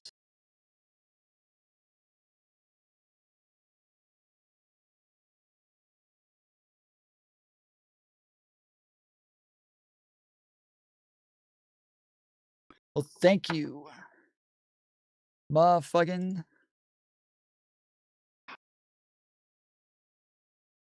Short stack up. Why didn't Pam's donation didn't pop up on my thing? Oh, because it's a sticker. That's why. Okay. Never mind. Damn. Okay, so I thought if you sent. What does he normally send? He normally sends 20. That. Oh, yeah, no, that is right. Okay. Yeah. $10. Okay. Absolute, uncontestable fact. We have the. Yes, being a Discord kitten does work. I mean, have you guys not seen Destiny? Truth on our side. That's why we're winning.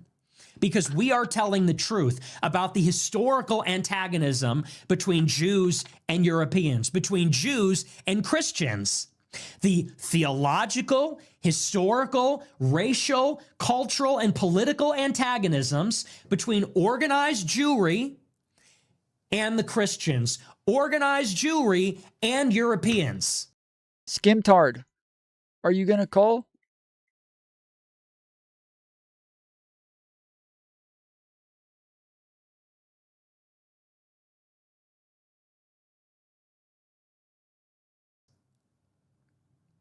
And the reason that we are winning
to Flight of the Conchords.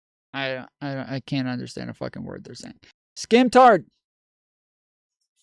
Bro, I gotta keep the fucking thing up if you're gonna call. I gave you the phone number. Are you gonna call? I don't want to keep the thing up if you're not calling.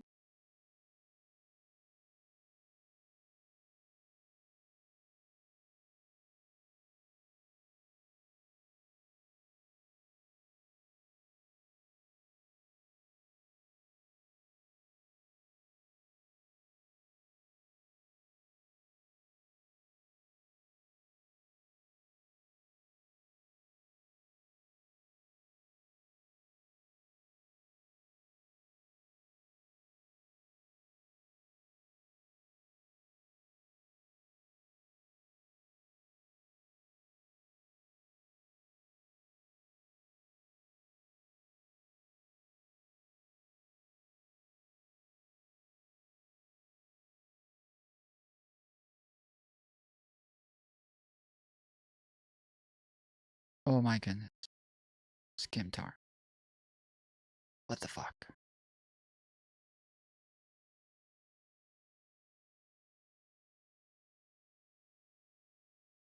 Skimtar.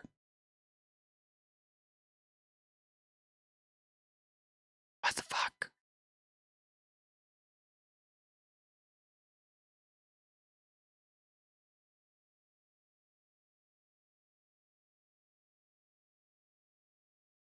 That was awful. Yeah, I'm not impressed. Winning that argument is because it's real, it's true. I can prove it. I can show you. I can name the names. I can show you the paper trail, the money. That is why we're winning. That is why all of this is raising the consciousness. When you say you have this opposition... Wait, sorry, I need to listen to that again.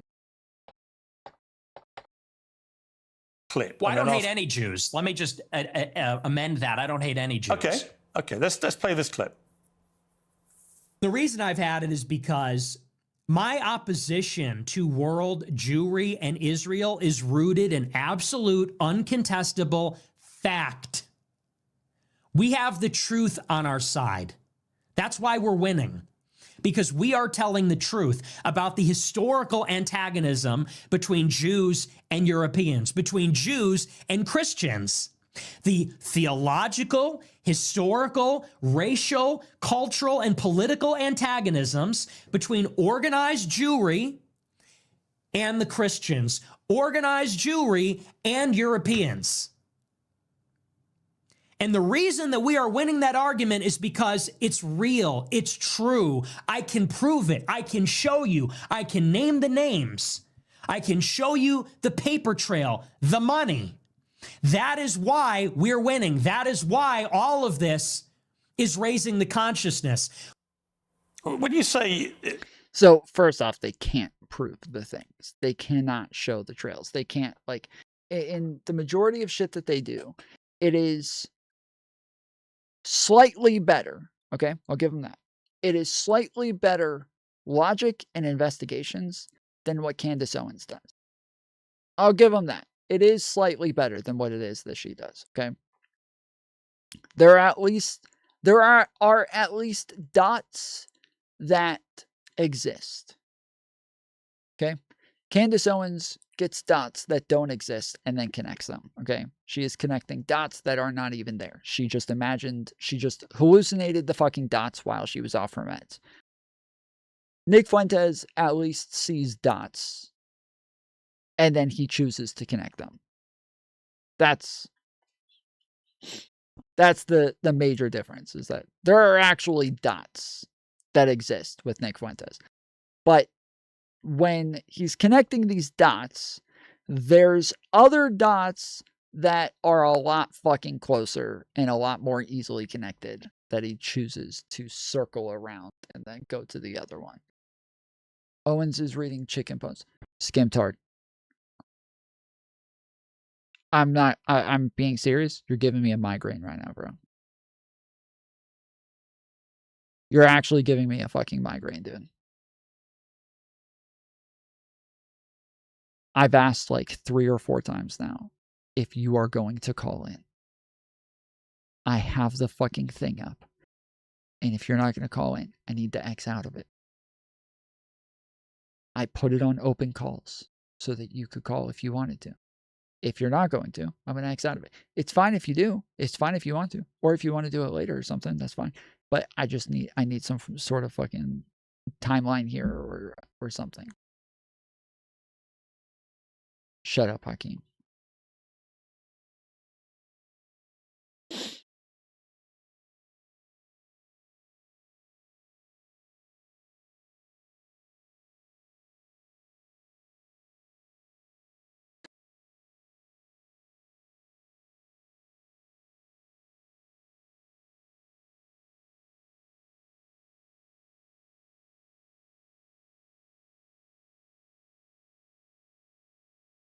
I posted the number in chat and added him. I put @Skimtart and added him. I had to eat my pizza rolls and wipe Cheeto dust under my eyes. Okay, so yeah, if you just like need some time, that's fine. I'm just trying to get some sort of. You have this opposition to world Jewry. I mean, it's one thing to criticize, for example, the Israeli government over what it's been doing in Gaza. I've done that myself. When you talk about world Jewry, I presume you're talking about the 15 million Jews in the world, and you are opposed to them. How does that square with your position that you don't hate any Jews? Well, do you take issue with my use of the term world Jewry? Well, what do you mean by that? Or do you take issue with it? Do you have a problem with that? Clarify what you mean. Well, how can he know whether or not he takes issue with it if you won't tell him what the fuck you mean by it? By it. Well, it's funny you bring that up. The gaslighting's crazy because I use that expression on my show all the time. I say organized Jewry, world Jewry. And do you know that for like 30 years, the World Jewish Congress has an annual keynote called the State of World Jewry? Barry Weiss has given it. You can look it up. It's on YouTube. She gives the State of World Jewry address. But Nick, what do you mean by it? He's already getting defensive about the word Jewry, and Piers hasn't even challenged him on it. Piers didn't even bring up the term Jewry, and Nick is already getting fucking defensive about it. Tell me this is not a fucking eternal victim, bro. Tell me this is not an eternal fucking victim. He's pulling a fucking AJW on us again and just getting defensive about the term Jewry when Piers didn't even fucking bring it up. Like he didn't even say, these are like, well, what about Jewry? What about me saying Jewry? Are you not even upset about that? I mean, you have to talk about, there's a concept of Jewish peoplehood. It's the sense that they are part of a common nationality, a common tribe, a common people. And so where they reside in Israel, the United States or Europe or elsewhere, they see each other above or maybe on a different level alongside their nationality, their state, wherever they reside. If they're in Germany, France, the United States, they see themselves as part of a transnational nation, of an international nation. The Jews in America, the Jews in Israel, they identify as Israeli or American, but they also have something in common. They identify as part of a common nation, which I would say there's a world Jewish population. It's world Jewry. And world Jewry has representatives. There is such a thing as the World Jewish Congress, where they actually elect, it's democratic, all the local Jewish organizations elect representatives to represent proportionally the Jewish population in their area at the World Jewish Congress. Nice to see and you, it's sort buddy. of like Davos. It's like the World Economic Forum, but it's exclusively for members of the Jewish nation that exists across the world. And so that's a real thing. And I didn't make that up, and that didn't come from 4chan. It's like I said in that clip. For it seemed to me as if then first I stood at a distance and aloof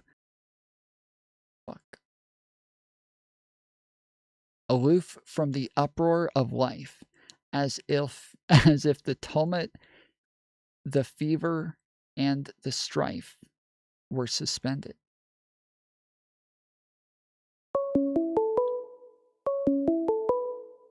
Is that what it seemed to you? That's interesting, man.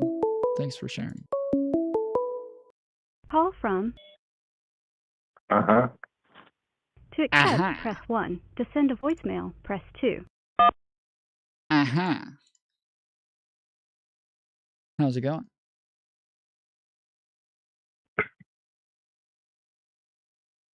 Good.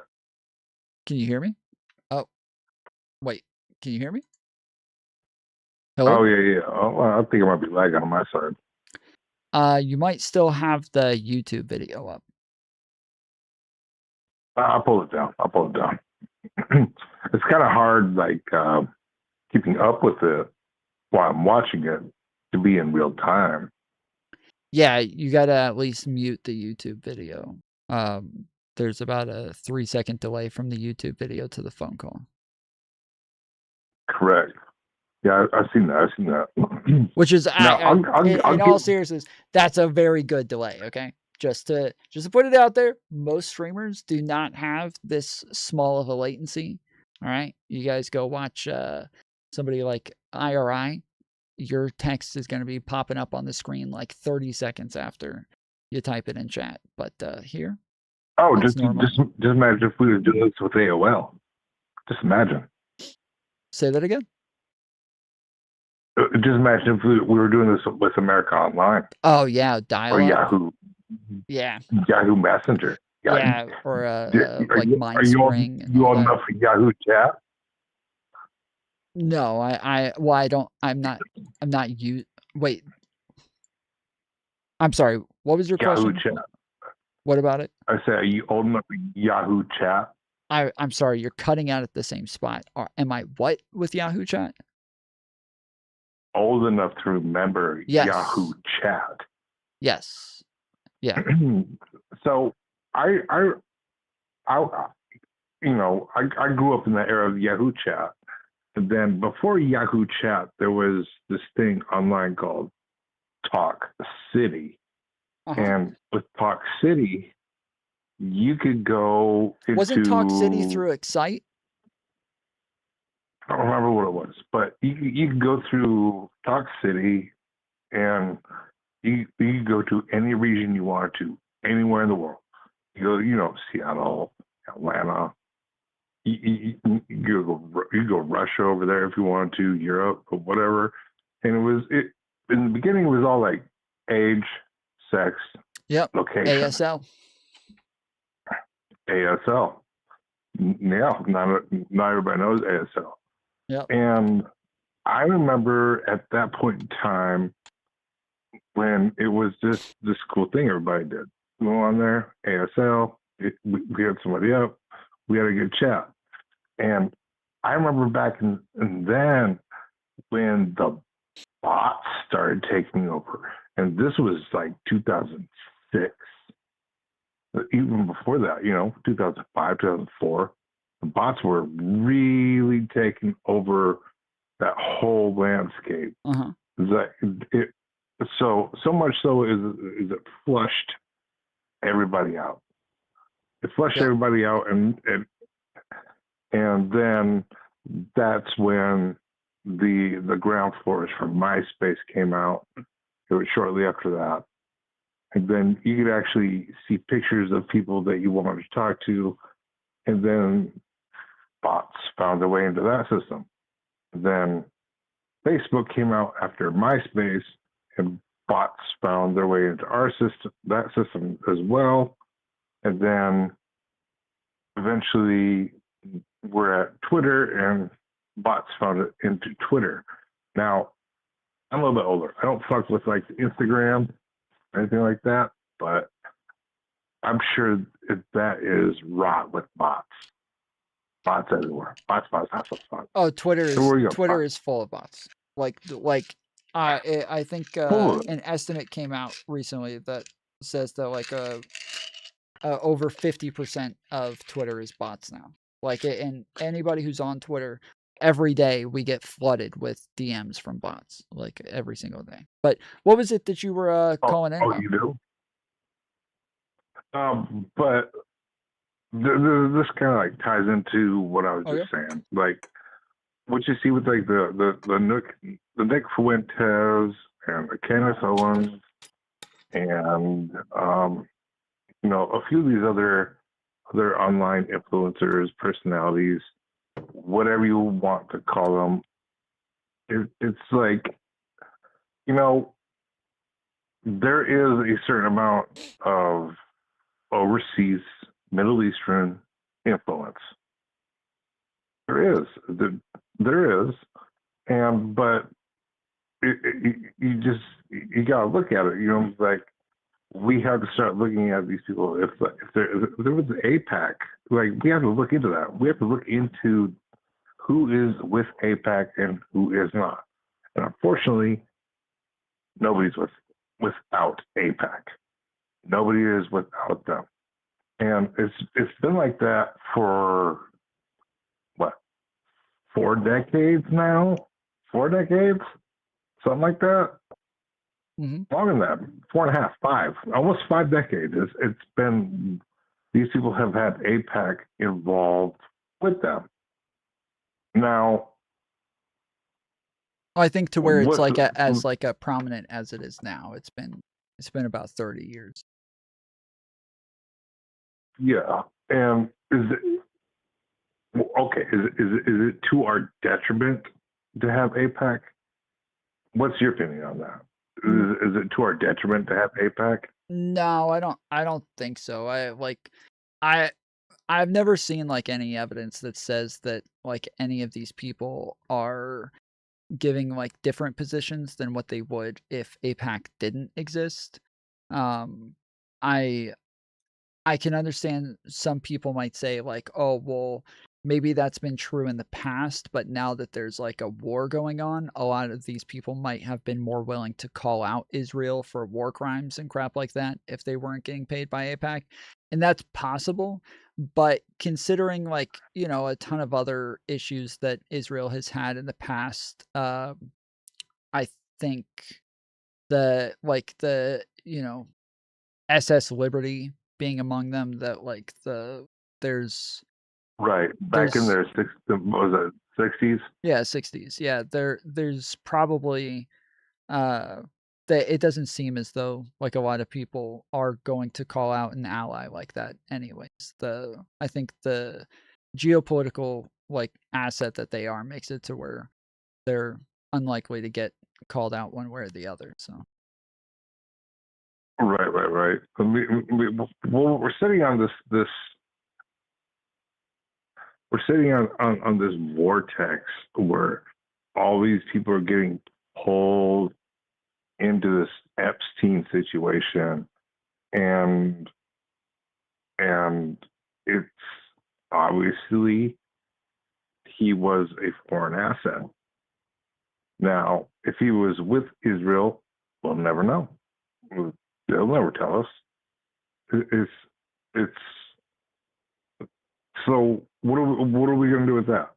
And then all these reports come out that he was giving 87 to 89% of all of his funding, whether it be $1 or $3 million. I don't care. But either way, it was all towards Democrats, right? Yeah. All of it. All of it was towards Democrats. So then when you see the current administration, they start pecking at this stuff, they start crying wolf. Oh, they come down from the rafters, they drag out all these retirees, they drag out all these generals that haven't been around the military forever. They started dragging all these people out that were sitting in mothballs to start talking about the situation. So wait, to start, hold on, wait, hold on. Wait, crying wolf about right, what? okay, Talking about what situation? What are we? I don't know what we're talking about anymore. About Epstein? Well, yeah, well, I'm talking about with Trump, right? They start attacking him personally. They start attacking his policies. Wait, I'm sorry, hold on. You were talking about generals. What do generals have to do with this policy? I thought you were talking about. Them mofos there was a few of them that spoke out against him as well. Sure, but they're I'm sorry. calling him a thirsty democracy. I'm talking about like it's like an apparatus of people. Wait, but you said they were crying wolf. calling- Crying wolf about what? about anything. You know, I'm sorry. like I said, It's not about tariffs, anything. Like yeah. if it's crying wolf, it's something specific where like they're saying something over and over and over until nobody believes them anymore. So it's like, what are they crying wolf about? Oh, okay. I see your angle there. But no, they were doing an all front, starting to bring up issues that they thought they could convey to voters about what Trump was doing. How about that? Is that a better term? Sure. You know, they're going after his international policy. They're going after his tariffs. They're going at him, his character. They're going, you know, well, whatever. Yeah, there's a you lot of have, people complaining about they Trump. want. And they were all going after him, you know. And I was giving a few topics here and there some credence. You know, who was that old broad that was going after Trump?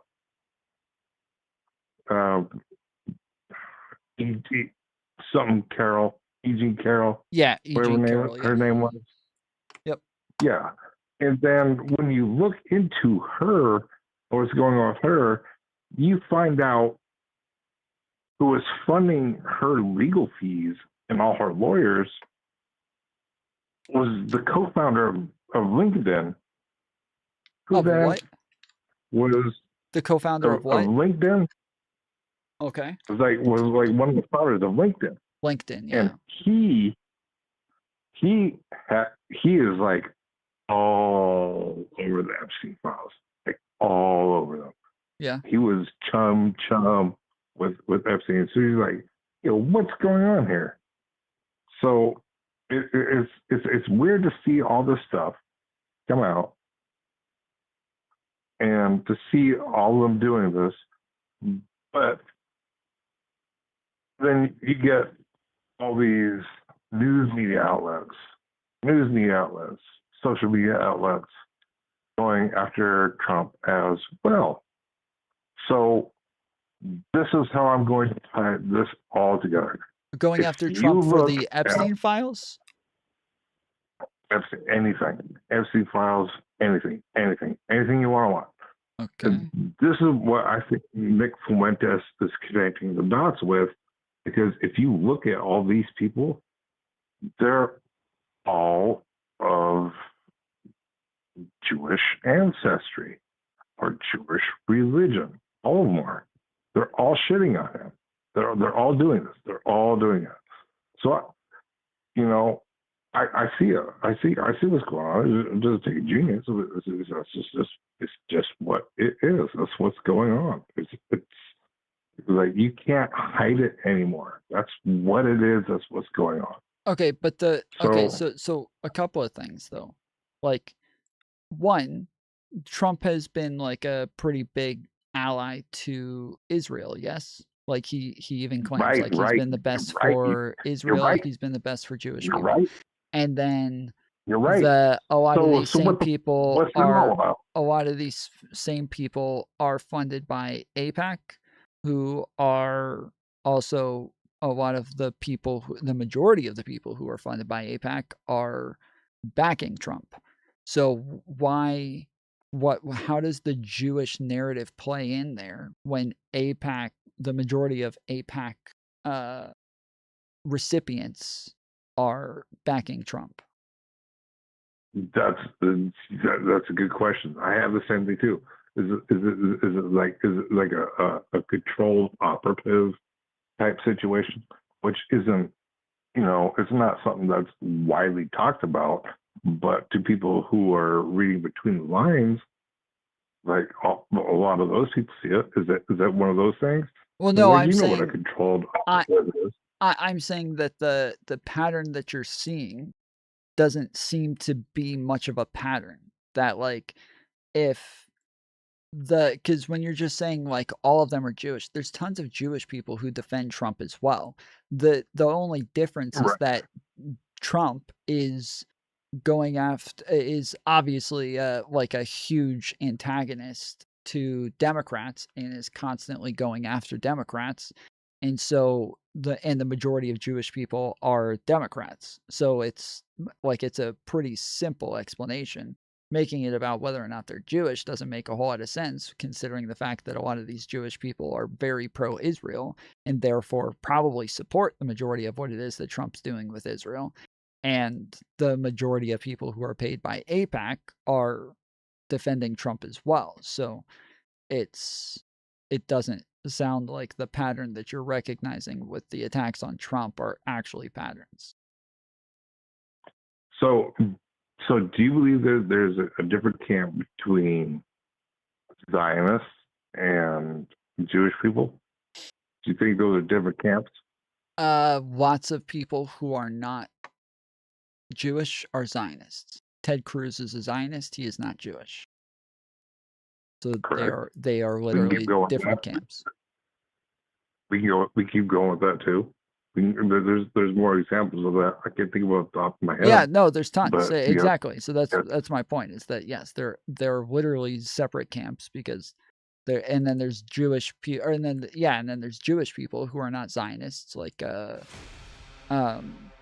like Sam Cedar or I forget Noam Chomsky, people like that. Like there's Mom Donnie. Mom Donnie is Jewish. What do you mean Mom Donnie's Jewish? Oh, there is a video on YouTube where he's meeting with Jewish people of New York. Uh-huh. And he's wearing a yarmulke. Yeah. He's meeting with the Jewish people of New York. Yeah. And he's being welcomed into their community. And there's obviously like some elder dude saying, oh, his mother is Jewish. His grandmother is Jewish. And but the thing about the Jewish community is they don't base your lineage. They base it on your mom. Yeah, it's just your mom. Base it on your mom. It's just your mom. That's what you have to like look at with all these people. It's like, oh, that's my mom. My mom is this, my mom is that, my mom is this, my mom is that. That's what they go off. Like we don't feed any credence into that. So as a Western society. That's not true at all, though. His mom's not Jewish. His mom is also Muslim. His mom's an Arab Muslim. The video of him, I believe that there's like a video of him wearing a shawl and a yarmulke, meeting with Jewish people, but that's a pretty normal thing that politicians do. Like I can show you tons of videos of white politicians doing this. It doesn't mean much.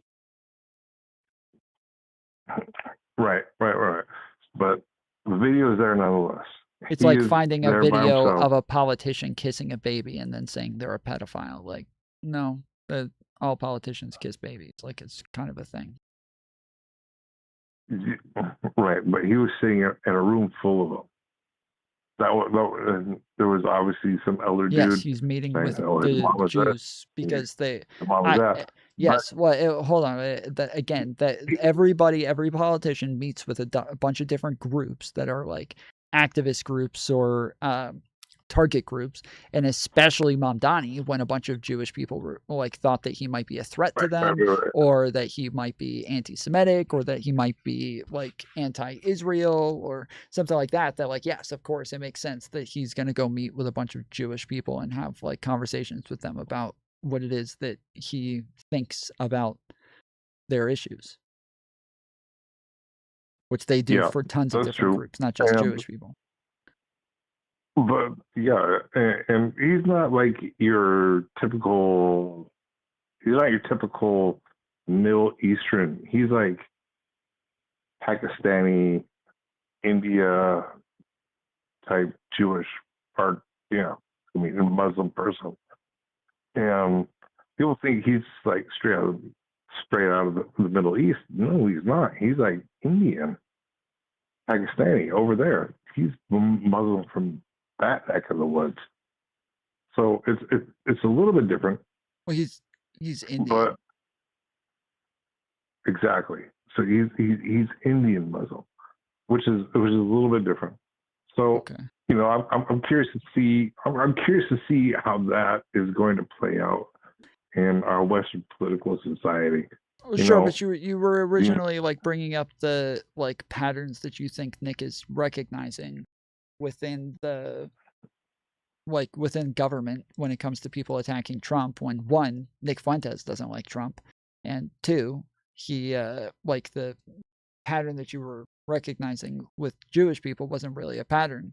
And then somehow we got on to Mamdani, but you recognize that like it's not really like much of a pattern if the majority of them who are getting paid by AIPAC are not attacking him, and that the majority of the Jewish people probably agree with Trump on his like Israel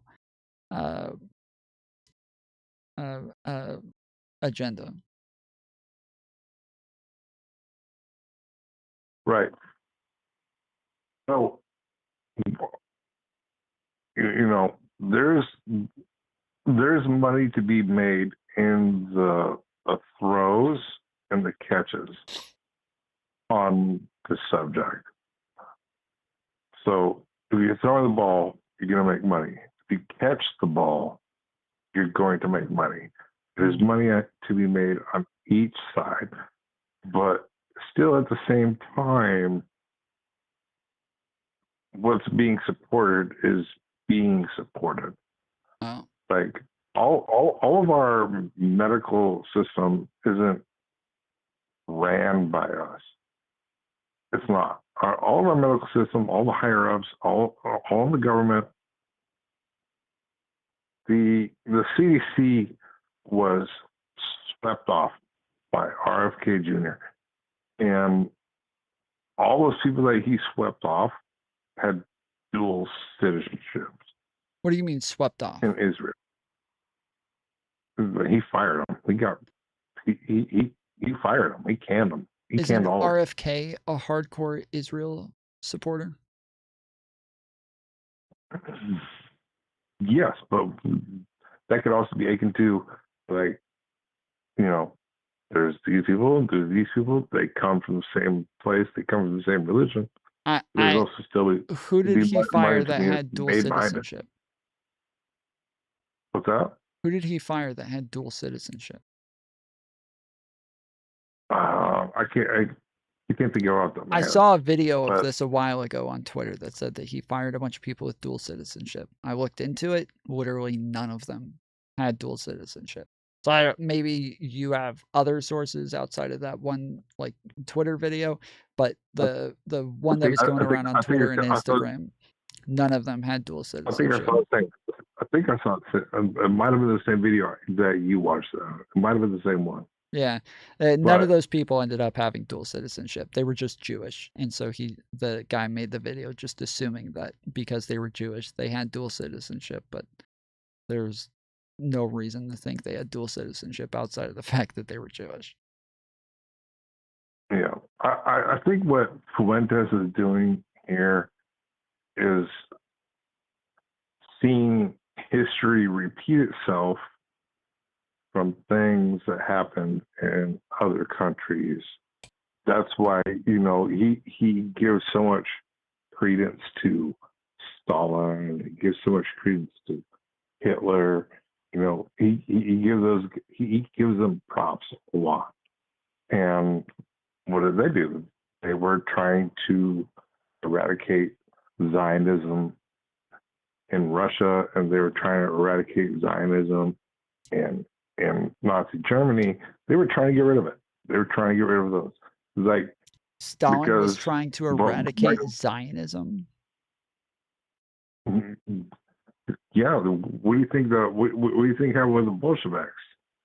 The Bolsheviks came in. Wait, but that's Jewish people. That doesn't have anything to do with Zionism. That's what it.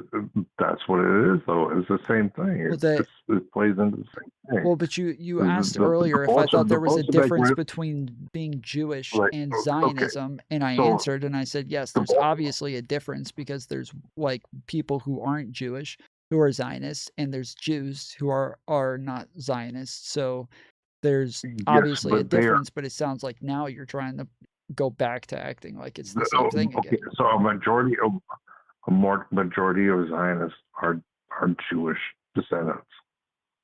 I No, think no, no, no, no, that's no, what. no, no, no, no, no. No. The majority of Jews are Zionists. The majority of Zionists are not Jewish.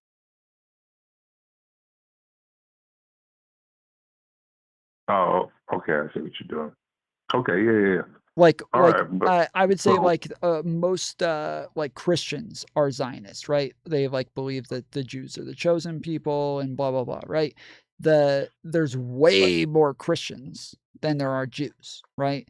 And so all the fact that means that there's already more Zionist Christians than Jews, which are gonna be, that's already gonna make a massive difference. right. Well, I think what Fuentes is doing is he's seeing patterns within government, colleges, and media that Hitler was dealing with these, whatever you want to call Zionists or Jews or whatever. Mm-hmm. They were doing transgender surgeries. The first one was done in Nazi Germany, Mm-hmm. and they had a big thing about that. Yeah. Feminism rights was created by Jewish women, so there was that aspect. They were taking over the banking industry. They were taking over the movie industry in Nazi Germany. That's what we have going on. They were taking over the music industry in Germany. That's what we see going on here. So I see Fuentes connecting all these dots to what they were doing in the past. And, he has this thing, and Fuentes wants to see America first. I could see that. I'm with that. I'm with that too. I'm with America first as well. Like I don't. But my thing is, I don't care who you are. I don't care where you come from. I don't care what you do. But if you're getting into politics or media or music or the movies, and your agenda is for somebody else overseas, stop. I got a problem with that. If you want to be Jewish or Muslim or Buddhist or blah blah blah, you want to get into these industries or banking, you want to get into these industries, but your agenda is overseas, that's an issue. So when you say you have a problem with that, do you mean like a personal preference, like you would rather they didn't, or do you mean like there should be like legal consequences, or like it should be outlawed, or what do you mean? You have a problem. There should definitely be some scrutiny. Like, okay, so what do you got going on? So just personal preference. There should be some oversight. Like from the government?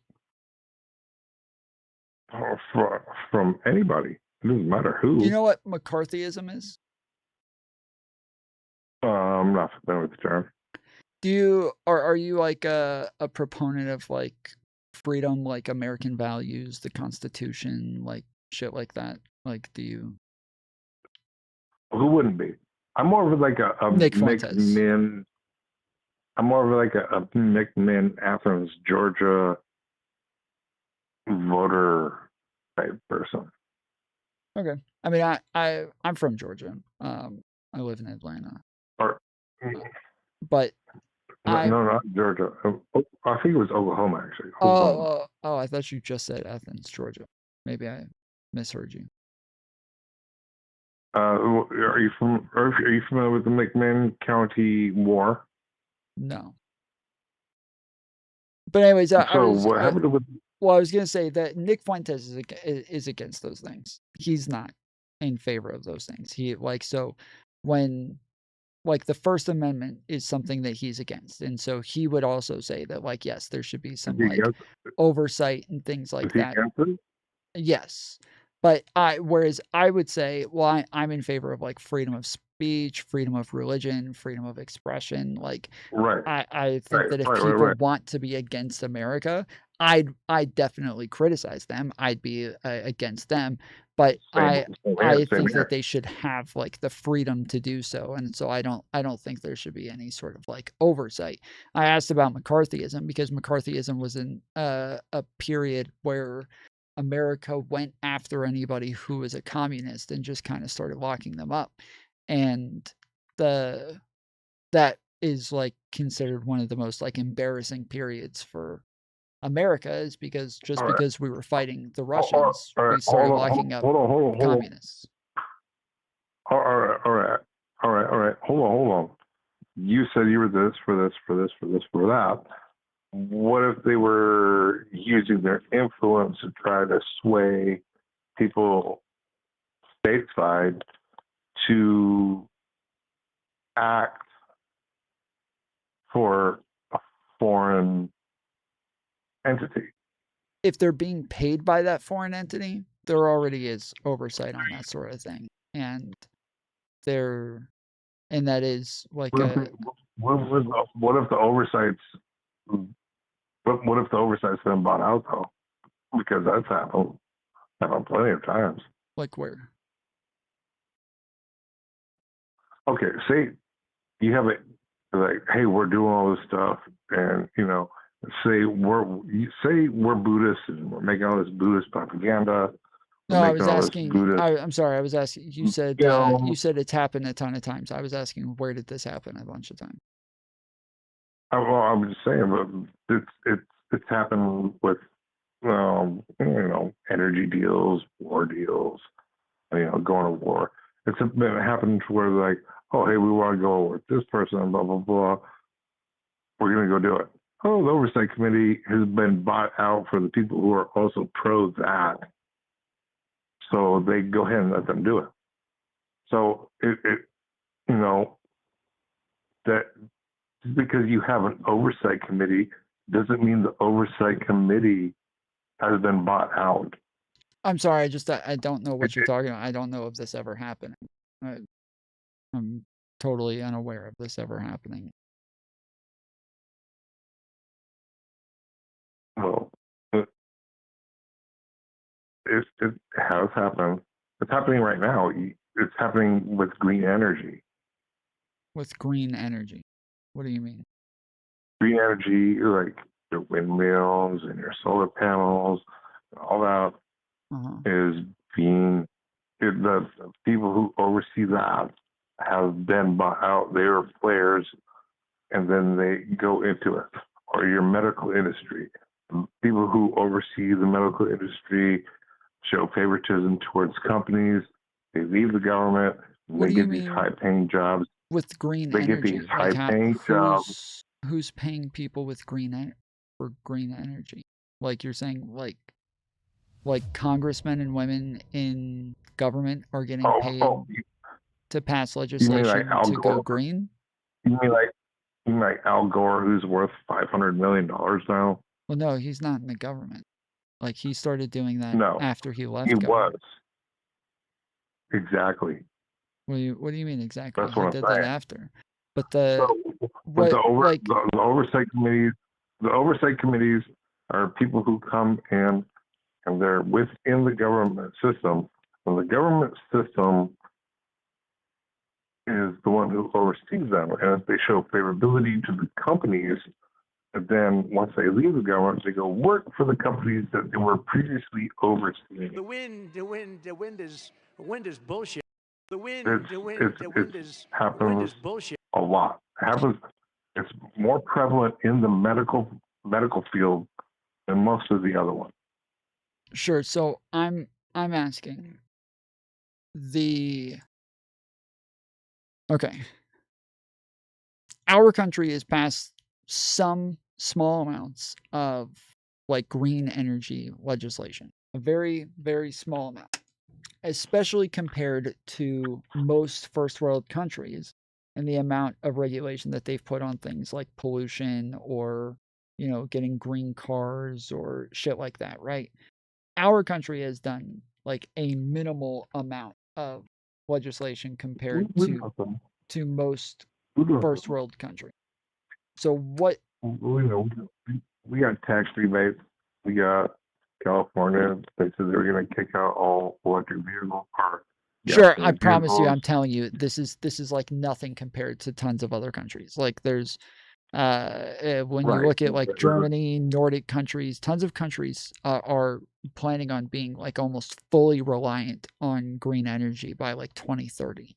Like we are way behind everybody else, and we are one of the biggest like polluters in the world, us and China. And us and China are both doing minimal amounts of regulation to try to fix this shit.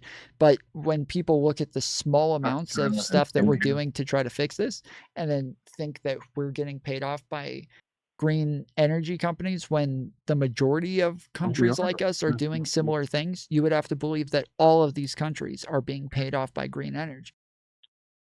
And green energy is not a big enough industry to pay off like our government, let alone any government.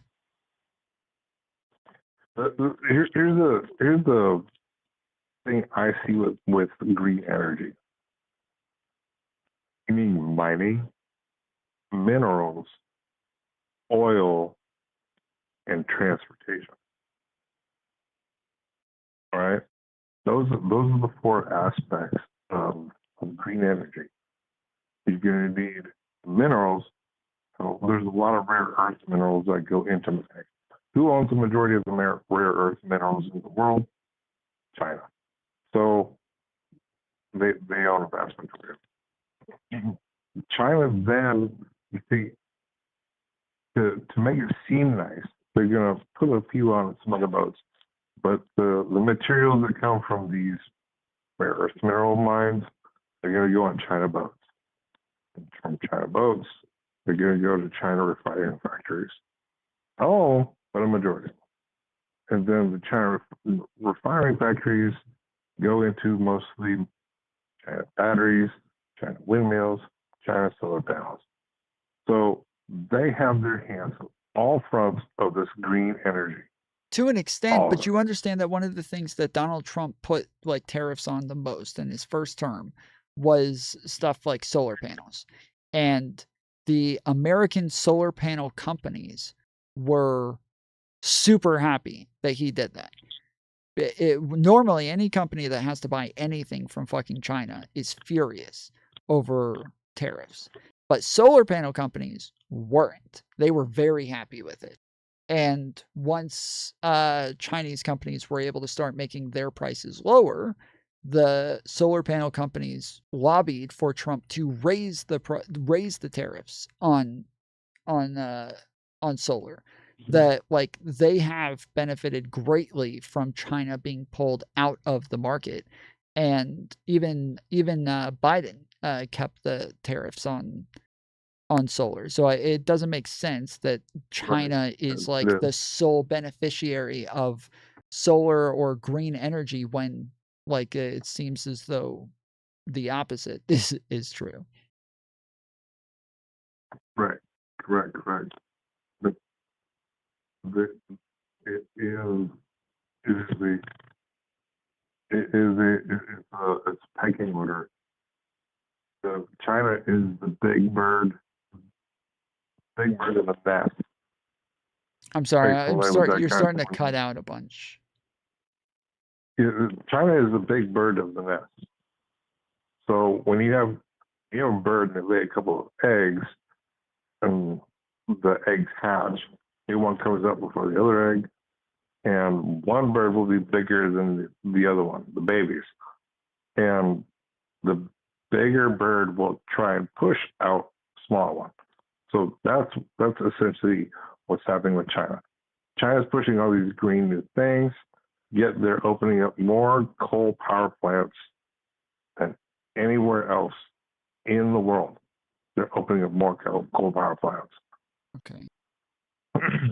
I see we got off our Nick Fuentes for a little bit there. Yeah, well, I'm just saying, like you were trying to give me an example of when like committees have been paid off to do something, but these aren't examples, especially if you're like even when you're pointing out that they're like still building a bunch of coal mining factories. Kind of means the opposite. And so we don't have to stay on this. I'm just saying I don't think that there's a lot of people paying off our government to get legislation through. I don't think that there's really any good evidence of this. Well, there's George Soros. Okay. George Soros is putting money in all the Democrats' pockets. If you look at his son is being pictured with almost nothing but Democrats. Yeah, they support Democrats. Obviously, he's Jewish, and he's. Wait, but that just means that they support Democrats. Their pockets as well. But that just means that they support Democrats. Like Elon Musk supported Trump. That it didn't mean that he was putting money in all of the Republicans' pockets. It just meant that he was giving him money for his. He was that first Democrat though, and I don't see him having that much time to try to appease people. He seems very pragmatic. Elon Musk. It doesn't seem like somebody who's going to be like, oh, blah blah blah, this or that. You know, we're talking about billionaires here. All of the people that we're talking about are billionaires. They're all very pragmatic. They're all very, very pragmatic people. Right. They are sociopathic in their pragmatism. They are. I'm on board with you on that one. Okay, but let's go back to Nick Fuentes and the Jews. So it sounded like you were trying to say that like you think that people are being paid off in America when you were talking about like committees and things like that. That it sounds like you think that they're being paid off by like AIPAC in order to rule on the side of Israel on things. Is that correct? Right. Okay. So that's what I was saying earlier, is that I don't see like anybody who I think like changed their positions once they started getting money from AIPAC.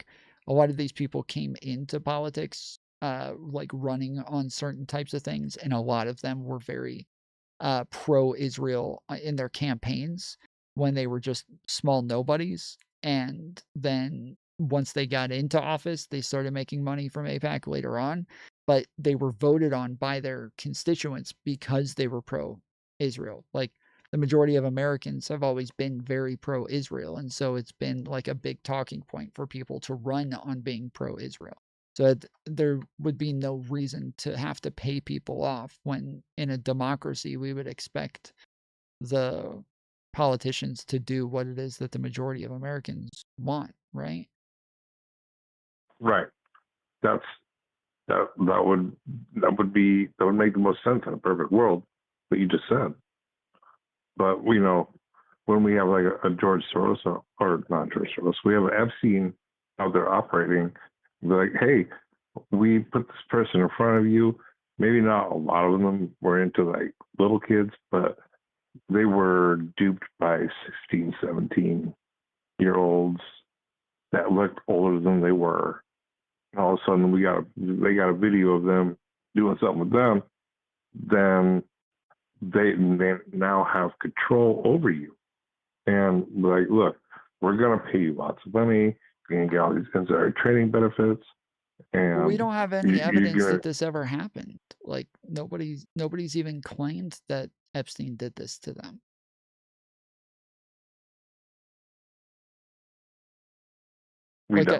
Like I get the logic behind it, but there's not a single person who has ever said, oh, they tried to make me think that these people were of age and I didn't know that they were just 16 or 17. Like nobody said this.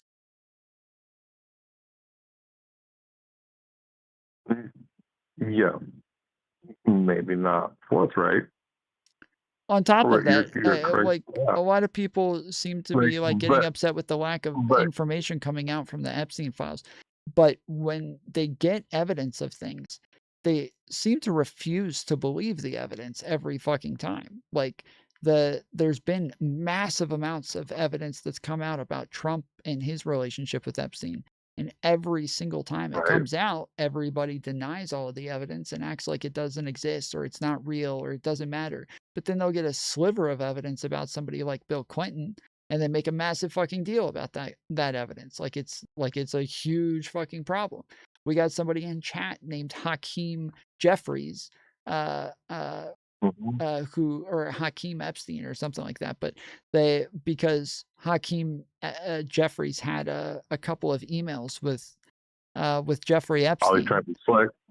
To where now slick. they're being like super critical of Hakeem Jeffries as though he did something horrible, when we have like literal court documents accusing Donald Trump of raping 13-year-old girls. We have some of the Epstein victims who say that Donald Trump was at Epstein's offices asking where his 16-year-olds were. We have Donald Trump and Epstein both saying that they were best friends during the most prominent raping children years of Epstein and his Epstein Island. Like, we have insane amounts of information, and I'm not accusing Trump of anything. I'm not saying he did anything, but I am saying that the amount of evidence that people seem to the small amount of evidence that people use to go after everybody else, like Clinton and Jeffries, it seems really surprising when they need an insane amount of fucking evidence for Donald Trump. Like, seems like there's no amount of evidence that's good enough for them.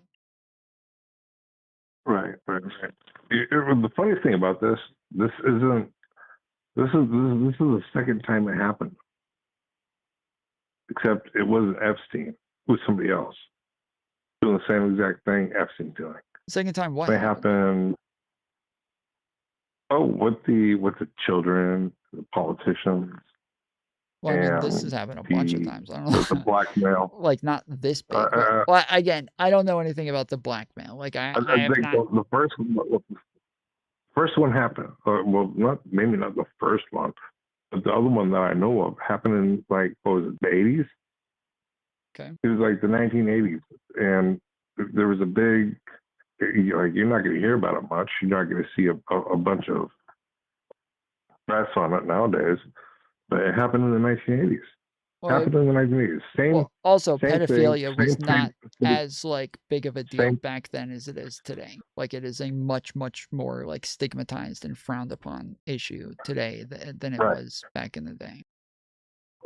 They were still using politicians. They were still using underage peoples.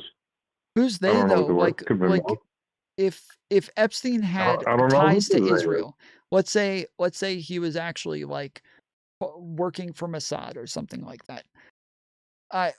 That doesn't mean that they necessarily knew anything about what it was he was doing, and there's almost no reason to think that they would. Like, there's almost no reason for, like, what possible benefit would they get from having somebody go around having sex with little kids? Or is it that they want him to blackmail US politicians for them? Like, what is the... Yes, for contracts, for big money contracts. It's like, oh, we got you on tape doing this, so we want you to put this contract forward to prop up this company. I mean, it's an interesting theory. I'll admit, like, it's an interesting theory. It's just there's no evidence backing this up at all. So there's nothing, like, it's not even like an interesting conversation to have, because there's just nothing to support this idea. Oh, yeah, but that's black and white thinking, though. This is what I'm looking at is the gray area. No, it's not black and white thinking. It's just going based on evidence. Like, it's to say, like, yeah, this is a theory that could be true, but in order to like give it any credence, you would have to have evidence of it. No, that's not black and white thinking. Like, I can It make is. up It is black and white thing. bro, I can make up a lot of shit right now. Let's look I at can hold let's look at the last I can one. make up a lot of shit right now about you. And then if you came to challenge it and be like, wait, but where's the fucking evidence? I could just be like, oh, that's black and white thinking, bro. Yeah, that's just black and white thinking, dude. You need to stop with the black and white thinking. Like, no, you need evidence to make like accusations about things, especially about people. Well, let's look at the last one we just had with Trump and the Russia collusion. We just found out it was all bullshit. No, we didn't. It was all bullshit. No, we did not. We did did. not. No, we did not. We did not find out that it was all bullshit. We 100% did not. We found out the exact opposite. We found out that it was more legit than we could possibly have imagined. It was 85. Bullshit. It was mostly bullshit. Wait, I'm sorry, you're cutting out again.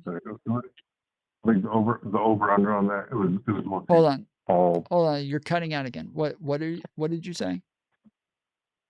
You hear me now? Yeah. Okay, it was mostly all bullshit propagated by Hillary Clinton.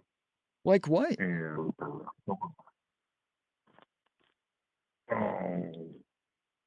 well, I'd have to look that up. But oh, come on. You just said you just said that we just found out that it was all bullshit. And now when I ask you like what, you don't have any examples. You have to go look into it. Well, like I'm also like 5 beers in tonight, so you know I'm not gonna pull that off the top of my dome at this point. Well, okay, maybe it might be better to call back when you're not 9 beers in. It might be an easier conversation. It's 5. Oh, it was 5. I said it was 5. It's 5. Okay, sorry, 5 beers in. It might be an easier conversation, but because if you want to go over things like that, I'm happy to, but I 100% do totally disagree that the Russia stuff was all bullshit. I don't think that he was guilty of collusion, but that doesn't mean that it was all bullshit. That doesn't mean that they had no reason to suspect it. That doesn't mean that they were lying. That doesn't mean that it was a whole conspiracy from Hillary or from Obama. Like, you can be wrong about somebody and still have legitimate reasons for why you suspected them to have done the thing. And I think that is the case with the Russia stuff.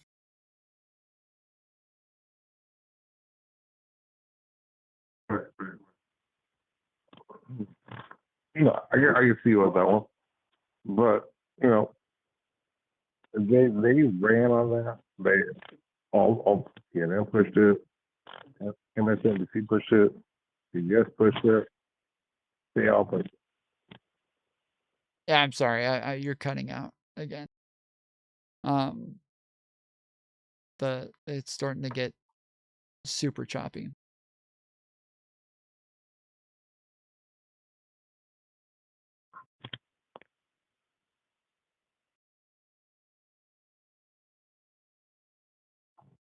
You there? Yeah, I'm sorry. Okay. Yeah, it's starting to get a little hard to hear you, but if you want to try calling back another time and you want to go over some of this shit, I'd be happy to get into it again.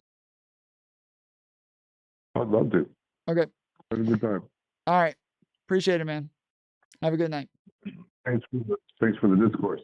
Yes, Appreciate sir. you, bro. All right, you too. Later.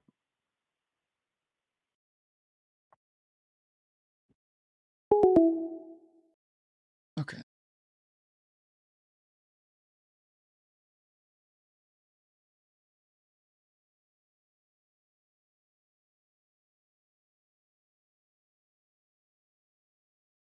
I read what they write.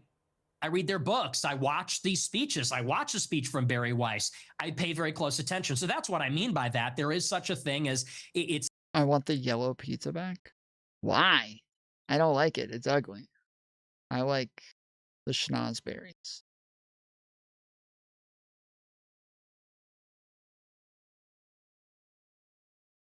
a nation that exists across borders on a global scale. They're organized, and they have a national self-interest as that nation, as that tribe.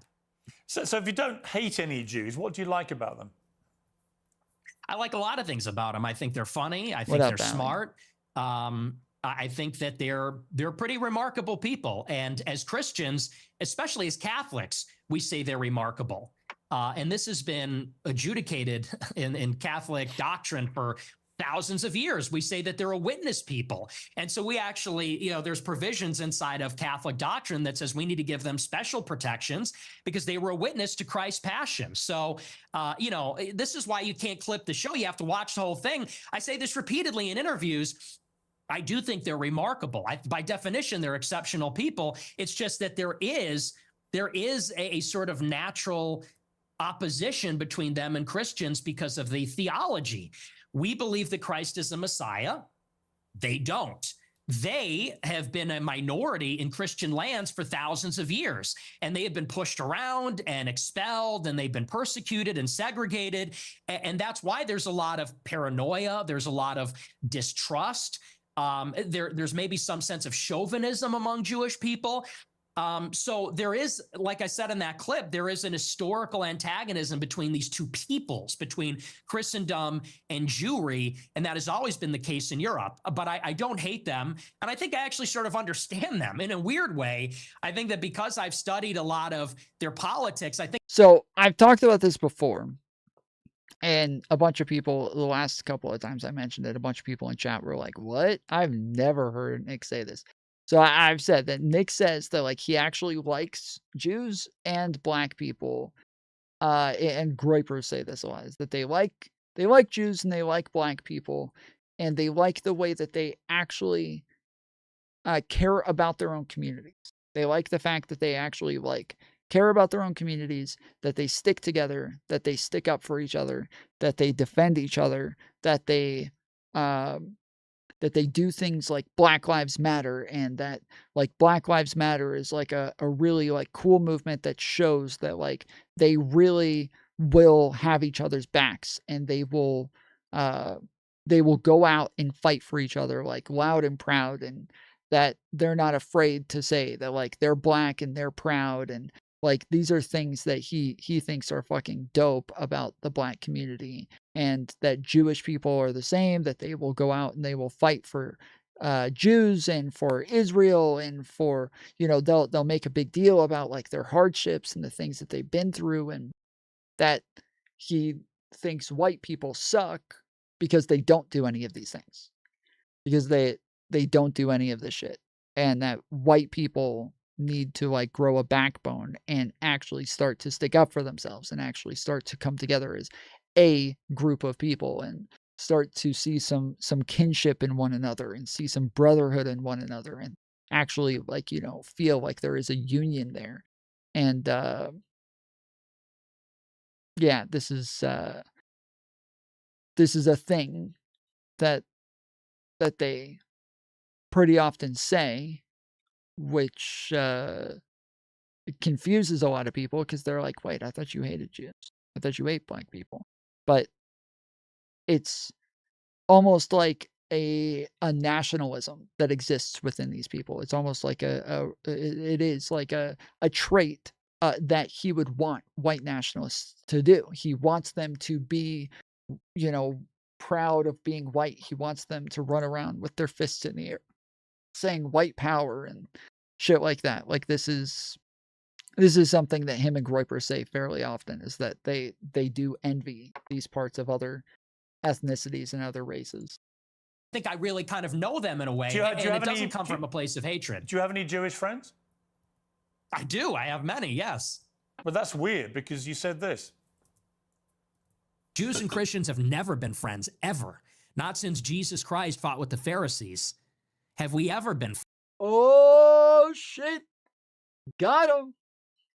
Lead him right down that fucking path. Look at fucking Nick's face.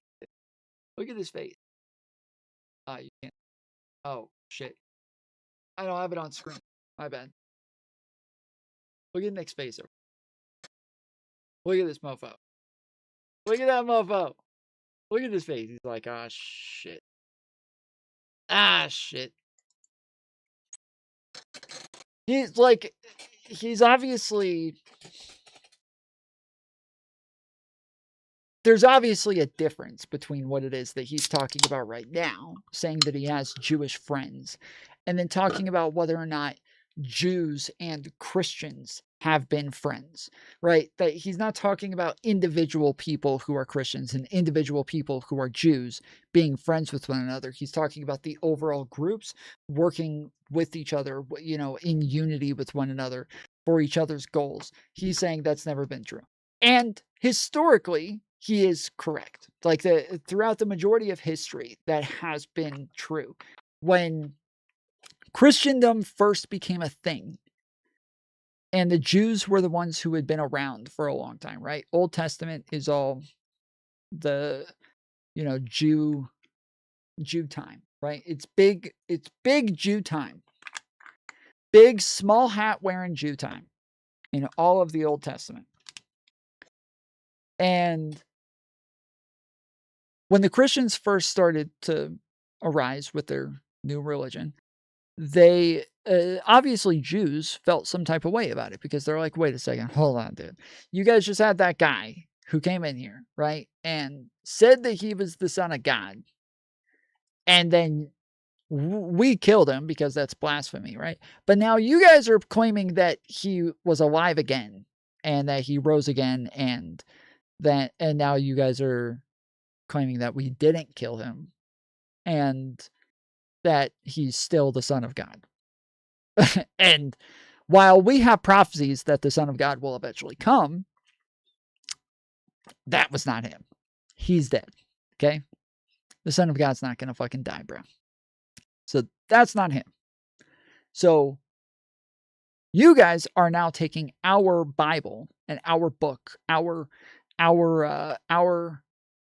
great books, and you are turning this into a fun game.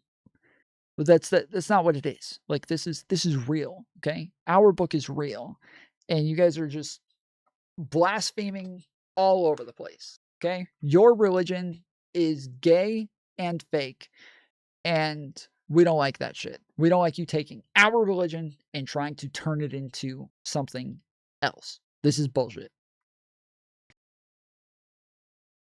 So obviously, yes, they were very upset with Christians. They really did not like the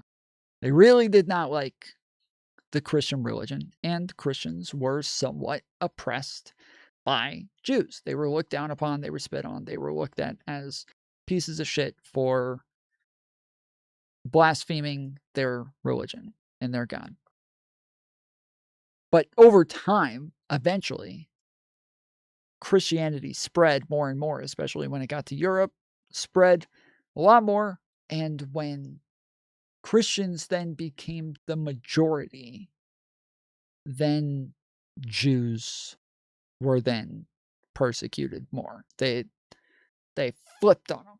They turned it on them and they were like, hold up, wait a minute. Something ain't right.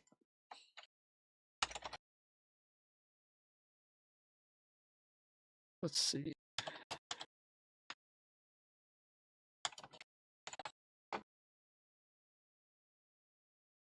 What is this thumbnail, bro? What is this thumbnail? What is it? Why did they do this to me? Everybody else does this to me. I don't do this to them. Okay? I don't do this to them. I don't try to get them in goofy fucking looking faces and shit. All right? Why does everybody else do this to me? Is it that I'm just always making goofy faces? Is there no way to capture me? Look, here, we'll do it now. You guys need fucking pictures for your thumbnails, okay? Send your editors here. Here we go.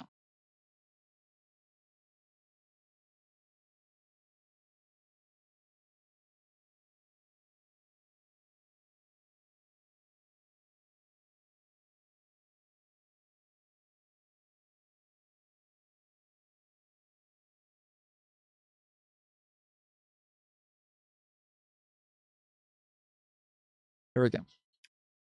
Got a lot to work with there. See, this is the thumbnail that I used, okay? This is what I used right here. Look at that. Look at that. It's a great fucking thumbnail. This is what he used. What is that? What is that bullshit? Fucked up.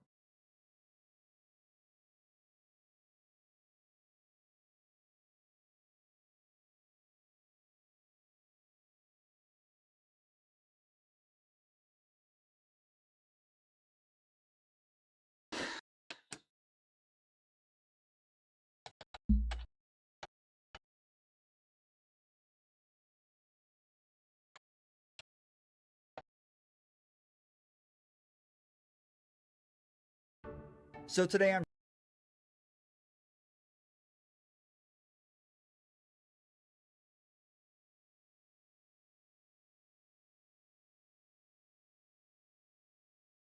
because he's pointing out facts. The things that Kanye West is saying are actually true. The problem is that that's not what Ben Shapiro was referring to, and he does cut them out. About the comments made by Ye, formerly known as Kanye West, about Jewish people. They're awful and anti-Semitic, and they seem to get worse. Not in the clip that PF showed us. One, he mentioned the death con. They are disproportionately represented, and all media companies.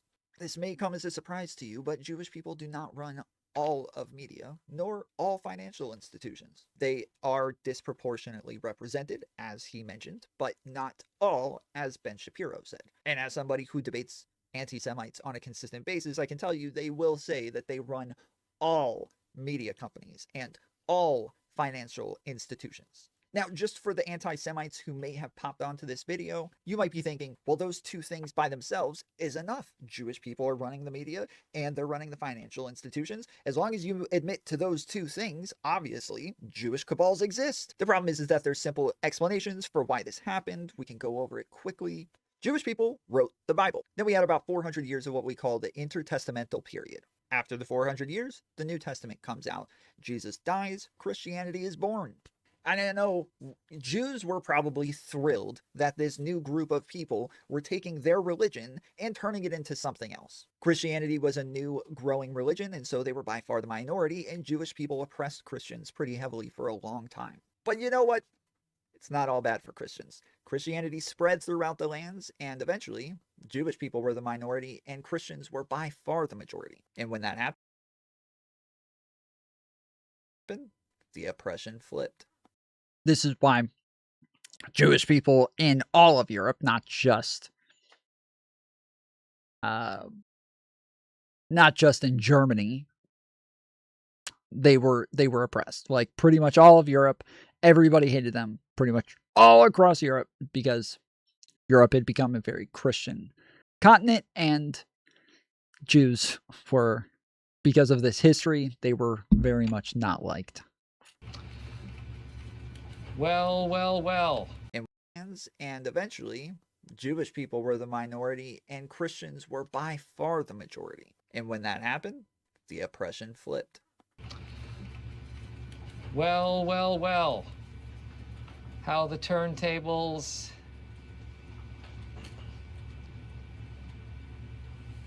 Now, in these times, Catholicism was pretty much everywhere, and usury was forbidden in the Catholic Church. But if everybody's Catholic, who's going to do the banking? Who's going to do the loaning?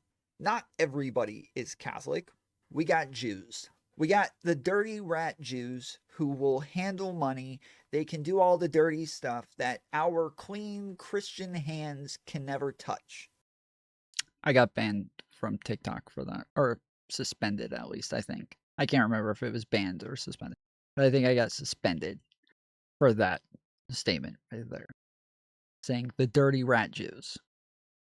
I got in a good bit of trouble for that one. They did not like that one. Money, they can do all the dirty stuff that our clean Christian hands can never touch. So Jews got into banking and loaning and all sorts of other stuff on top of that. Back then, surnames were made by your job. So we have people with the last name YouTube Steele. Still hasn't fixed the fucking speed button. What the fuck, dude? Why does it suck? Why does YouTube suck, dude? likely because they were welding steel. We have somebody with the last name Hunter, likely because their family were hunters. There was a glitch. Try again in a few seconds. Pack it up, everybody. He called the Jews dirty rats. We gotta get out of here. If you were a Smith, your last name was Smith. And for Jewish people, they dealt in money. Gems, gold, rubies. So their names were things like Silverstein, Goldstein. Because Jews were oppressed by the majority, they had to look out for their own, and thus we have nepotism. Over time, these businesses were handed down over and over from one generation to another, staying within Jewish families. And because of their connections and families, they were able to get investments too. So no, Jewish people running these things is not some evidence of a crazy, scary Jewish cabal coming to get you. Are you sure about that? Maybe some of them. Where's the hat? I have it. I have it somewhere over there. It wasn't quite like that, but close enough. What do you mean not quite like that? As I said, it was a quick, brief history. There's a lot of context left out there, but what do you think some of it's inaccurate? Not everybody. Anyways, the point. Shut up. Nobody gives a fuck. Friends. Not since Saul was leading the charge persecuting the Christians. Not since the Roman Empire, not since the Middle Ages. Never. We've never been friends. We've never been allies. We've always been set against each other. Jews were often banned from nearly all crafts. Yes, I get into that later. But yes, the fact that because they were oppressed, it was almost like a Jim Crow era for Jews all the time, where nobody wanted to hire them, nobody wanted to work with them, nobody would allow them into their shops sometimes. And so when they were given a very specific role that they were allowed to work in, this was something that kind of drove everybody in that direction. That was more of an Anglo-Saxon Nordic thing to be named after what you did. Oh, you're talking about the last name thing. Okay. Actually. And even here in the United States, it was communist Jews who were the architects of both communism and the civil rights laws that are dispossessing white Christians of their land and civilization. The Jews and Christians have never been friends ever, except for you and your Jewish friends. Yeah, so easy. As peoples, as nations. Got it. Not saying every individual Christian, and of course there have been Christians and there have been Christian converts to Judaism, Jewish converts.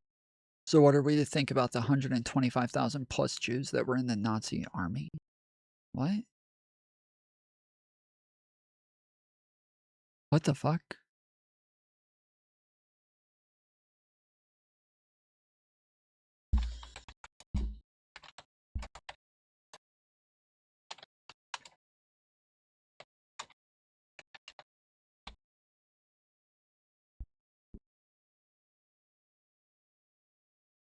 Black people fought on both sides of the American Civil War, with thousands serving the Confederacy. Estimates vary, often as 3,000 to 10,000 in combat/support roles, though, while many more, around 200,000, joined the Union military in dedicated units, like the U.S. colored troops. So what are we to make of black people fighting on the side of slavery?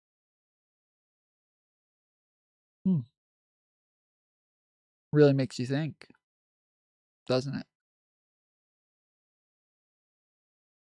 Really makes you think whether or not we can buy this narrative that's been sold to us. Interesting. Clearly they wanted it. Yep. They didn't teach you that in schools.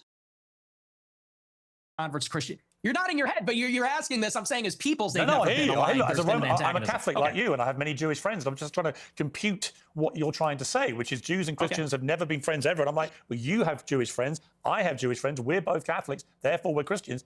It doesn't really quite add up. Well, like I said, as peoples, there has been an historical antagonism as peoples, and you could even say the same. Yes, there is a difference between individuals and as peoples. He is obviously talking about the groups there, not about the individuals. It's a nice try from Piers, but a little bad faith. Yeah. Same about blacks in the United States. Of course, there were black and white people that were friendly with each other, but in many ways, they were set against each other as groups. And I think that's easy enough to understand. The reason that many people think you're anti-Semitic is that you have regularly downplayed the Holocaust. And Good move, Piers. Good move. Drop that one. You had the clip ready. You had the gotcha ready to go. You lined it up. You asked him if he had Jewish friends. You were ready for that one, and it was a swing and a miss. Good job just moving the fuck on. Well done. in particular, the number of Jewish people who were murdered by the Nazis.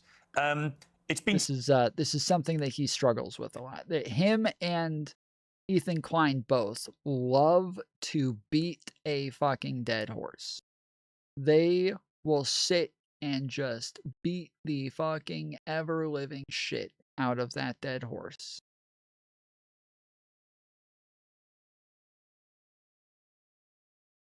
It is it's almost like a fetish for these guys. When they take an L, they just continue taking the fucking L. it's like a disease. said that you believe no more than several 100,000 have been killed. And I want to play you this clip. People talk about, well, what about the gas chambers? Well, to the extent that that's real, I find that hard to believe, but to the extent that's real, there have been atrocities committed and genocides committed in all times and all places. Let's acknowledge why Hitler casts the long shadow. Because that confers a political benefit upon Jews. That's why. It doesn't really sound correct to me. Wait a second. It takes 1 hour to cook a batch of cookies, and you have 15 ovens, probably in 4 different kitchens, right? Doing 24 hours a day, every day for 5 years. How long would it take you to make 6 million? I don't know. I brought this up when I talked to Dean Withers. And I didn't even think about the fact. So I totally forgot when I debated Dean Withers. I brought up this quote from Nick Fuentes, and Dean said he had never heard it before. He had no idea what I was talking about. And I totally forgot that Dean debated Nick Fuentes. And it was a horrible debate. If you guys saw it, you know what the fuck I'm talking about. Dean looked horrible in his debate against Nick. He looked so horrible. Like, it's hard to make somebody look cool while they're being racist and sexist. And Dean absolutely did that. Like, Dean just was actually soying. Like, literally, you could see the soy dripping from his tits. He was lactating soy throughout the fucking debate. It was rough. But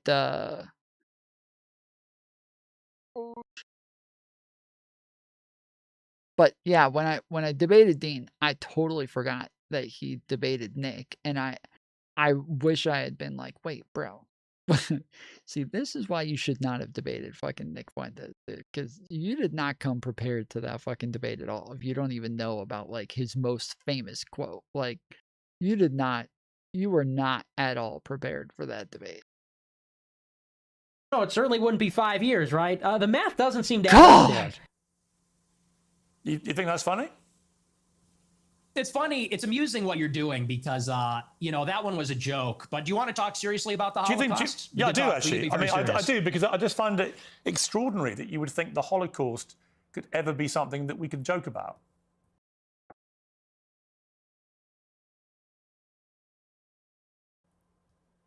Why, too soon?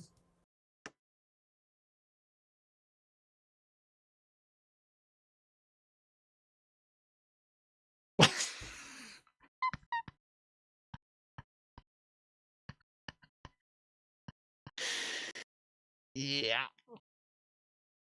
Yeah.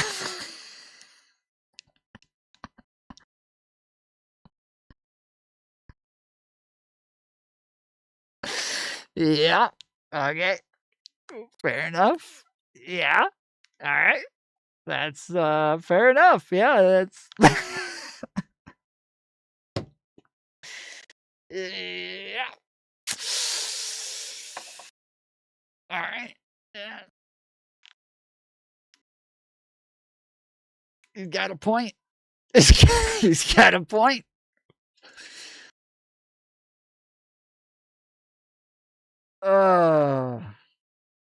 Piers, what the fuck, bro? You just like, yes, you can joke about anything, okay? You can joke about anything. You can joke about the fucking Holocaust. You can joke about whatever the fuck you want, okay? The like, I guarantee you, there's like racist jokes that Piers thinks is funny, or sexist jokes, right? But if he just thinks they're funny, and I would bet you anything that like if if like some feminist got upset with him over the fucking sexist jokes, he would say that this is like wokeness and that wokeness is ruined comedy and blah blah blah, right? He absolutely would. He absolutely would. Would you debate Nick? Maybe. I don't know. Like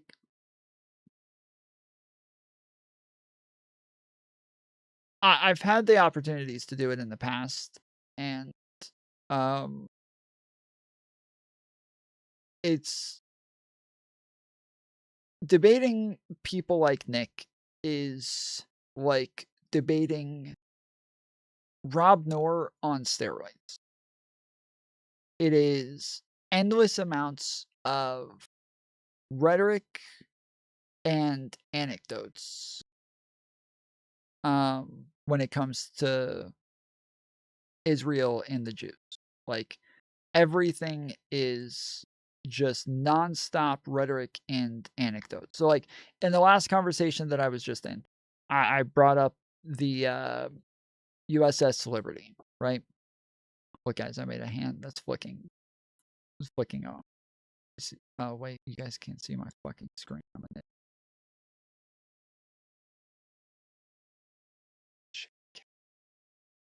Oh, okay. Well, the flicking off is gone. All right, never mind. But yeah, I brought up the USS Liberty. This is a an example that is brought up all the fucking time by Jewish conspiracy theorists.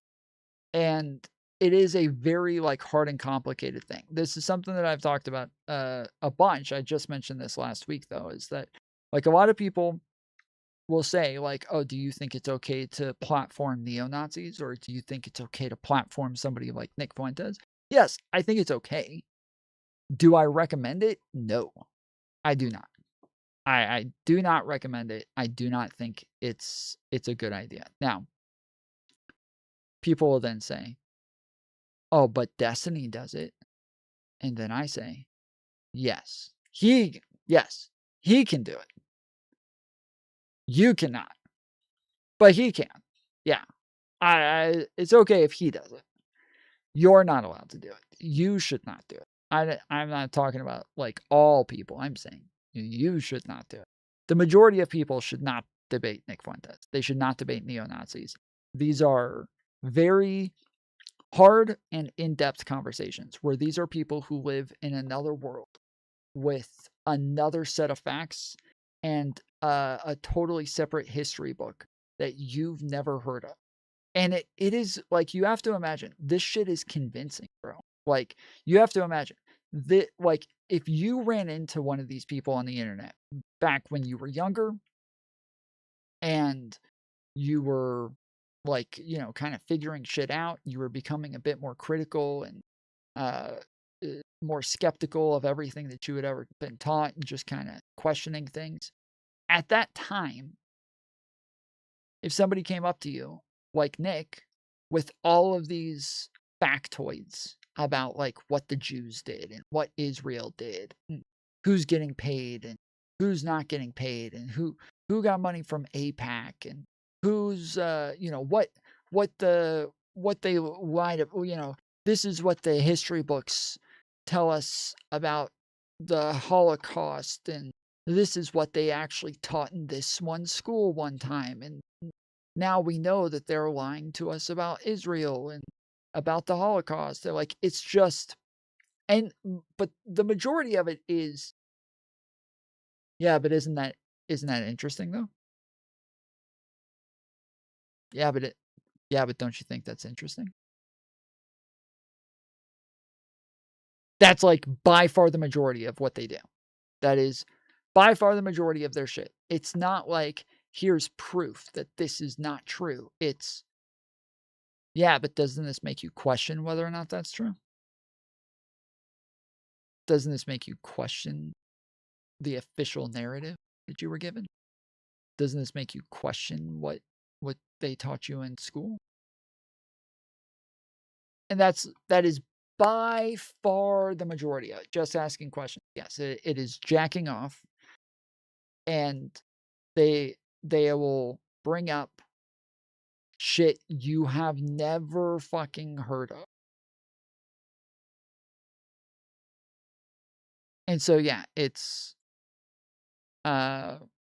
something that I do not recommend unless you are like actually read up and trained and like have like really, really worked on your craft.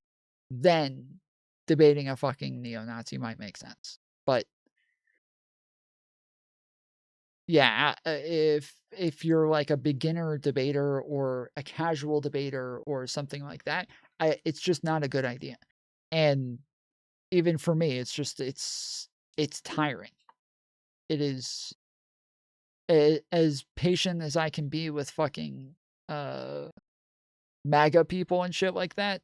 Debating a neo-Nazi is a whole other level because there's actual intelligence going into the dumb shit that they're saying. Like most neo-Nazis are not dumb people. Most of them are not like, they're not MAGA. They're not people who are just bots following around a president and like making up dumb memes about him. Like most of them are actually fucking intelligent, smart people who really have a lot of information on their side. And it's just yeah, it is tiring. It is very tiring. So I would say that I've done it. I've done tons and tons of debates with groypers, and there's groypers that I still interact with still today. You guys have seen me go talk to Brittany and Mio a couple of times on Cozy TV and from Politically Provoked.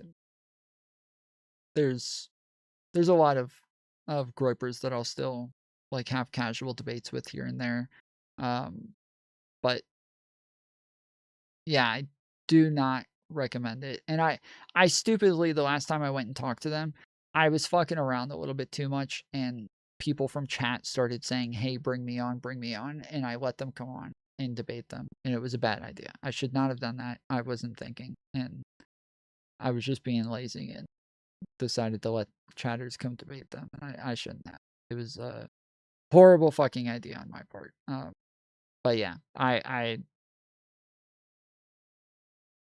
have long lists of debates with them that if people want to watch them, they're up. I got them. At this point, debating that sort of shit is just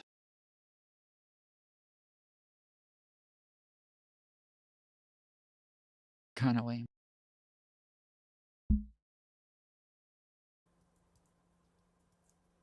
Is it too soon to make jokes? How many people do you think died in the Holocaust? How many Jewish people? I don't know. I'm thinking maybe 7 million. What's the number?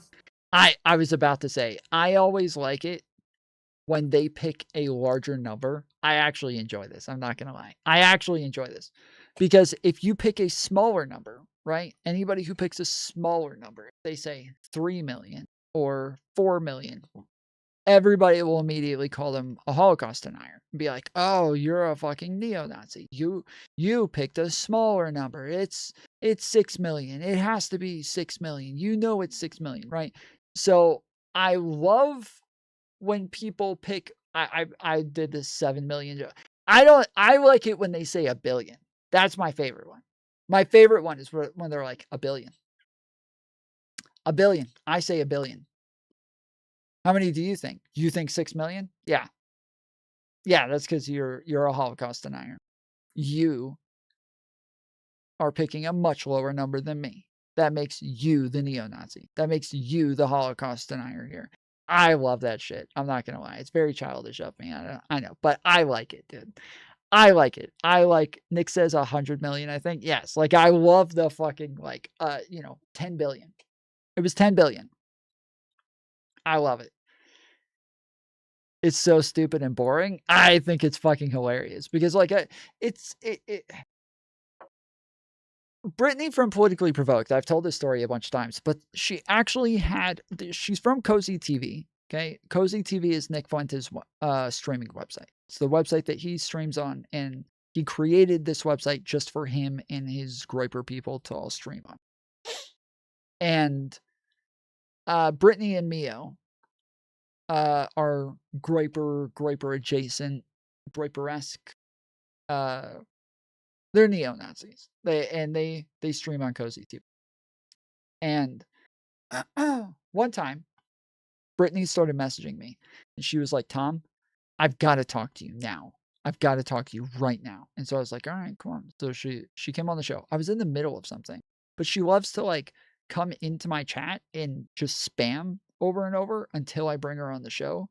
And if I don't see her chat right away, she'll immediately brigade the chat, which I started to tell her, like, okay, if you brigade chat, I'm just not bringing you on. Okay. Like if you do that, but she'll immediately brigade chat with like 100 people, 200 people to try to get me to bring her on. But,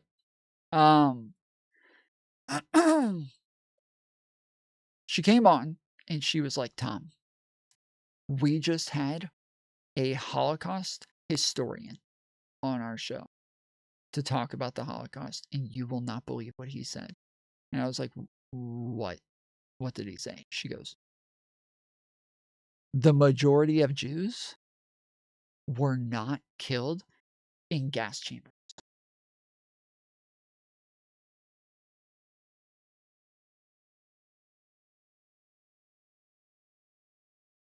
I was like,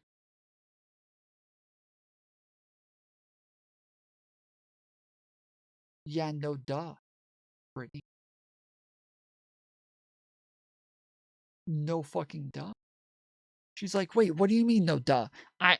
We were always taught in school that like everyone died in gas chambers." I was like, "No, you were not. No, you were not. Nobody says they all died in gas chambers." She's like, "Well, at least the majority." Like, no, Brittany, no. They do. Nobody says the majority. They don't ever put numbers to it. They just say that they built fucking gas chambers to kill them with. But the majority of them died from like diseases or were just shot or starvation or shit like that. Like that's by far the majority of people. It's probably like 25-30% that died in gas chambers. She's like, "Wait, that's what the historian said too." I'm like, "Yeah. Yeah, I know."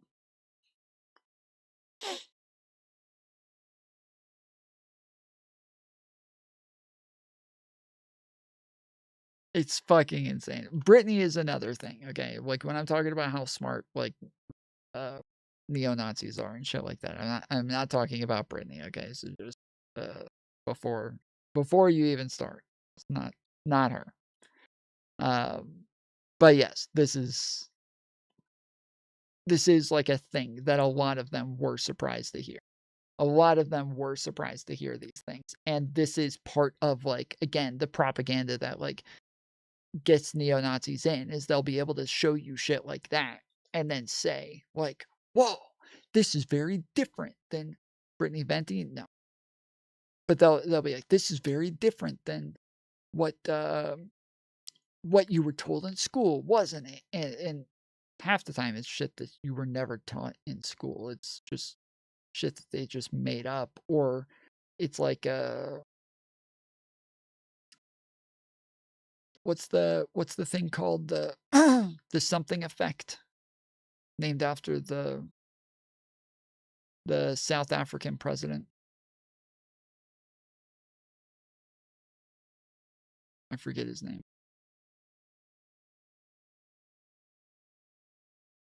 Freddie, you know it's not Brittany Simon. You're like one of the only people in chat who knows who Brittany is. Shut the fuck up. Yes, the Mandela effect. Yeah. It's like a Mandela effect, I guess, where people just think they learned something for some reason and it never happened, but yes, it's kind of like that, where they'll just make up some shit and be like, you remember we were taught this in school, and people, huh? Yeah, we were, weren't we? Nah, nobody fucking taught y'all shit. Shut the fuck up. 6 million, something like that. So you 8 million? You concede that 6 million Jews died in the Holocaust? Possibly more. Possibly, we're discovering all the time. So it could be, maybe even be more than that. So why have you doubted? So this is one of the biggest arguments that they use, is they say, you know that they're adding numbers to the Holocaust deaths? Did you know that, like, since the Holocaust ended, they have continued to add more people to the death tolls? They say it's awesome. Did you know that? They keep adding more. Can we watch it? Oh, it's not on the screen. Yeah, you can just tell me that it's not on the screen. You don't have to be a fucking dick about it. But I'm fine. Yeah. You can watch it. Sure.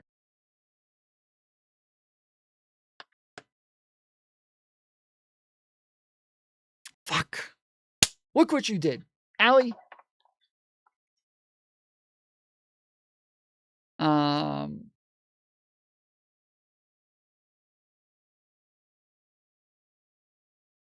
Shit. Okay, there we go.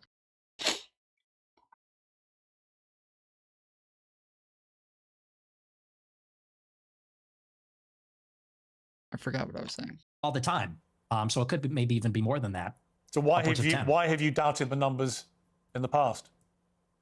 I'll tell you why. I really think that every death is a tragedy, however many Jewish people died in the Holocaust.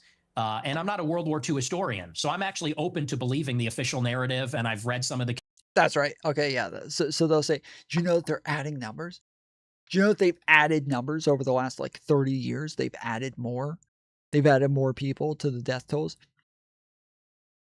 Well, one thing that they often say, there's something they say all the time, is they say it's 6 million, but they won't even show us the names. They won't even show us the records. They don't know. We don't know where they got this number from. They won't show us. They refuse to show us the evidence. They just say 6 million, and we're just supposed to believe them. First off, there's a place called the Hall of Names that is literally a name of each and every single person that they have been able to identify. So that's one. Two, yeah, they're not going to be able to, like, count each individual. A lot of it has to be estimates. It has to be estimated.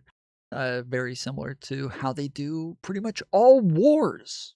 Every war is done this way. We don't always know the exact number of people who died. And but Nick's cookie joke that he tells, where he says, like, oh, I don't know how it could be possible that they could cook that many cookies. They're talking about the gas chambers. That's what they're talking about. They're saying, I don't know how they could have fit that many Jews into gas chambers that fast. Like, if it takes, like, 5-10 minutes to bake a cookie, like, how do you do that many? And, like, they're acting like they were all just put in gas chambers, and that it probably took 5 to 10 minutes for each for all of them to die, and then pulled them out. And yeah, it's you ever finish Schindler's List, Tom? Yes, I did. Yep. Ovens, Tom. Oh, bakeries. Conspiracy theories. And to tell you the truth, it's a rigorous debate. But what's interesting about this is, in many countries, it's not even legal to talk about it. And that's really where my interest in the Holocaust begins and sort of ends, to tell you the truth, is that if you wanted to question the number, you would be put in jail in about, 17 or 18 European countries. Yeah. And I think that's really the more interesting conversation, which is that this is almost like a religious dogma in the West. No other genocide, no other atrocity is treated like this. Could you imagine if in the United States they said the number of Palestinians killed in Gaza is 100,000, and if you don't say that, you're going to jail, you're banned on X, you can't have a job?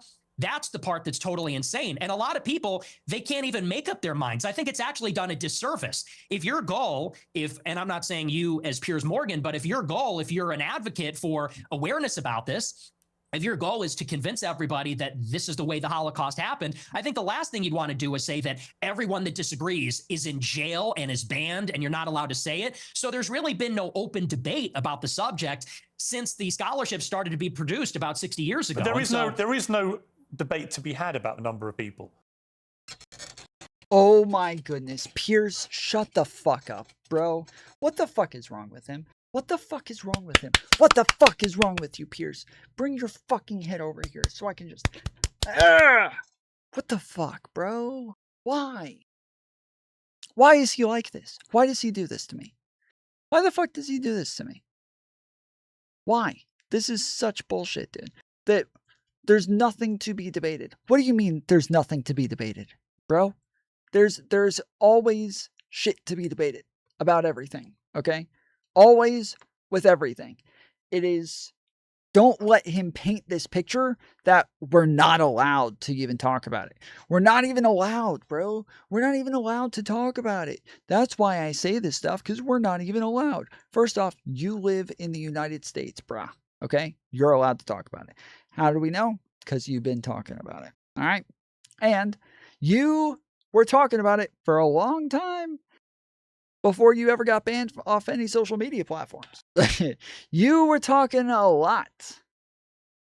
You were talking about it a whole lot before you ever got banned off anywhere. So he'll sing his sad song and act like he's a big victim, and everybody cries and they all shed tears, and it's a very, very sad song. But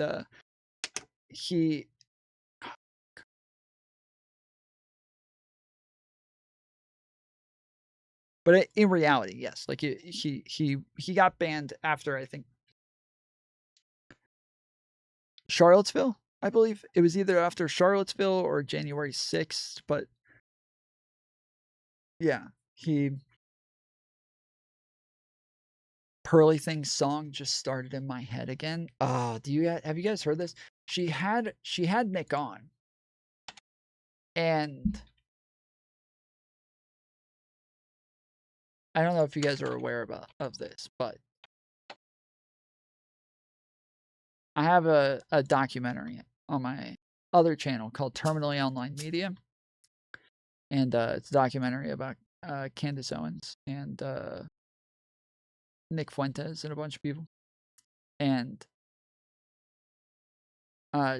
just Pearly Things had Nick Fuentes on, and after she had him on, she made a fucking song. The tents came down in the Circus Counterculture podcast where he was creating waves. But when I listened to him, and Adam, you called him a white supremacist earlier. Well, I'm not name calling at all. I'm just trying to get him to be upfront about his you said that. You said that Nick is a white supremacist. I'm curious to what he said specifically that makes you think that. Well, I did hear leaked audio of you comparing a white woman having sex with a dog to having sex with a black man, and saying that it was basically the same level of degeneracy. And that was like leaked audio. So I felt like that was kind of telling about what you might say behind the scenes. Yeah, and maybe that was a joke. Well, no. I mean, I can explain the. It didn't sound like a joke. The left loves people like Nick because then that they can take somebody like him and take his comments, take what he says, and then spin it to that is what every America First person believes in. Do you see how it could hurt your side of the political line? I'm not conservative. I'm not a Republican. If I hurt the Republican Party, good. I mean, I support Trump. I don't. But he's going to be the candidate for the Republican Party. So, what did the email say? What did the email say? It said ban for violations of the terms of service. That's all it said. Are you sure? Yeah. Oh well, 100%. Do you think that going into Twitter Spaces and saying shit like Hitler is base, I love Hitler, do you think that might be a violation of the TOS? No, because what I said wasn't a violation of the terms of service. Do you think it was wrong for Candace to race mix? Yeah. So you don't agree with race mixing, but do you find black women attractive? Yeah. That's all. Yeah, I've said that before. Okay. Well, I wish you luck, and I don't. Wow. I really don't. I don't wish luck to racists. Oh, I'm not racist. Yes, you are. Yes, you are, Nick. Yeah, I am a little bit racist, but do you respect women? Of course. But you just don't want them to have any rights. Well, I didn't say that. I didn't say they shouldn't have rights. But if you don't want them to vote or drive or have an existence akin to what they would have in, say, Saudi Arabia, you would say that in large part, then they don't really have rights. Well, I would say probably the ideal is something more like Afghanistan, if I'm being totally honest. Like recent, so what's the recent difference between Afghanistan. Afghanistan then and Saudi Arabia? Like the brutality, I guess. It's like a little, slightly more brutal. And as he went on more and more shows, That was sped up by 0.15, just so you know. Okay, that doesn't sound like that. Without why can't we talk about them without getting kicked off of YouTube? Now I'm not saying Hitler was a good guy, but I kinda wanna know why. Now there's all these conspiracy theories, and the more they talk, I think maybe they're right. But I can't even listen to the convo. I can't even have the conversation without getting canceled by the left and the right. Why can't we talk about them without getting kicked off of YouTube? Now really, I'm not trying to be rude, but why can't we talk about the I didn't say it.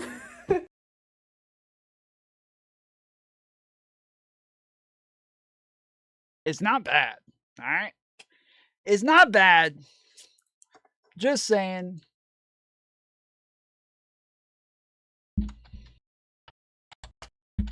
It's not bad.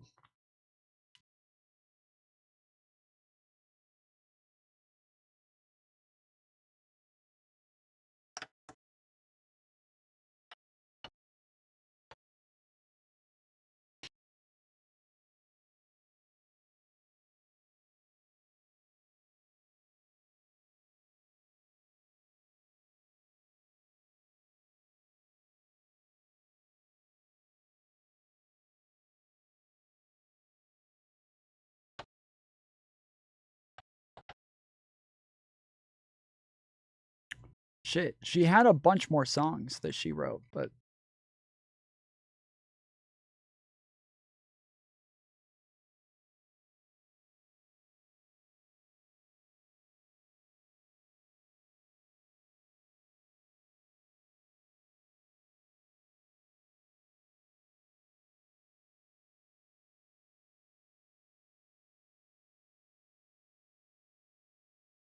fuck. Yeah. I don't know where they all went. I guess maybe she took them all down, but she, oh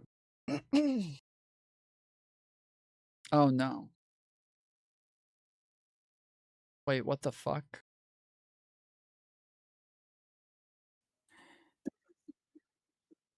Yeah, y'all up in here arguing with other sisters. A lot of these other black women so busy arguing with these, we too busy arguing with our own people up in here. But yeah, AJ, he posted, AJ314 posted, does Just Pearly forget that she is viewed as... Okay. I thought maybe they would play the song, but apparently they just talk about the fact that she has an anti-black song and they don't play the song. So whatever. Who were murdered. Even the Nazis in the trials after the war confirmed the numbers. The amount of documentation that was recovered, notwithstanding the attempts by the Nazis to destroy it, the amount of documentation that was saved and preserved and used for trials and for historical record is unprecedented in the history of mass slaughter of human beings. So we have a very clear idea of how many people were gassed to death in the gas chambers. We have a very clear idea of how many were starved to death, were kept in ghettos, died of disease, of forced labor, of death marches. We know how many Jews were slaughtered. It's at least 6 million. What's interesting to me is that you appear to now concede that, which may be news to a lot of your regular viewers who have constantly heard you quibble with the number of Jews who died in the Holocaust. And for the record, just to confirm what I think you told me, you do now accept that at least 6 million Jews were killed in the Holocaust.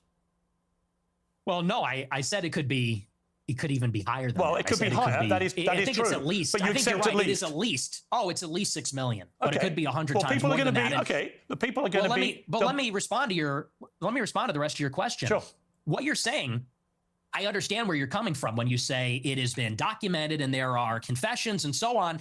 Let that speak for itself.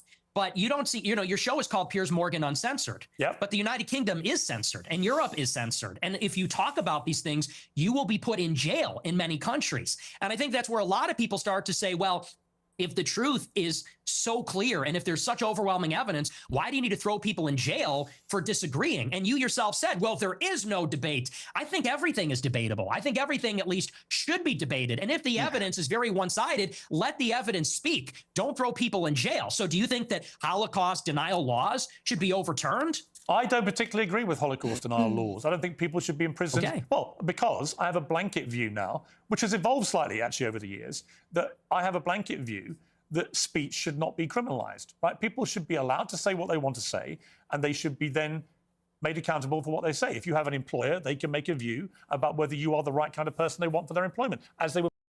Snakes on a Plane, thank you for the subscription. For some reason, it only tells me very, very few people who subscribe. You have to have a public subscription first, but then second, it doesn't. It even tells me even a small minority of those people as well. So, yeah, I see Bozo Bosworth and Breadbox, or sorry, not Breadbox, Snakes on a Plane, both subscribed. Also, Breadbox did celebrate 10 months at Fools 2, saying Sativa Obvi. So, there's that. We'll make a decision about anything else you do in life. So I actually believe that speech should never be criminalized. It's my personal view. I understand why in places like Germany, they have strong laws about it because they want to move on from what they believe was the most shameful moment in their history. I understand that. Do I want that in my country? No. Am I appalled by what has been going on with free speech in the United Kingdom in the last 2 or 3 years? Absolutely. It is ridiculous that people have been frog marched to prison cells for stuff they put on social media, right? So, yeah, I do. I think what is more interesting to me about our exchange is I was not expecting you to go the opposite way. I was not expecting you to be so emphatic that at least 6 million Jews died in the Holocaust. And there'll be people watching this who I think will be very surprised by that. Yes, historians do argue all of this shit. They do. They argue all of these things. They debate all of these things. Like historians, academics, shit like this.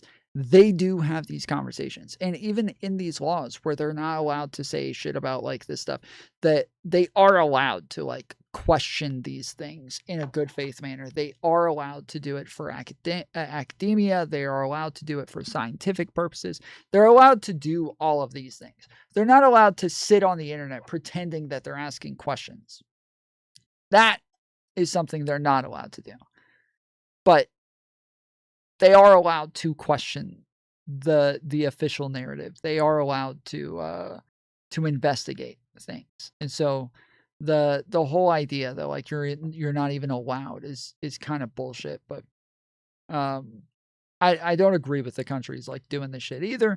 I don't think that there should be laws against it. But I also I know that he is painting a picture that is totally untrue. And I know that Piers isn't going to push back on it because he's a fucking cocksleep. So. Because you have built a reputation for being, if not a Holocaust denier, then somebody constantly questioning in a downward way the number of Jews who were murdered. That doesn't appear to be what your position is now. No, and here's what I would like to see for my entire career.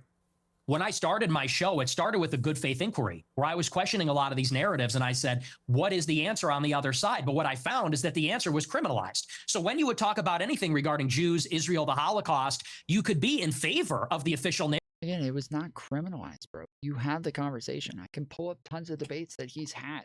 I can pull up tons and tons of debates that he's had on this topic. I can pull up tons and tons of debates. I can pull up millions of debates that tons of people have had. He is such a fucking victim, bro. He always has to be a victim. He always has to find some way to fucking whine and cry and act like he's some sort of victim while he's over here like denying actual hardship that people went through. Like, while he's denying actual victims what happened to them. This motherfucker who beats up old women is wanting people to feel bad for him. Narrative on those things. If you went against, you were banned, censored, and in some countries jailed. And so I actually haven't made up my mind on that because that's not really a matter of interest to me. And there's a lot of analysis and scholarship on both sides of the issue. And I've read both sides of the issue. And honestly, unfortunately, it's hard to judge because there has never been, there's never been a debate on it. And there's never been a debate because of the I don't think that was supposed to be in the I don't think that audio was supposed to be on. There's never been a debate on it. And there's never been a debate because of the stigma, because of the censorship. And I think that leads a lot. He says he doesn't have a position on it, right? He doesn't have a position on this, guys. He doesn't have a position. He doesn't know. He has no idea because you're not allowed to talk about it. We've had Hispanics like me, and you've had Asians like Sneeko and others. You're always going to have a minority in America. It's never going to be uniform. But we are going to ensure that America is a majority white nation forever. That's it. People say, so what are you going to do? Throw everybody out? Well, a lot of people, yeah. I mean, we are. Christ is king! Christ is king! Christ is king! Christ is king! He's the king of the universe. He's the king of the world. He has to be the king of this country, too. I actually don't encourage you to go out there and tell everybody in mixed company, don't come home to your parents and say, hey, Mom, Dad, guess who runs America? Let's not do that, okay? I came home from college. I told my parents, I said, Mom, Dad, you will never guess what never happened. Like I just found out about it. One, he went home to his parents and said, you will never guess what never happened. Okay? That's one thing. Maybe a joke. Maybe who knows? Maybe a little funny. But he also says he does not encourage you to talk about that in mixed company.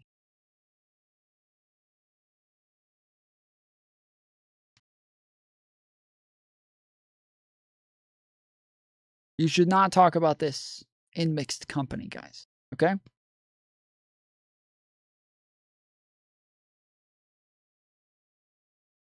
So, meaning, when you're on podcasts, when you're on a big podcast, we were watching earlier how a guy put out a video essay talking about the fact that there's two different Nick Fuenteses. There's the one that says the real beliefs on his Cozy.tv show.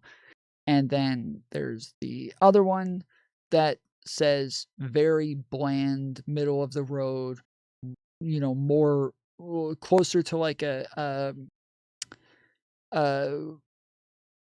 Christian nationalist sort, more of a Andrew Wilson sort of conservative when he's on bigger shows, when he's getting a bit of a spotlight, he's much more tame. It's because he does not encourage you to talk about this stuff in mixed company. So when he's sitting here with Piers Morgan saying he doesn't really have an opinion on this, it could be 100 million, who knows?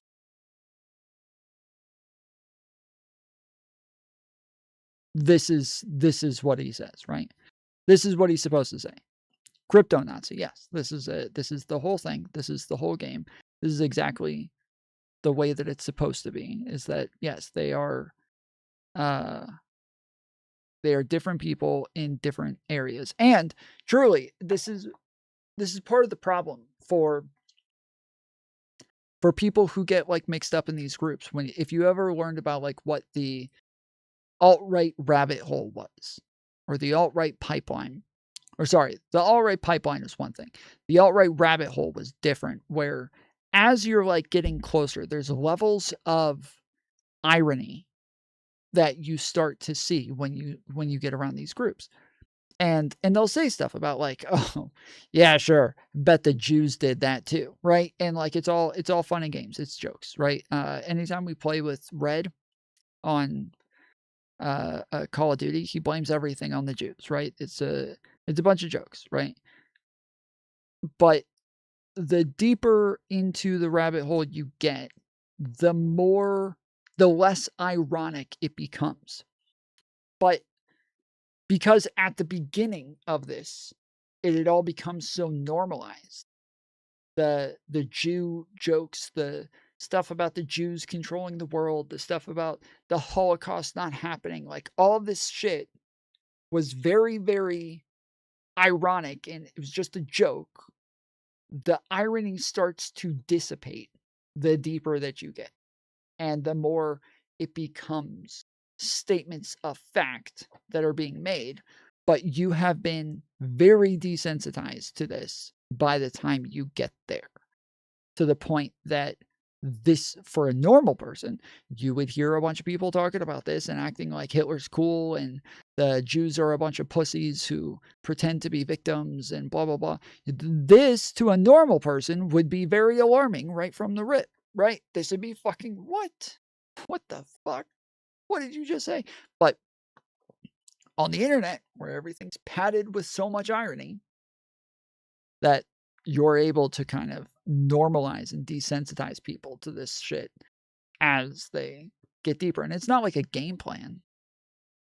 It's not a game plan that they actually like work on. It's just part of the culture, that the culture has just so happened to make it easy for people to kind of find their way in. And this is part of why people end up there, is because of this. This is part of why this happens, is because of this. It makes it very easy to fall down. I didn't want to say rabbit hole, but yes, fall down the rabbit hole to where you end up one of these guys. And why do people think, again, like that it's about hate, or that it's like they have some anger issues, they've got some real problems, or it's not really any of these things for most people. For most people, it is that they are actually propagandized and almost hypnotized into this sort of way of thinking. 500 young people gathered here.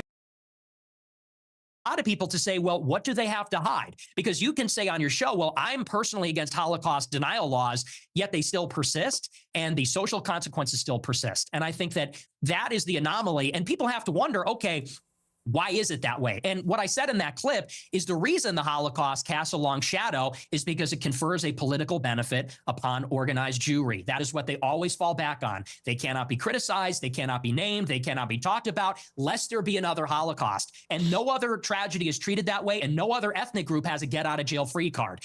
I guarantee you that if you like denied slavery in the same way, it would also be bad. Like when you say like no other ethnicity or race has a get out of jail free card.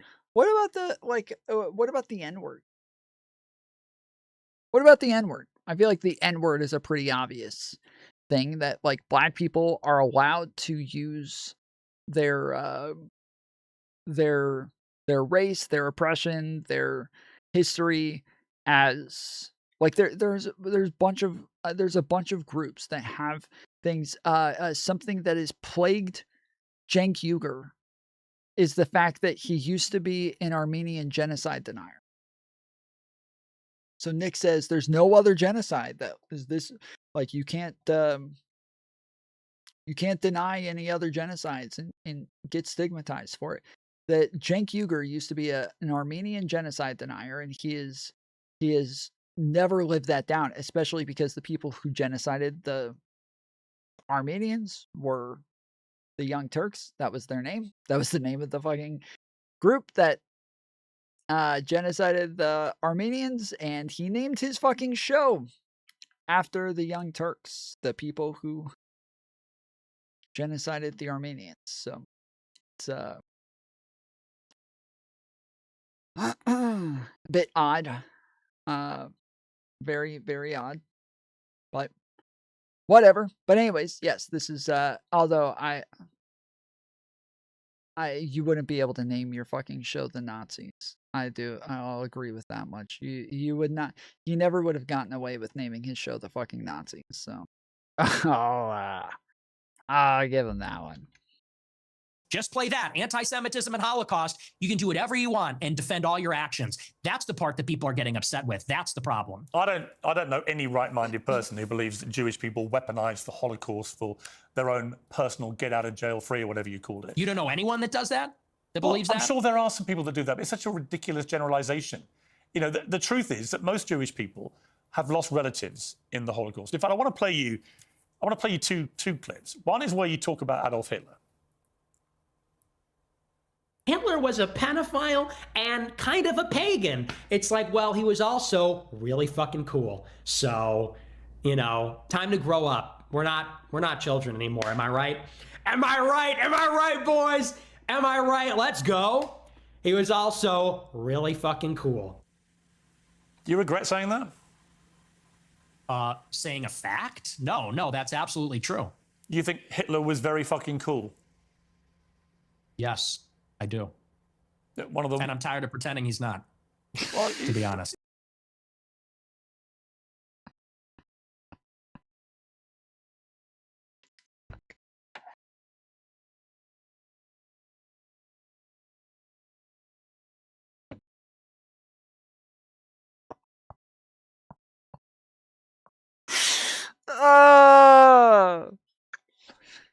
This is not good, dude. This is not good. This is not fucking good. Oh, Piers is setting himself up, bro. Piers is setting himself up, bro. This is another too early fucking quote. Like the Piers sitting there saying like, well, I don't think the Holocaust is ever funny. And he's like, what?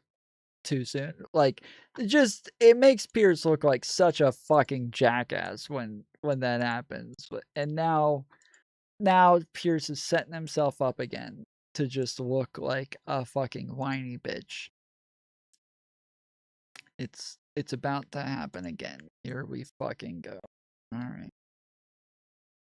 This is the problem, you see. It's a bit like when you just say, I'm a racist. You're a racist who thinks Hitler's cool, but you're not anti-Semitic. If you're a Jewish person watching this, what are they thinking? I'll tell you what they're thinking, because I've got a friend of mine called Danny Finkelstein, who, when he heard I was interviewing you, he's a Times journalist in the UK, very eminent journalist here, and author, who wrote a book about his own family's experiences at the hands of Hitler and Stalin, because you also told Tucker Carlson that you admire Stalin. But let's just take what Danny said here. Hi Piers, it's Danny Finkelstein here.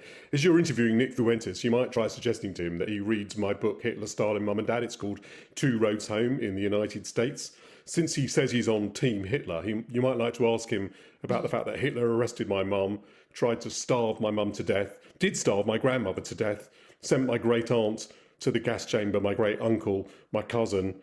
My grandmother on my father's side ended up being one out of 7 children, the only one that survived the war. So you might ask him whether he wouldn't rather be on Team Mum rather than Team Hitler. And as for celebrating Stalin's birthday, well, Stalin took my father...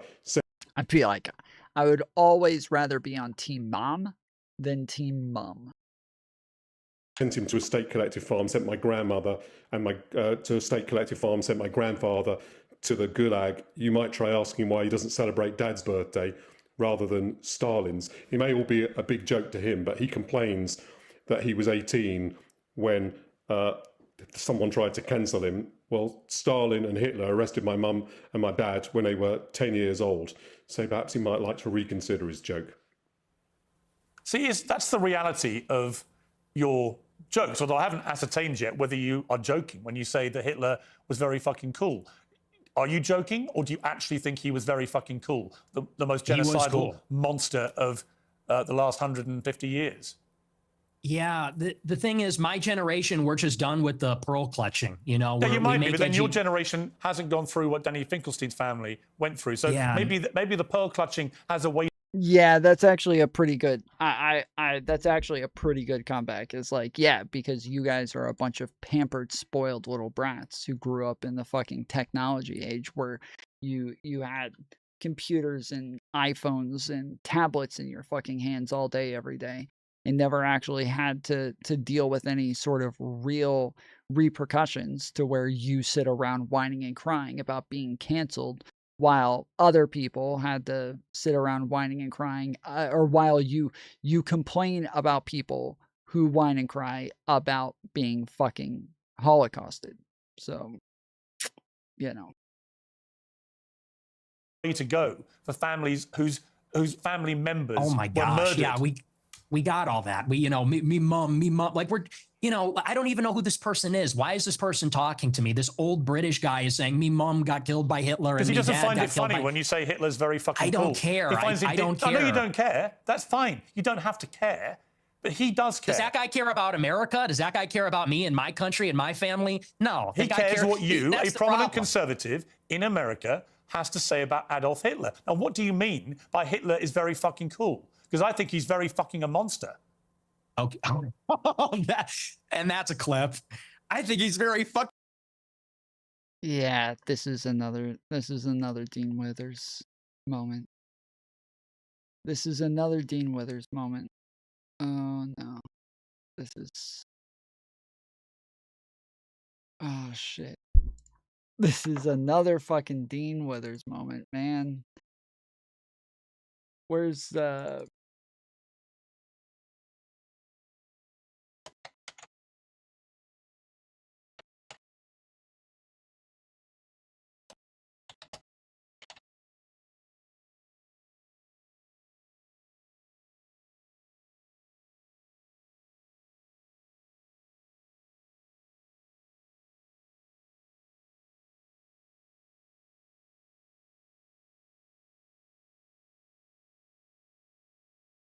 Would you say, all things considered, that the Holocaust is wrong? If it were real, yes. Yeah. Oh my God. It is, and it is. And it absolutely you're is. so f***ing spineless. How the f*** can you sit in front of 45,000 people and say that the most well-documented thing that has ever happened in history might not have happened? I want to ask you a question. How the f*** do you know that Jesus resurrected from the dead, but you don't know if the Holocaust happened? Please answer that question. Shroud of Turin. Shroud of Turin? That's been taken by the Shroud of Turin is a more reliable standard for evidence than the 250 independent sources that would justify that the Holocaust exists? Listen, this isn't a Holocaust debate. Let's try to stay focused. This is a Christianity debate. No, let's talk about it. Would you say, good. all things considered, that the Holocaust is wrong? If it were real, yes. Yeah. Oh my God. It is, and it is. And it absolutely you're is. so f***ing spineless. How the f*** can you sit in front of 45,000 people and say that the most...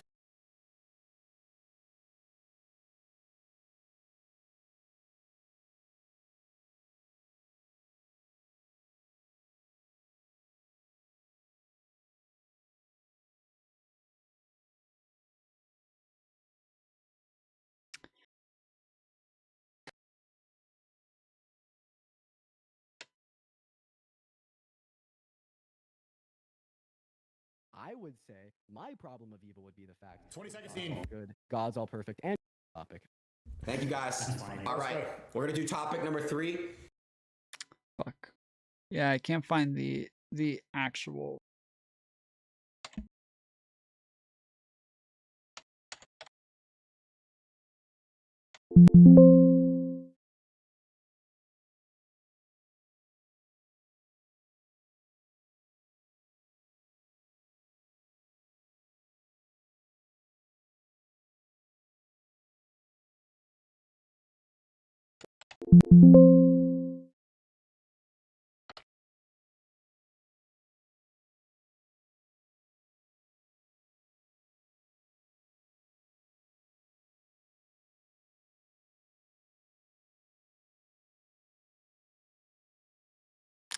Yeah, fuck.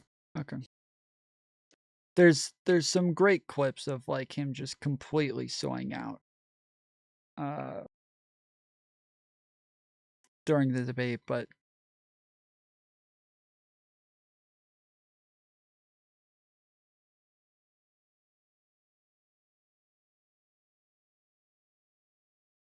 the clip has popped up for me like 1,000 fucking times too, and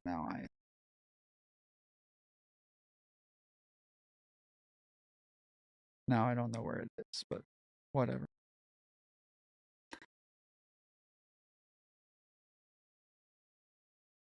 fucking a monster. Do you hear yourself? Yeah, I mean, do. can we all grow up? I do. Can we all grow He up? murdered That 12 is just million childish. people. He murdered 12 million Okay. people. What is very fucking cool about that? Tell me. The edits, it's just cool. The uniforms, the parades, it's cool as a guy. You look at World War II and it's fascinating and it's interesting and it's compelling and it's cool. And, you know, we're just tired of saying these kinds of things. We want to talk like real people and give our honest opinions. And then we literally get an old Jewish guy from England who's going to say, oh, that's not very funny, mate. Me mom. And it's like, shut up. Like, you know, no one is in favor of genocide. So let's just get that out of the way. We're not in favor of a Holocaust or genocide. Do you think if half your family years ago, you think if half your family had been wiped out by very fucking cool Hitler, you'd still think he was very fucking cool? Or would you think that actually he was a despicable monster who murdered 12 million people, who targeted people because they were disabled or Jewish or Romani Gypsy or whatever it may be, and that he systematically destroyed people, incinerated them in gas chambers? Do you think that you would find it very fucking cool if your family had been through that? Or do you think you would find it very fucking disgusting? And perhaps moderate the number of times you laugh about it, or want to joke about it, or want to abuse someone like Danny Finkelstein, who's written incredibly powerful books about what happened to his extended family at the hands of the Nazis and your other hero, Stalin. See, my point to you, Nick Fuentes, is that in parts of this interview, you try to come across as moderate. But every now and again, the mask slips. And it slipped again here with what you say about Hitler. There's nothing very fucking cool about Hitler. We know that from history now. We know what... It's... bro, the mask didn't slip. He literally sat there with a straight fucking stone cold face and said, yes, I think he's fucking cool. That's not the mask slipping. That's just him. It's just him saying it. He's just said it. He just said it. Like, it's just what he's saying. It's not the mask slipping. He's just telling you straight up. How the fuck do you turn around and say the mask slipped? How is that? What did Wasted do this time?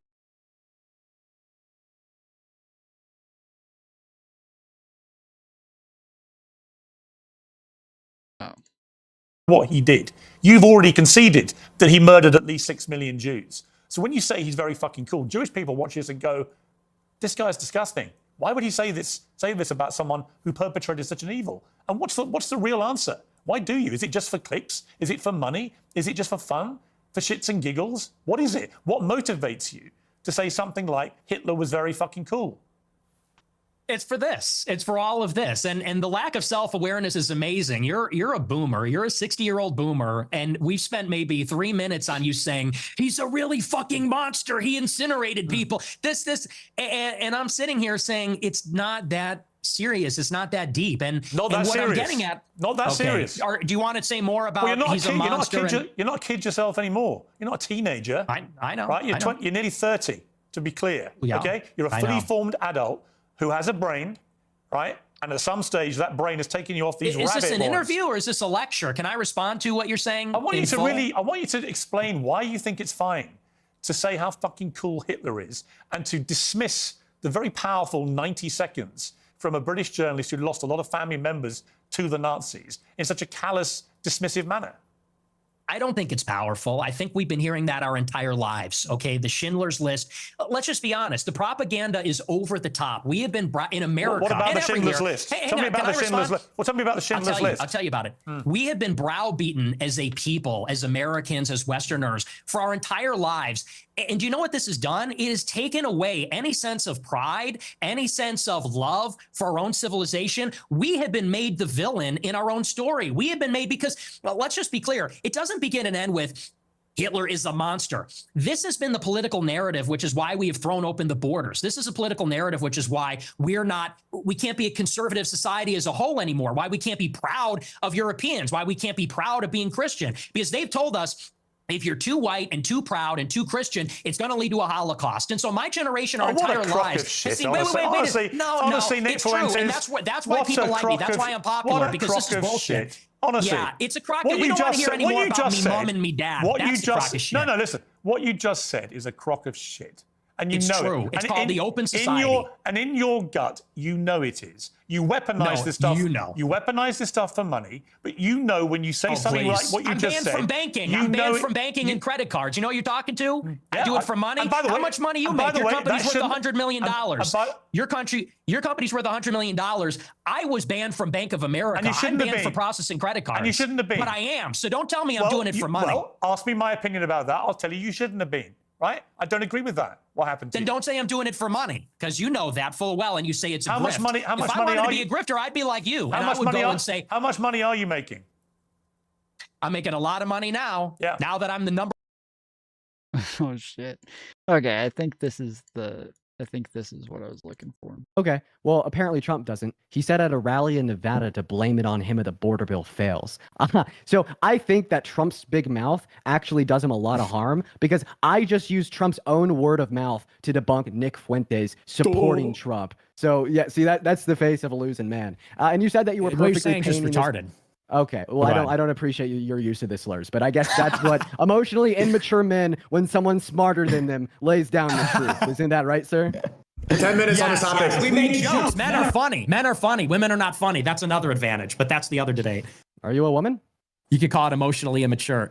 Oh my gosh, he said the R word. That's what happens when an emotionally immature male. Go ahead. I'm sorry. Go ahead. According to your Go ahead on logic. immigration. According to your logic. But I would like to specifically clarify that your comment about men being more funny than women was just That's another true. unfunny, false fucking comment by an immature fact. man. I That's a didn't fact. find it that fucking funny when you were telling us that the Holocaust was fake and that It's 6 million Jewish ma'am. people didn't die. I didn't find it that fucking funny when you sat here and you told me that Trump didn't torpedo the border bill, even though he said he did at a rally in Nevada. If men were so much more funny than women, then why are you the most unfunny fucking specimen that I've ever had the displeasure of sitting across the damn phone with? Why are you mad, dude? Why are I'm you? We're not just mad, having I'm a debate. passionate. Wait, who's funny? Yeah, like his face at the end too. He immediately popped up. It was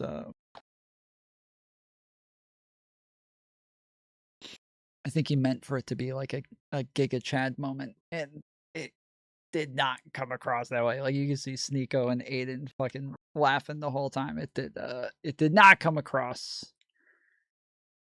the way that I think he wanted it to. He looked very soy in this debate. Across the damn phone with. Why are you mad, dude? Why are I'm you? We're not just mad, having I'm a debate. passionate. Wait, who's funnier, Trump or Kamala? Who's funnier? Be honest. Trump is funnier than Kamala Harris. Case but in that doesn't- point, I win the Okay. debate. Men funnier than women. Oh, okay, but You heard it here first. You understand the reason I'd say that Trump is funnier than Kamala Harris is because Yeah, he has because he's the a guy. No, because he has the IQ of your fucking family pet, and he sits on Twitter all day and he rants about how much. What? Yeah, this is like this doesn't have anything to do with why. It would be better like because he's a fucking clown. We don't want clowns to be president, or like oh yeah, he's a great comedian. That's exactly who should be the president of the United States because they're funny. Like that's. He hates Taylor Swift just because. #1 live streamer in America because people agree with me more than they agree with you. We're tired of hearing. He's the #1 live streamer in America, bro. You're not in the top 500. You're not in the top 500, let alone #1. What the fuck? What is his main streaming platform? Rumble?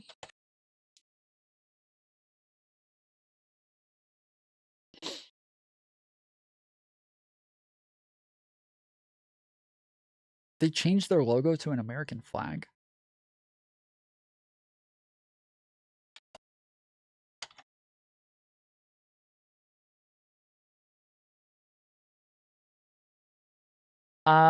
Okay.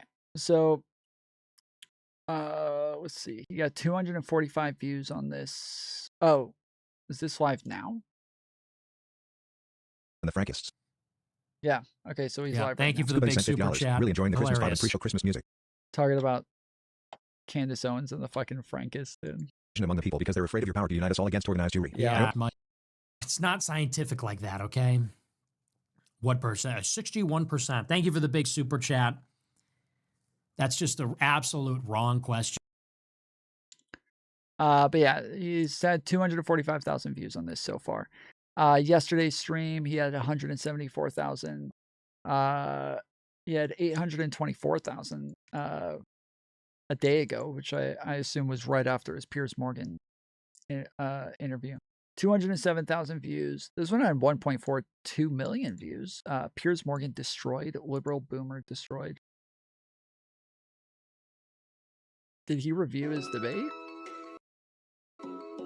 And capital, all of shrinking share of what I think he thought that he was going to. Okay, so listen. There's people who whine and complain about my intro for my stream being too long. All right. This is 2 hours and 17 minutes in, and we're still on his fucking intro. All right. And I don't find it all that fucking funny.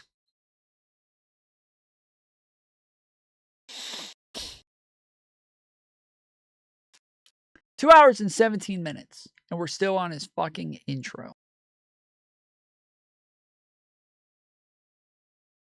He's been getting 700 to 800,000 since the Iran war. Well, first off, not the majority of what we've been through so far. He's been getting about 200K for most of them. On top of that, from what I'm told, I have not actually looked into this personally, so I don't know for sure. But I will say there are people who have supposedly looked into this, and that Nick has been botting himself for years. But I have no idea. I've never actually taken the time to look into it, so I'm not sure at all. But there's videos on it. But yeah, 207K, then 1.42 million, 805,000, 314,000, 444,000, 898,000, 280,000, 1.02 million, 588,000, 172,000, 460,000, 937,000, 471,000, 507,000, 263,000, 133,000, 967,000,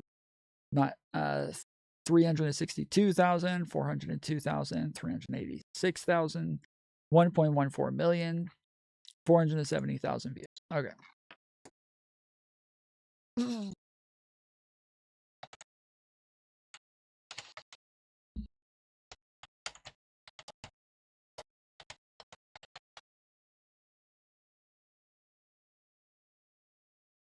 While viewership fluctuates, the Dan Bongino Show, Steven Crowder, and channels like Tate Speech, Andrew Tate, along with news commentary outlets like InfoWars, consistently rank as top streamers on Rumble, often leading in peak and average viewers due to their strong conservative audiences. Power Slap is 5th on that list.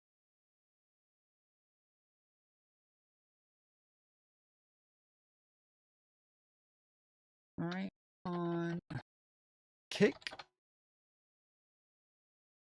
Aiden Ross and XQC, West COL, Mr. Stiven TC, Malastroy 475, SXB, Spreen,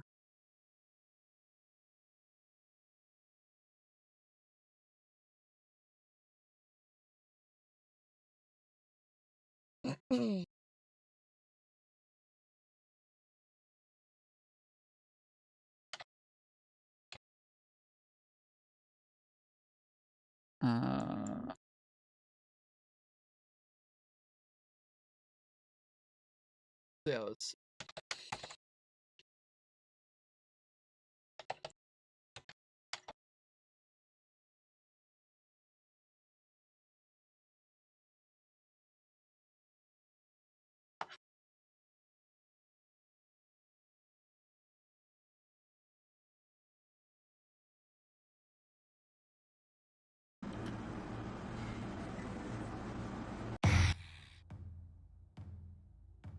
see. fucking shit. Shut the fuck up.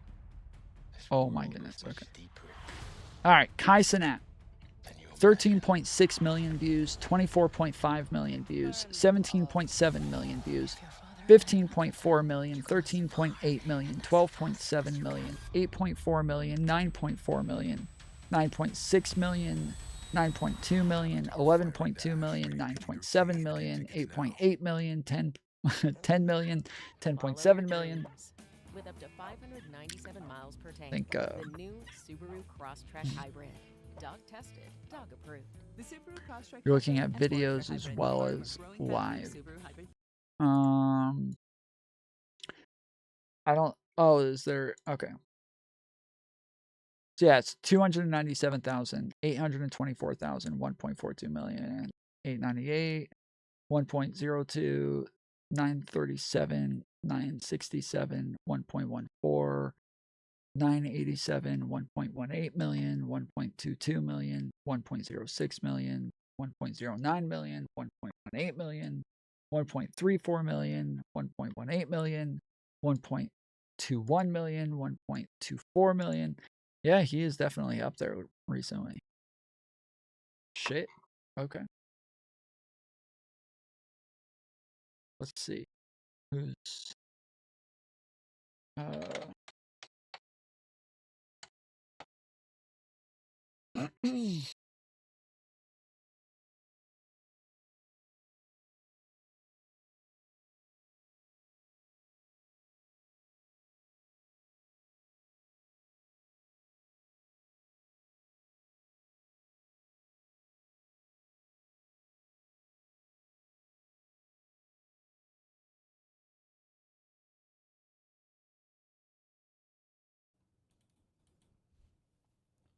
I don't think I can just scroll through his and look at the views. I think I have to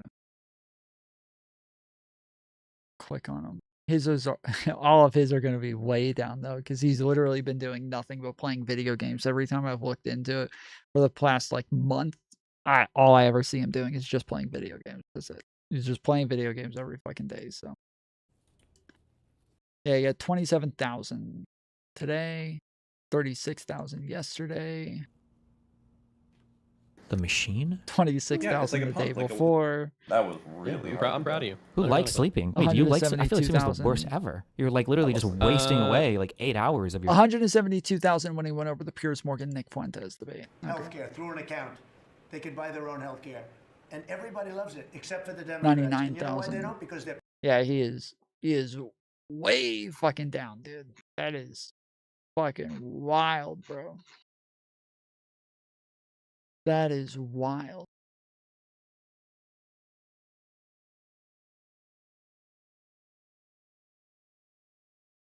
Like, I'm trying to think of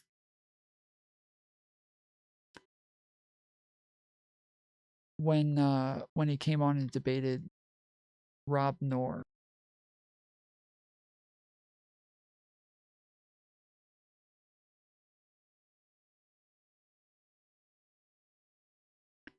Watching Peace go on Tim Pool. Anything else tonight?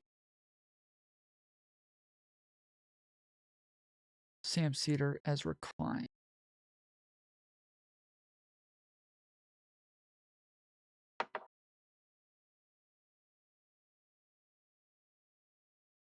Yeah, it should be around here, but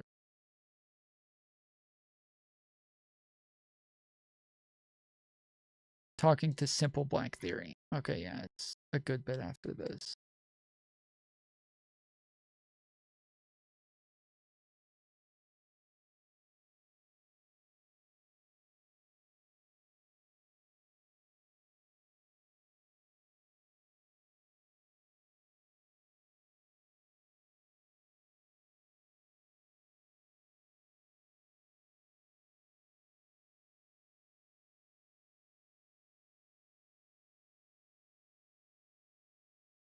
Because yeah, I think for a while now he's just been playing video games, and I say over the last month every time I've tuned in, I don't check his streams very often, but like as you can see, I think I watched this one, and this one, and this one, but the majority of them, I'm not really even clicking on. And I think it shows that only if you even just click on it.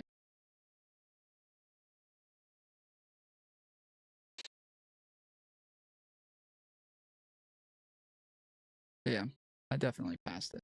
Whatever.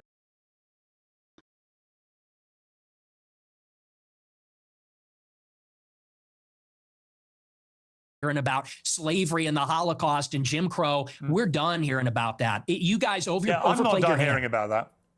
Okay, well, your generation's on the way out, and Generation Z is coming up, and we're finished with that. We're ready to take our country back. I've got 3 we're sons. not listening I've to got crime 3 minorities sons anymore. I've got 3 sons, and they don't share your views about slavery and about the Holocaust. They can have decency and compassion and humanity about some of the worst things that have happened in the last 150 years or more. They can do that, and they can also have concerned views about issues like immigration and other issues. The two things are not mutually incompatible. You can have different views about different things. It's your lack of humanity and compassion for people about things like the Holocaust, about slavery.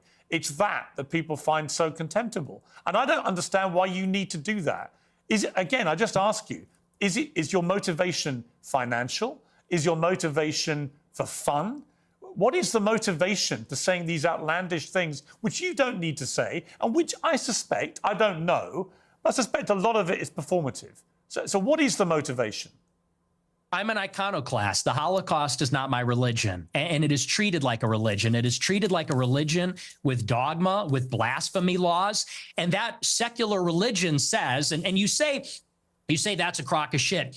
It's intentional. It's called The Open Society by Karl Popper. It's by these architects of the liberal order after World War II. They got together and they said, how can we make sure that Hitler never happens? How can we make sure that totalitarianism never happens again? And they came up with the consensus, which is that we need to take down nations, religions, fathers, the authoritarian personality. We need to be empathetic and altruistic. We need to be diverse and pluralistic. And that experiment isn't working. And I'll tell you the truth. Right now, and you can laugh at this, you can scoff at this, our people are being genocided in our country.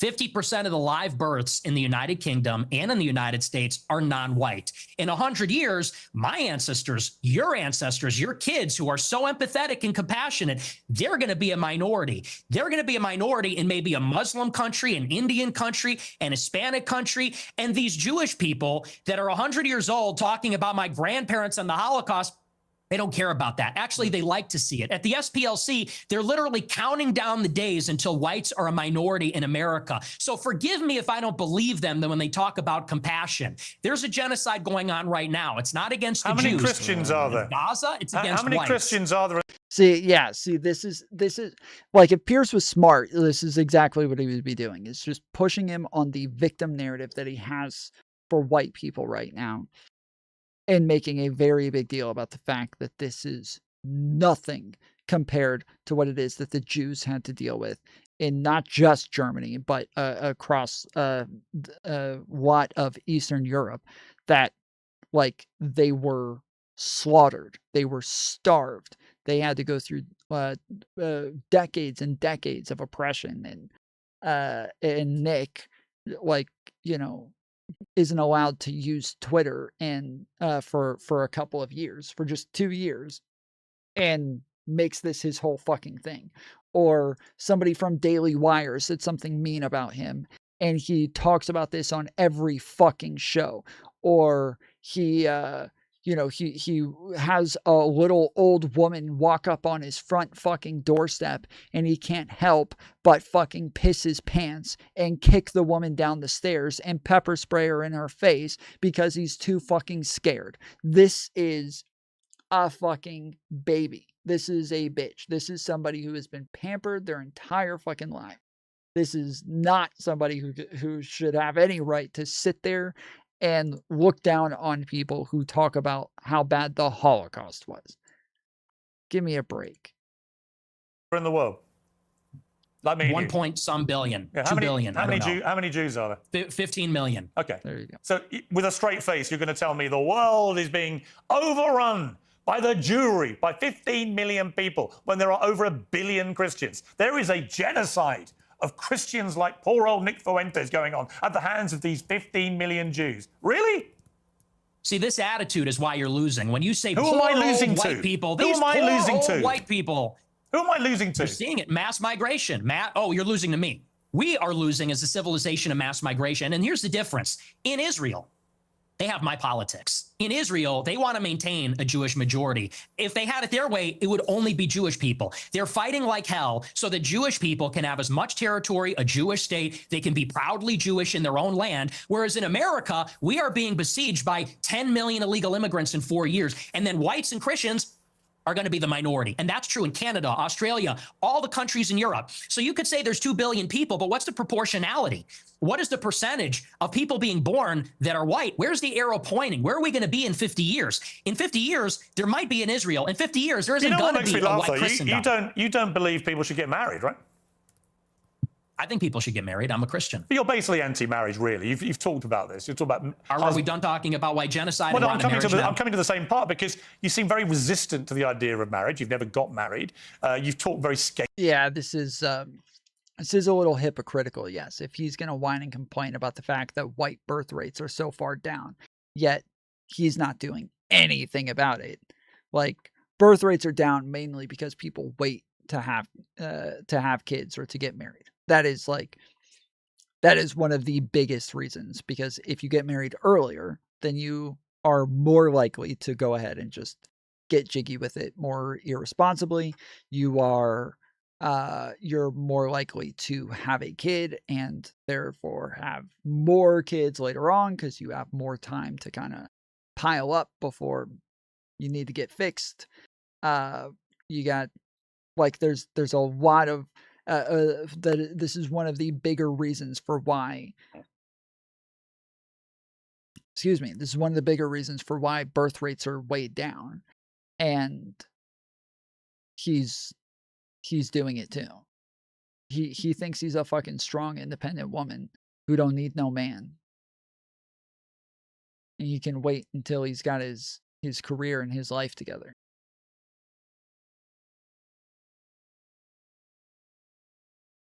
So it doesn't make sense for him to keep whining and crying about the white genocide if he's not doing anything to help contribute to the birth rate. If he's not turning around and saying, "Hey, I'm gonna have kids immediately. I'm going and I'm contributing. I am making sure that I am going forth and being fruitful," as the Bible says. Scathingly about henpecked husbands. Just take a look. That's true. Guys get to a certain age and they're like, you know what? Women suck. Like, they're talking too much. They're not hot anymore. Like, you're fat, you're chubby, you're not as hot as you think you are. You fucking talk too much. You're a bitch. So we'll obviously get to the brazen misogyny part of that a little later. But I'm just curious. On the one hand, there's this terrible genocide going on of white people. On the other hand, you want people effectively to stop going near women because they all turn out to be so ghastly. So they should. Oh, okay. All right, Piers. Okay. I thought this was about to be another fucking soy out moment. Like, you said something mean. Shouldn't presumably procreate. So how does that work? I mean, aren't you, with your rhetoric, actively encouraging men not to associate with these ghastly women? True. Therefore, not have any more children. Therefore, you are contributing, Nick Fuentes, to the diminishing white population. You're genociding white people, Nick Fuentes. What the fuck? I'm confused. I tell my followers to get married all the time. I tell them that it's best for everybody to get married. And I think that's the only way that you can have sex. I think that's the only licit way as a Catholic, as you know, to have sex is within marriage. Why don't you get married? I'll get married later. It's been difficult for me because people are shooting at me at my house. I don't know that I don't want to have kids and a wife. You know, my wife would be screaming about that. Me, you know, I have to be able to take risks and be able to say these things. It's difficult to bring a family into a life that's like that. But for my followers, I tell them to get married. But what's happening with women? You literally just told your followers. Hang on. In that clip, you literally told followers, women, they get old, they get fat, they get ugly, they get very annoying. So where's the incentive to get married to women? There isn't one. You're actively telling them the opposite. You're extrapolating a lot. We can complain. Just quoting you back yourself again. Well, yeah. When it comes to the white genocide, Nick is also extrapolating a lot. So I think a little extrapolation is in order for both sides. Why not? No, but you're extrapolating and saying, well, you say women are annoying, so therefore, what's the incentive? We have to do it in spite of the fact that they are annoying. We have to do it in spite of the fact that they talk too much. We can get them to lose weight. We can put them on peptides. We can get them to the promised land. But it's going to be... Yeah, but the shooting, the people shooting at his house and everything, this is one time that I know of. And outside of that, I'm sure it's really horrifying when little tiny old women come up to his doorstep as well. His, how can you have a wife and kids when little tiny women come up to your doorstep and you have to beat the shit out of them? How are you supposed to have a family when you got to do that? But none of that happened until recently, right? So even 10 years ago, he wasn't, how old is he? Is he 25? Okay, maybe not 10 years ago, but he's had a lot of time as an adult where there weren't little old women coming up to his door, and he had a safe home and he could have had kids. So the idea that, oh, well, now people are doing this right now, that just started happening within the last year. So that doesn't really matter all that much when that was not the case for the majority of the time that you've been. Do you think this view of women may be why none of them want to go near you? Oh, you should see my DMs. It is quite the opposite. They're called the Groy Bets, and I'm actually batting them away. Granted, not all of them are attractive. Some of them are attractive. Are you actually? Just to clear up one of the many theories about you, I have no idea what the answer is, and you haven't got to answer. But are you actually attracted to women? I am attracted to women. You're not gay? No. But I will say that women are very difficult to be around. Okay. So there's that. And do you think they should have the right to vote? I do not. No, absolutely not. They should stay at home? Well, yeah, absolutely. See, basically, you're just a misogynist old dinosaur, aren't you? Absolutely. For a young guy. Yeah. I mean, I know I'm the boomer. I know I'm the boomer here. But actually, you're a 27-year-old dinosaur, aren't you? Aren't you, Nick Fuentes? True, dude. How is he gonna call you the fucking boomer when he sounds like a fucking boomer, bro? He talks like a fucking dinosaur. That is true, dude. Nick Fuentes is like the old grumpy man sitting in his rocking chair at the senior citizen center, whining and crying about the fact that women get to vote while he's playing checkers and thinks he's playing chess. Like, this is exactly who he is. That is so true, bro. True as fuck. I am. All women are annoying. All women grow old. They all get fat. Says the guy. Have you ever had sex? No, absolutely not. Wow. Says the guy who's never got laid. Wow. That's the thing, though. You boomers, it's always, you think you're an expert in women, free love. given you've never got laid? Yeah, we are going back to the Stone Age. You're absolutely right. This, you're talking about empathy, and your kids are empathetic, and they would never laugh at a joke about the Holocaust, and you're a misogynist. You're a simp yourself. You're totally henpecked. That's the problem. So we are going back to the way. Let me play another clip of yours about women. A lot of women want to be raped, and when I say raped, I mean like. That sounds bad when I say it like that. But there's like a lot of women that really want a guy to beat Yeah. So we got the guy who has never had a girlfriend, never been laid, who hates women, who doesn't even want to be around them,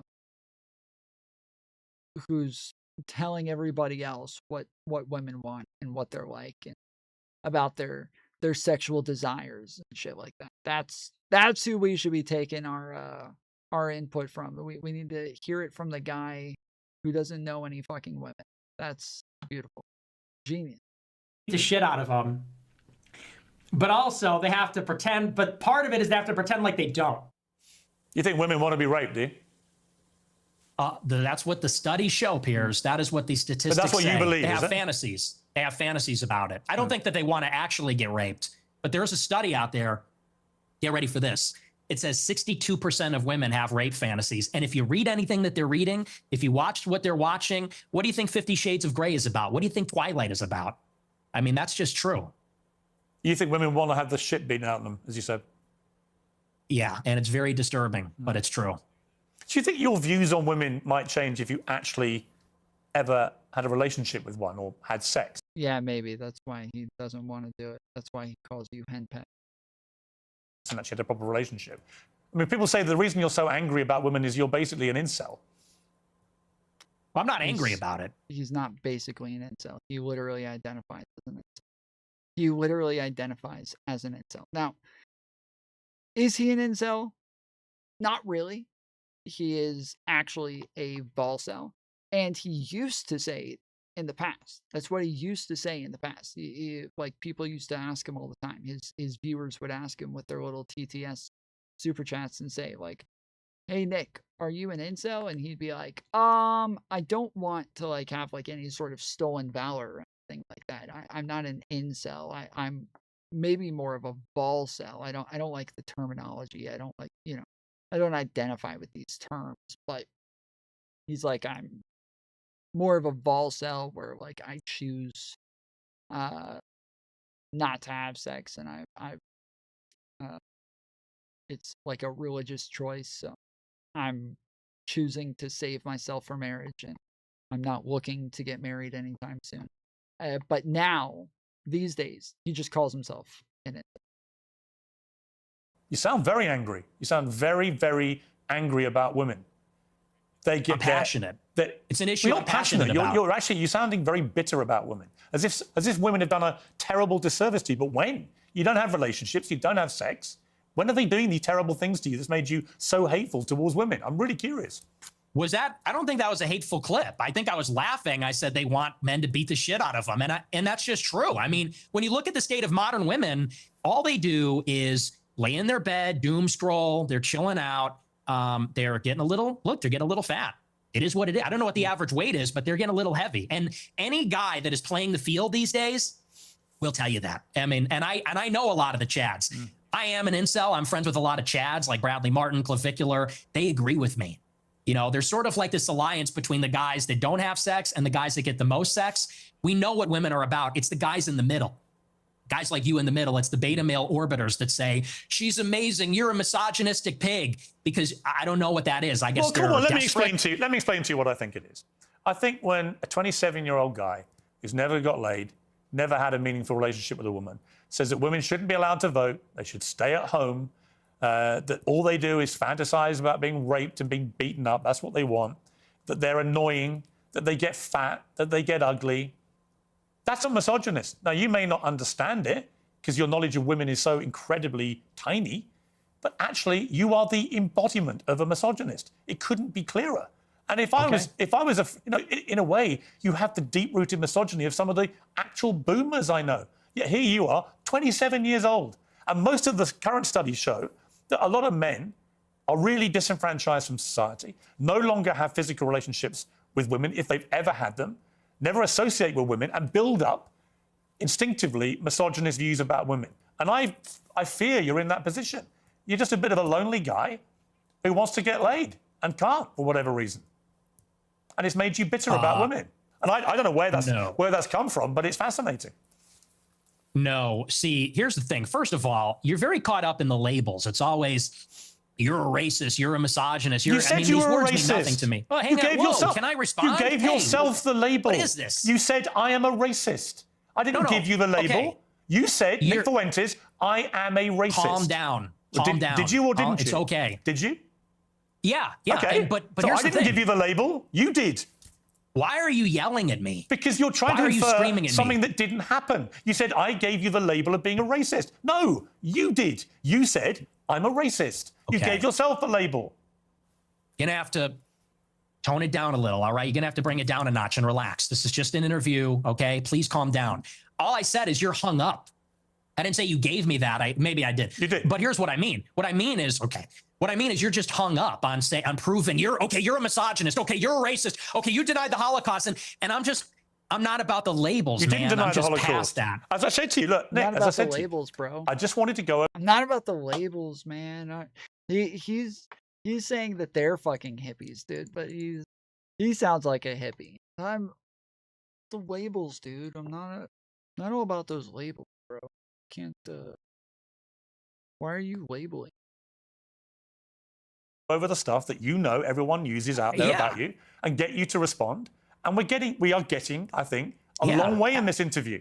Right? You didn't deny the Holocaust. You accepted there's been a Holocaust of at least 6 million Jews. I'm a maximalist. I'm a Holocaust. That is significant. You I think did it's admit more. you did admit you're a racist, and you have spelled That's out true. a thought process about women, which is the purest definition of misogyny that I've ever seen. And you said you're not gay. So we're getting somewhere.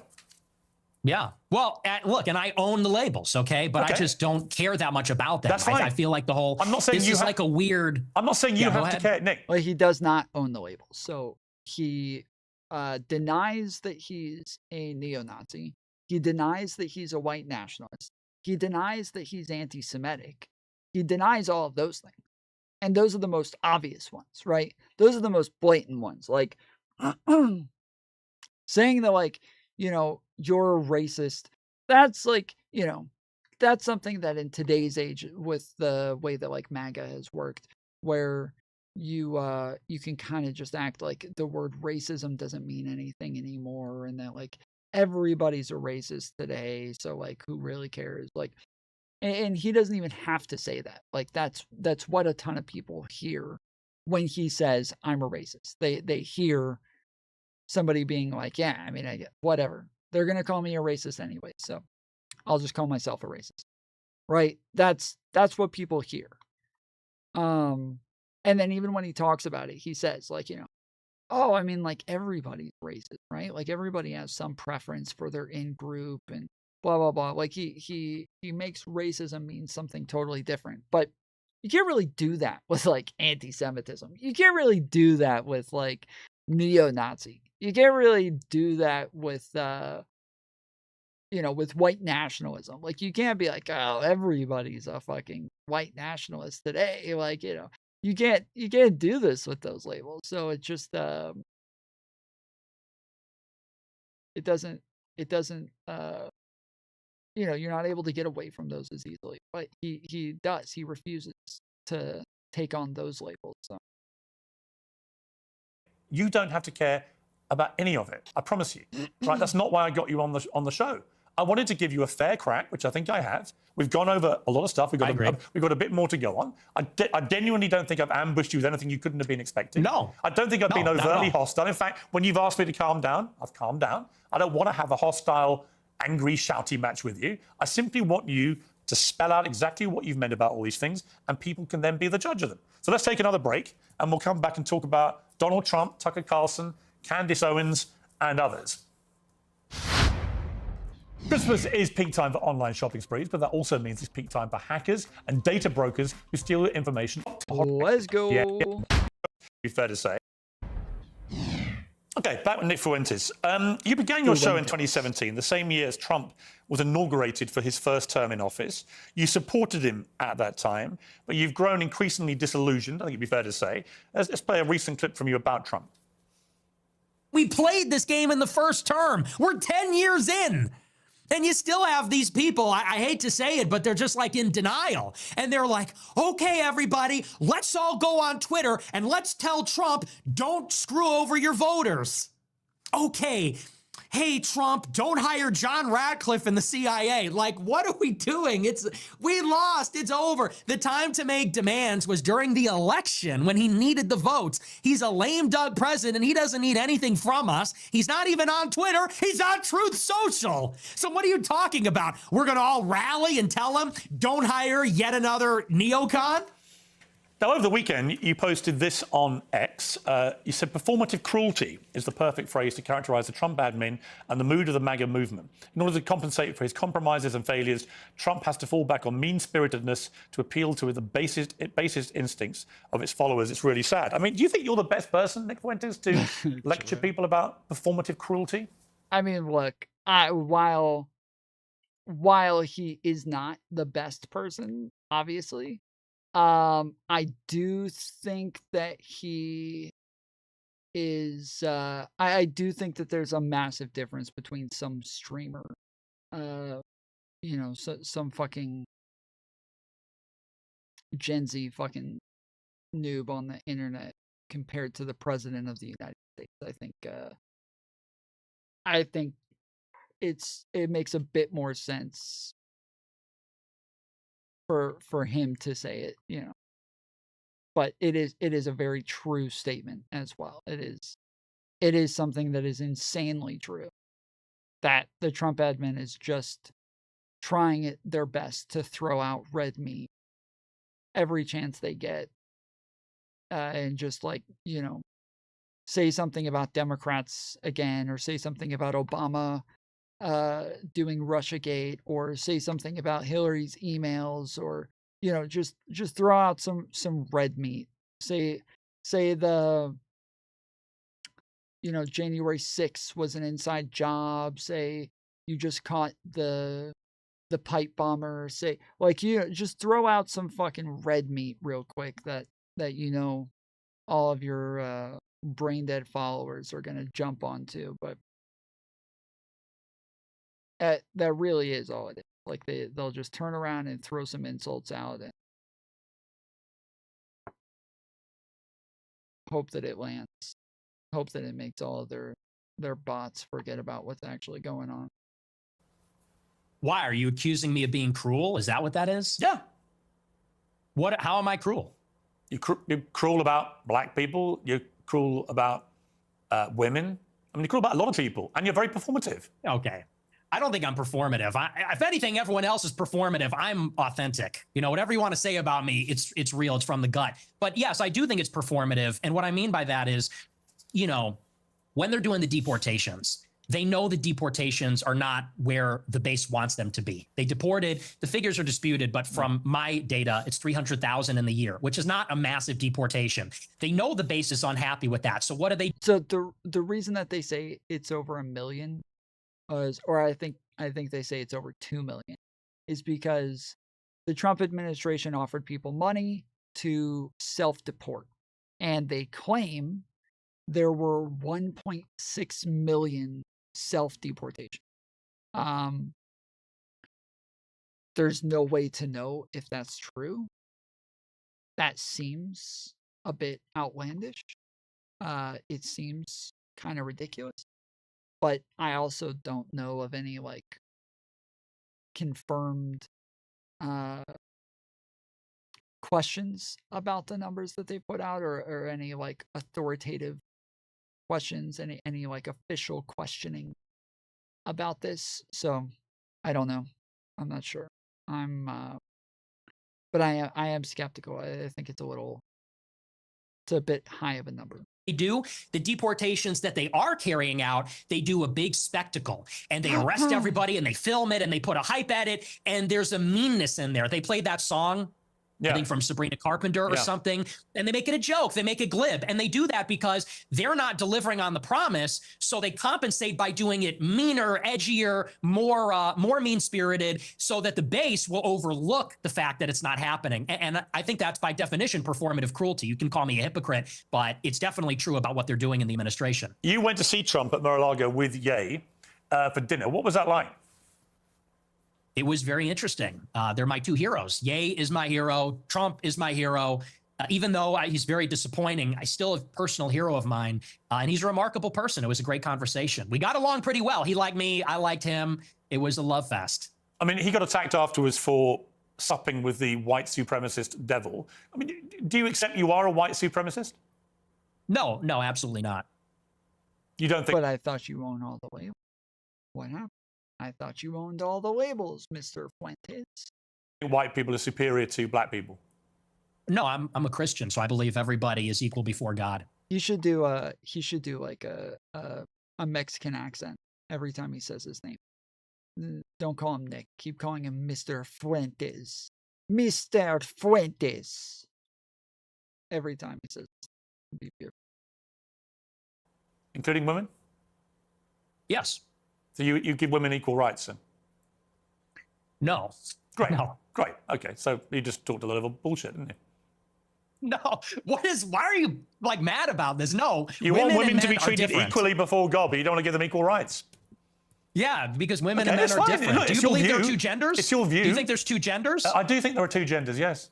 Okay, and so you mean there's distinction. There are two distinct genders. I think we should all have the same rights to... Well, if they're meaningfully distinct. Well, yeah, if I was Nick, I would say, like, do you think men should have the right to go into the women's bathroom? Oh, no. Okay, do you think men should have the right to play in women's sports? Oh, no, not for that one either, huh? So you do think that there's different rights, huh? Interesting. Biologically distinct, and they have different social and biological roles, I think it would follow that we would treat them a little bit differently in the law. Do you think the Catholic Church's teachings reflect that? I do. Yeah, there's Really? no female priests. Have you ever seen that? Do you think that the Catholic Church thinks all women should be deprived of the vote? Yeah, I think so. No, they don't. I think they do, yeah. You think the Catholic Church position is women shouldn't be allowed to vote? I think so, yeah, No. but I'm not positive. No, it's bullshit. Well, it should be. It should be. So if you were Pope, that's what you do. You could be Pope because you're celibate. That's true. And I'm also from Chicago, like the Pope. But look, I mean, women, it says in the Bible that women have no authority over men, and they can't teach men, and that's why there's no female priests. There's a lot of things in the Bible. Catholic... I mean, do you take every word of the Bible as sacrosanct? Well, yeah, it's inspired scripture. That's all of it. Is this now all of it is a sacrosanct. theological debate? Well, it is Catholic doctrine that women should not lead and teach. I mean, you're not interacting with what I'm saying. Why can't women be priests? They should be. Okay, well, you're not Catholic. That's not a Catholic position. I am a Catholic. Many things I disagree with the Catholic Church. Okay. Well, that kind of is contrary because the whole basis of being Catholic is accepting. It's accepting the authority of the pontiff. You can be a member of a religion and disagree with parts of that religion. Yeah, Nick is kind of right. Like, that is kind of like the idea is that the church is the ultimate authority. Like, if you're Catholic, the church says what is and what is not. And that's kind of the end of it. But that also goes against Nick disagreeing with the Catholic Church stance on whether or not women should be allowed to vote.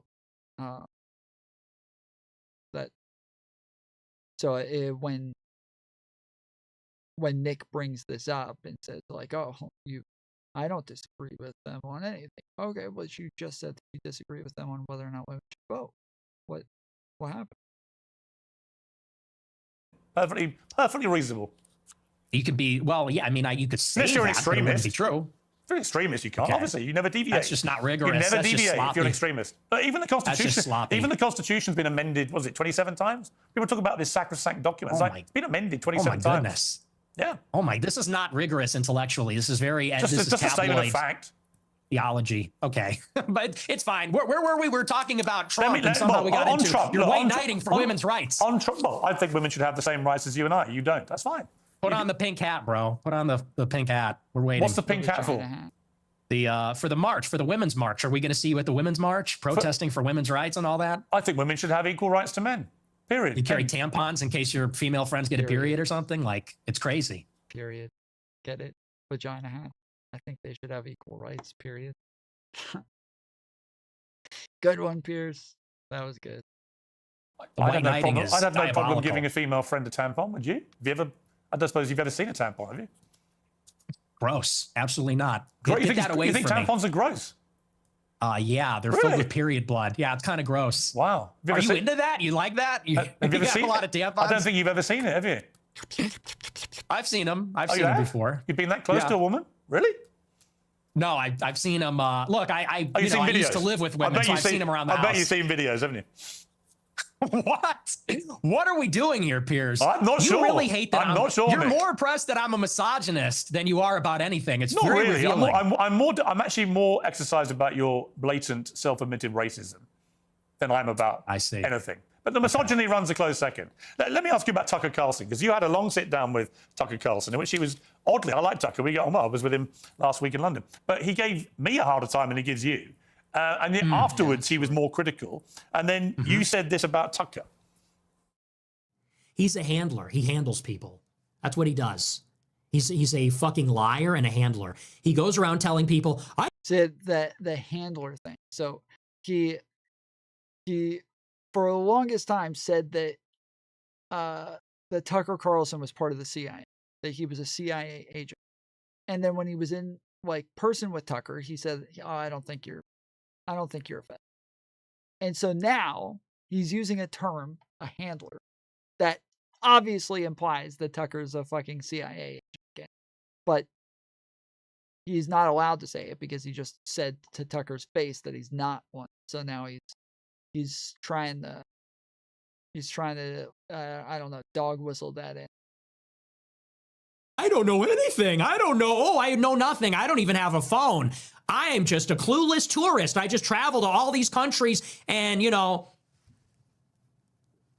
I don't trust him. And I don't care, you know, maybe that alienates me from people in the conservative movement. I don't care. I'm not going to be a part of it. I'm not going to be a party to whatever. That's this. I don't know if you guys have seen this. There's been a very viral video going around about Tucker Carlson where he is caught just lying over and over and over about the fact that like he keeps saying he doesn't know anybody. He keeps telling everybody, oh, I don't know him. Oh, I don't know. Oh, I don't know him. Oh, I don't know. He keeps doing it. I don't have you guys seen this?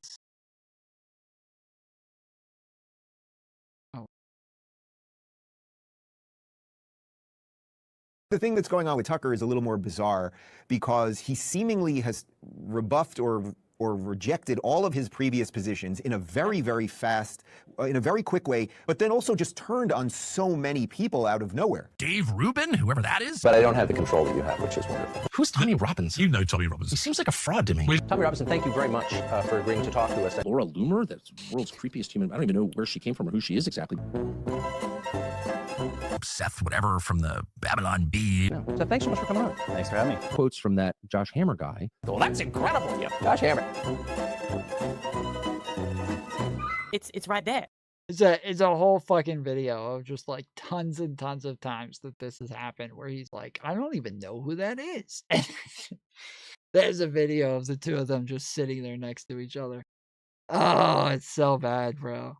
It's so bad. It's just over and over and over and over. Just so many fucking people. He just pretends he has no idea who they are in the middle of a conversation. And then there he is, just praising the fucking hell out of them. Whatever that is, whatever that CIA bullshit is, I'm not going to be a part of it. So, you know. Yep, he did. He said the fucking CIA. He said it. He said the CIA thing. All right. Now that I've heard enough from Tucker and I've heard enough from other people and I've seen enough. And Nick keeps doing this too. Both like Nick keeps doing this where he goes and has like conversations with people and they seem to be very cordial. But then after he goes on their show, he goes back to his show and just talks a lot of shit about them.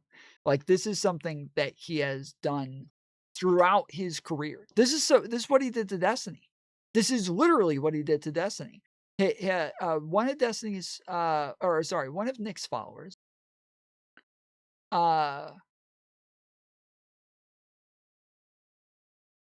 he told his followers, so one of Nick's followers, he streamed on Cozy. His name was Big Tech. And Big Tech told his followers to go and report Mr. Girl. He told all of them, he said, report Mr. Girl on YouTube. Get him taken down. Let's mass report him. And so they all go and they start reporting it. Like the next day, Mr. Girl's channel is gone. Mr. Girl and Destiny were still friends at the time. And Destiny tells Nick, at the time Nick and Destiny were talking pretty consistently, and Destiny calls Big Tech on there and he's like, yo, this is fucked up. Like, you guys talk all the time about like how fucked up it is to get canceled and that you guys are like all about like not canceling people and shit. But then you go and try to cancel Mr. Girl and you mass report him and try to get him kicked off fucking YouTube. Like, if I'm gonna hang out with Nick, like, you guys can't do shit like this.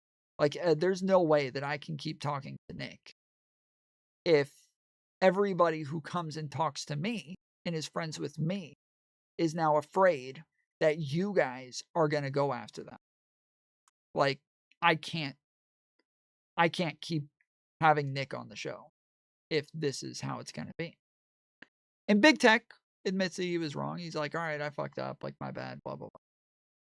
And then Nick comes on the show and he's like, what's going on? And they explain it to him. Nick turns to Big Tech and he's like, yeah, dude, this is fucked up. This is fucked up. Like, you can't do that shit. Like, this is, and he tells Destiny, he's like, Destiny, I'm sorry about this. He's like, really? I'm sorry about this. I definitely do not support this. And I'm definitely going to have a talk with my people and make sure like something like this doesn't happen again. Destiny's like, all right. He's like, I don't know how I feel about that. And Nick's like, well, wait. We have a debate set up for a couple of days. Like, are we still on for the debate? And Destiny's like, I don't know right now, man. He's like, I'm not gonna lie, I don't know. We'll see. I'll have to get back to you on that. And Nick's like, all right. Like, look, man, I'm sorry this happened. Like, I hope we can continue things afterward. Nick goes right back to his fucking stream. The very next stream, Nick goes back to his stream and starts talking shit, saying, who the fuck is Destiny? Who the fuck is Destiny to try to tell me what it is we can or can't do? Mr. Girl's a fucking pedophile, dude. Like, why wouldn't we report him? You know? Why wouldn't we report him? It doesn't make sense. Like, he's disgusting. Mr. Girl is a sick freak. And there's no reason why we wouldn't report that Jew pedophile. Like, he just immediately goes back to his fucking stream and does the exact opposite. The exact opposite. He did this to Candace Owens. He did this to Tucker Carlson. He did this to fucking Dave Smith. He does this all the time, dude. He does this all the time. He truly cannot help himself. He has. Don't make me agree with Nick, Tom. No. Nope.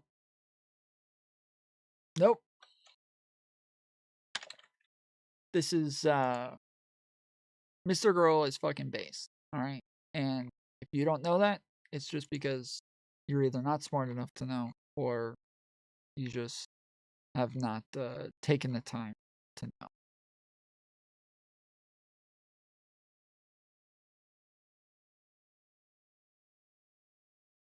I don't think anybody should be canceled. So yeah, this guy right here tells me, I don't think anybody should be canceled. I don't think anybody should be canceled, guys. I don't think anyone should be canceled. Interesting. You don't think anybody should be canceled, eh? I don't think anybody. Oh, wait, let me.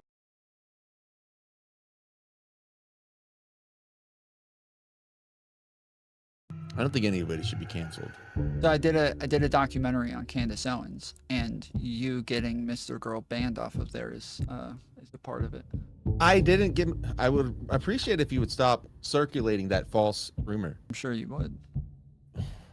But you're gonna keep doing it.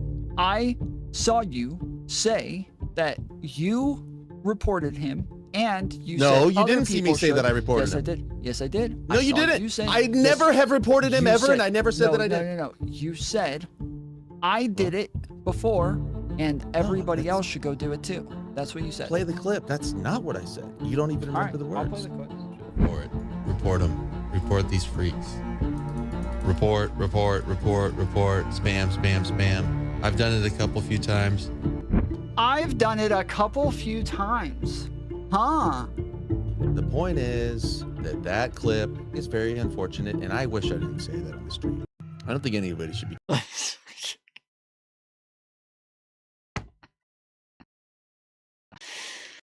Oof. All right.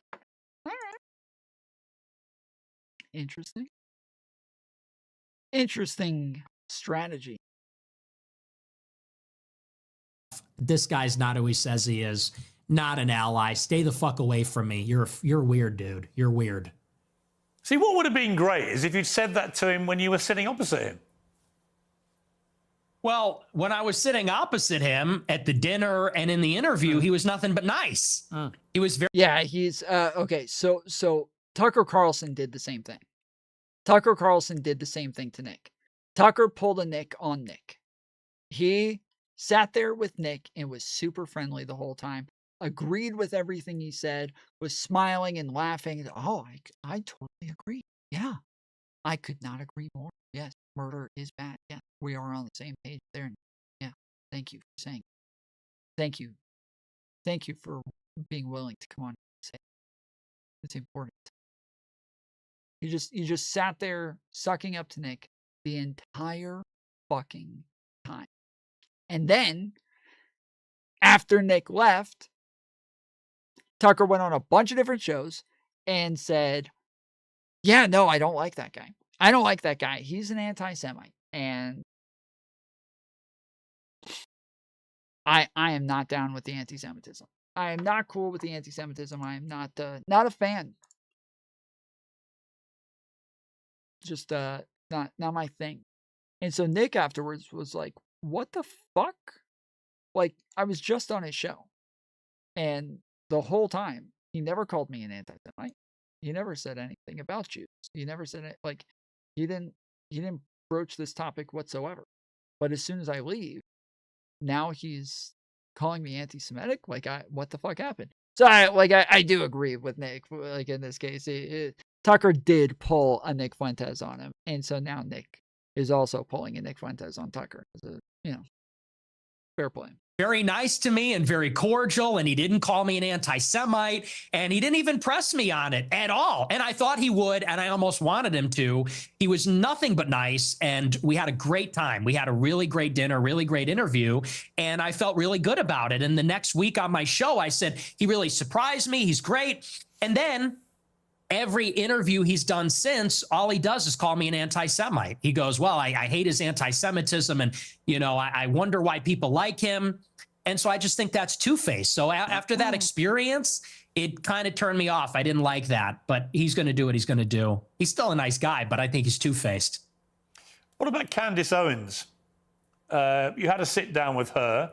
She called you out on a few of your more incendiary comments. You've been attacking her quite virulently recently. What's going on there? Well, it's me and her. We're so complicated. We're on and off. It's very passionate on both sides. I think there's this intense desire to be friends, but a frustration where we disagree with each other. There's a rivalry. But I thought we were going to have a friendly conversation, and then she kind of did the same thing. We're going to go on a show during the war with Iran. Okay, I'll kind of give it to him here as well. Candace did unnecessarily go full bitch mode right at the end of the fucking podcast. She did the mean girl thing. Candace, right at the end of the fucking interview, did the mean girl thing that we were talking about before, where she kind of concern trolls and gaslights and does all this. She did the same exact thing to him at the end of the interview, where she started asking him about why he wasn't married. And she asked him, she said, why aren't you married? Why don't you have a girlfriend or anything? Why don't you have anything? Come on. And so he starts to explain, and he gives a normal answer. He's just it's not a good time for me. I am being shot at, and I have people coming after me, and I think it's a dangerous time, and I just don't think it's a good environment for a kid to be in right now. And I don't know if I'm ready for that with everything with my career currently. It seems like this is not the time, but I will definitely do it in the future. I definitely plan on getting married and having kids and the whole 9 yards in the future. And she goes, whoa, why did you just snap at me? Where did that come from? why did you just snap at me like that? Like, why? What's with all the hostility? I'm just saying, Nick. I'm just saying that maybe it would be good for you to have a woman in your life, and you're freaking out on me right now. He's like, what? I was just answering your question. I mean, you were being like kind of, you were throwing some like implications at me with the way that you asked the question, but I was just answering your question. She's like, you're so defensive right now. I was just trying to ask a question. I don't know what just happened. Like, watching it in real time, I'm being fucking gaslit. Like, I'm sitting there like, wait, what? What just happened? Like, I don't know what the fuck she's talking about either. Like, I'm sitting there just totally blown away as well. But I don't know what the fuck's going on here. This is so weird. Like, he just seemed perfectly normal and like fine with his answer. Like, at the beginning of it, he was a little like, oh, I mean, yeah, if you're gonna be like that, but it wasn't. He was not, the way her reaction was as if he just screamed and yelled at her. Like, her reaction was like as if he just like gave a very different answer with a very different attitude. Like, it was so odd. It was so fucking odd. Ron, we're literally in the middle of a war. And she texted me the day before the United States bombed Fort O. And she said, would you like to come on my show? I said, absolutely. I said, is this going to be about Iran? She goes, I don't do setups. I said, yeah, let's do it. I come on the show, and then she's like got this weird hostile demeanor. It was also weird to find out after the interview that it was supposed to be about Iran. That was fucking crazy to find out afterwards. That was apparently supposed to be a conversation about Iran, because it was not. The Iran was not mentioned, except at the end where he said, I mean, you did invite me on saying, you did invite me on saying that this was going to be about Iran, but She's doing the clip thing. Then she puts it behind a paywall. It was ridiculous. So that really was not nice.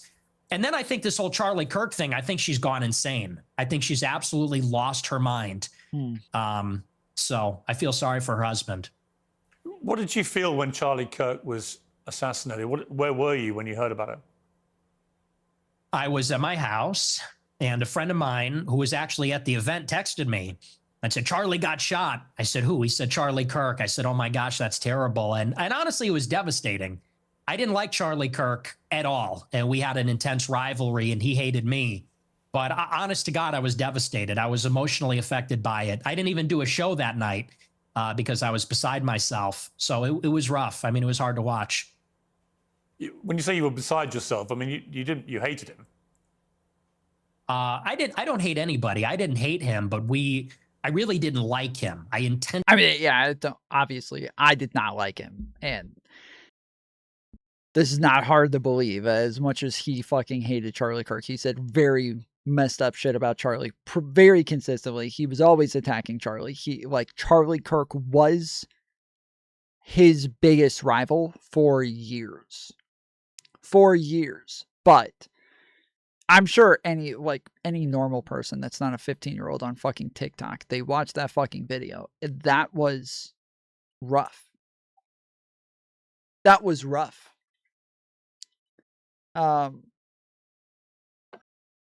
Like, anybody who has a fucking ounce of empathy in them, like, if you've watched Charlie Kirk, especially, if you watched him for years, it doesn't matter if you liked him or not. Like, it's part of like the effect of like watching content creators. Like, you feel like you know them after a while, and then to watch somebody like that literally get shot in the fucking neck, it's hard. It's hard to watch. It's kind of devastating. It's I was a big fan of Charlie Kirk early on when he first came out. I was a pretty big fan, and I liked him and Candace Owens were touring part of TPUSA, and she was a big part of why he blew up. She was like, every time I say this, somebody in chat denies this, but she was a big part of why he popped off and why he did well.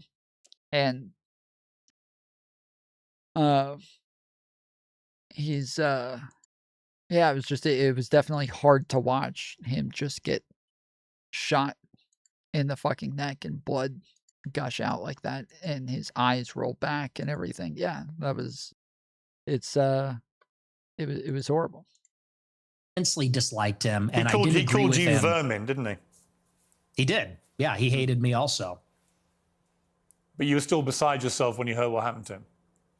I was. I thought it was disgusting what was done to him, and it was tragic, and it was horrifying. Do you fear an attack like that on yourself? Have you upped your own security because of this? Because your profile's got exponentially higher since what happened to Charlie Kirk. I have increased my security, and but you know, something similar like that happened to me. Someone came to my house with a gun about a year ago, almost exactly, trying to kill me, and he was shot and killed in my alleyway. So I've had increased security for a while. It's a bad time out there, and I do believe it was a left-wing person that killed him. I think it was a left-wing person that tried to kill me. So yeah, I take it very seriously. Elon Musk said on his X platform that you're a Fed. You're a paid-up hire of the government. Is that true? No. 100. You've never worked for the government in any capacity. I've never talked to federal law enforcement, and actually, I've testified to that fact under oath when I was subpoenaed by the Congress. People leave that part out, but I got subpoenaed, I think, in January 2022. I think it was, and I was deposed by the sub. I really find this hard to believe that he's never even been interviewed by feds. There's no fucking way he's never been interviewed by feds. He literally had his like bank accounts and everything frozen by the feds. How the fuck?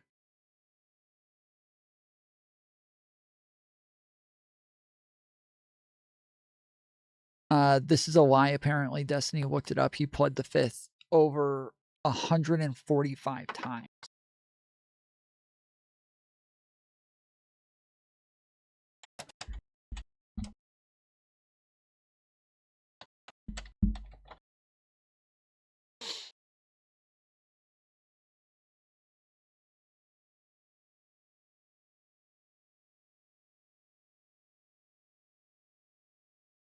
The big news of the night. I've been subpoenaed now by the U.S. Congress as of this afternoon in connection with Patriot Day, January 6th, and the riot that happened at the U.S. Capitol.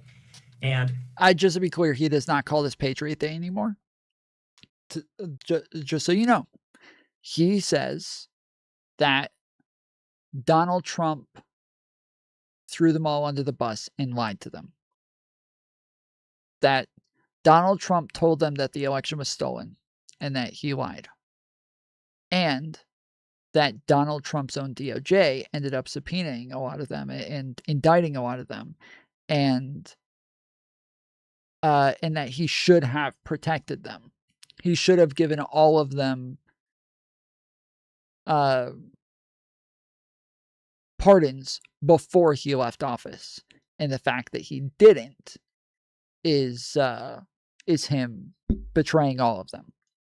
And that, like, he says, like, Trump told us to go there. Trump told us to go there. He told us to do this. And then we get there and we do it. And he throws us all under the bus. So yes, he does not any longer call this Patriots Day, which is the testimony of a lot of people who went to court.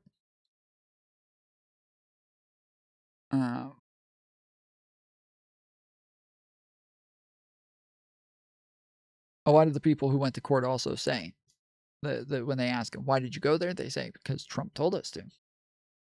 Why did you go inside the Capitol? Trump told us to go. He said we had to stop the election from being stolen. so full disclosure, I'll just tell you how all of this came to be. It was back in October, I believe, that the House Select Committee investigating January 6th sent a letter to me, and they asked me if I would voluntarily testify and turn over documents. And I refused because I think it's a witch hunt. You know, they asked me, they said, we need documents pertaining to the 6th, and, you know, and I don't want to get into the details, but they said, turn over everything pertaining to the 6th, and we're going to investigate you. I said, no, I refuse to voluntarily comply. I invoked the Fifth Amendment, and basically I said, fuck you. This committee is illegitimate. And it is. What they should be investigating is that the election was stolen on November 3rd. That should be the concern. 80 to 90% of the Republican electorate believed at the time of that transition that the 2020 presidential election was illegitimate. And we never got a ballot audit. And okay.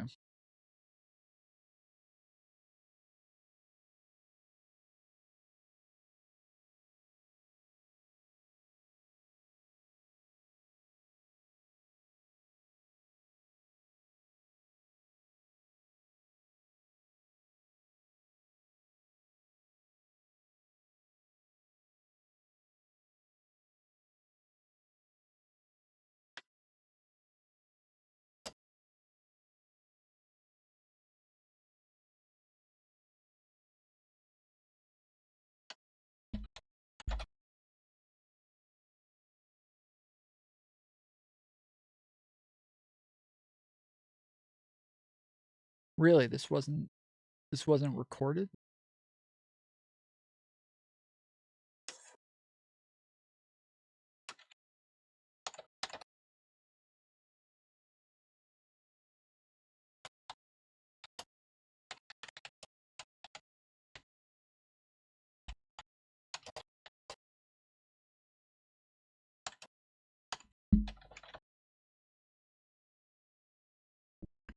Yes, white nationalist Nick Fuentes gave a deposition under subpoena to the House Select Committee to investigate the January 6th attack on the U.S. Capitol in February of 2022. This is part of a private transcribed interview, not public televised testimony in front of a full congressional hearing. The committee subpoenaed Fuentes in January 2022 to demand records and testify regarding his involvement with the America First movement and his presence at the Capitol on January 6, 2021. Before his deposition, Fuentes had publicly stated he would likely plead the Fifth Amendment unless the testimony was televised. The official transcript of his deposition is publicly available through the U.S. Government Publishing Office website.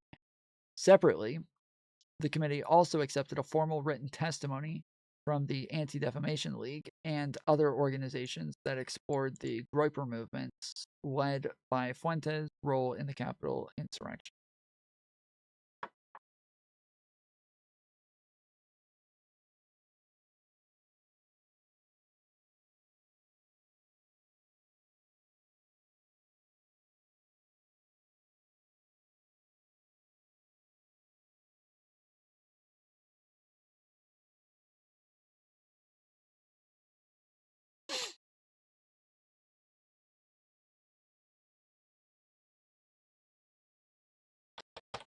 federal law enforcement. And actually, I've testified to that fact under oath when I was.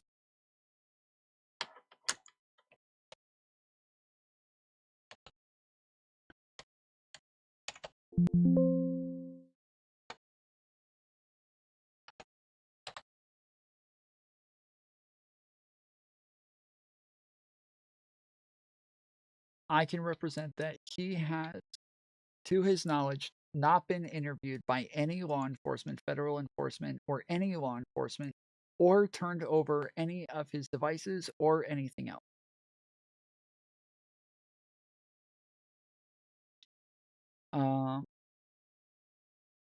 Let's see. Mr. Durkin, while I'm not sure I understand the basis of the question either, I mean, if you know something I don't know, as far as I know, he has not been. I'm not following. Okay. You went on to say, quote, to see that capital under siege, to see people of this country rise up and mobilize to DC with the pitchforks and the torches, we need a little bit more than we need a little bit more of that energy in the future, end quote. What's the energy that you think we need in the future? Nick Fuentes, Fifth Amendment. Question, did Patrick Casey distance himself from you at that time? Nick Fuentes, Fifth Amendment. Question, Mr. Fuentes, have you been interviewed by the FBI or any other federal enforcement officials in connection with January 6th? Nick Fuentes, Fifth Amendment. Lawyer, Mr. Durkin, I'm not sure I understand. Mr. Durkin, well, I'm not sure I understand the basis of the question either. I mean, if you know something I don't know, as far as I know, he hasn't been, but I'm not following the... Well, thank you, Mr. Durkin. You just provided an answer to the question. I didn't understand the assertion of the Fifth Amendment in response to that question, but you confirmed that he has not been interviewed by federal law enforcement in connection with January 6th. Is that correct? Mr. Durkin, as far as I know, I believe. Can we talk? Can I speak to him? Yes. Well, I think, Mr. Durkin, go ahead. I'm sorry. Can I preview my next question, Mr. Durkin? Sure. Blank. And you may want to discuss that as well. Mr. Fuentes, have you turned over any records or devices to federal enforcement in connection with the January 6th or January 6, 2021? And if you would like to take a minute to discuss, we can go off the record at 3:13 p.m. Mr. Durkin, thank you. Discussion off the record. Oh, shit. Oh, shit. Oh, shit. Oh, shit. Are you kidding me? What the fuck? Why? Why? Why would that be off the record? Why would that be off the record? Why would that be off the record? He's like, oh, that's what I told them during my interview as well. What? That's not what it sounds like. It sounds like you told them something that was off the record. It sounds like you had to tell them something about you talking to federal law enforcement that is not allowed to be in the deposition. It's not allowed to be public record. So this is what this is, okay? So if you missed it, you don't know what happened, okay? They said, hey, have you ever spoken to law enforcement? Have you ever turned over any devices or any information to any federal law enforcement or any other types of law enforcement whatsoever? And then they say, well, I'm not sure. And Nick Fuentes pleads the fifth. Now, pleading the fifth normally only applies to things where you would possibly incriminate yourself. Or to protect yourself in some way, right? You can't do it to protect other people. You can't do it, but it's only like for shit like that, right? And so he pleads the fifth, and then they say, I don't really understand why you would plead the fifth there. And the lawyer's like, well, I don't know that I understand the question. What's the reason for this question? And then they say, if you need to go off the record for a minute, we can do that. And the lawyer says, okay, please, thank you. And then they go off the record.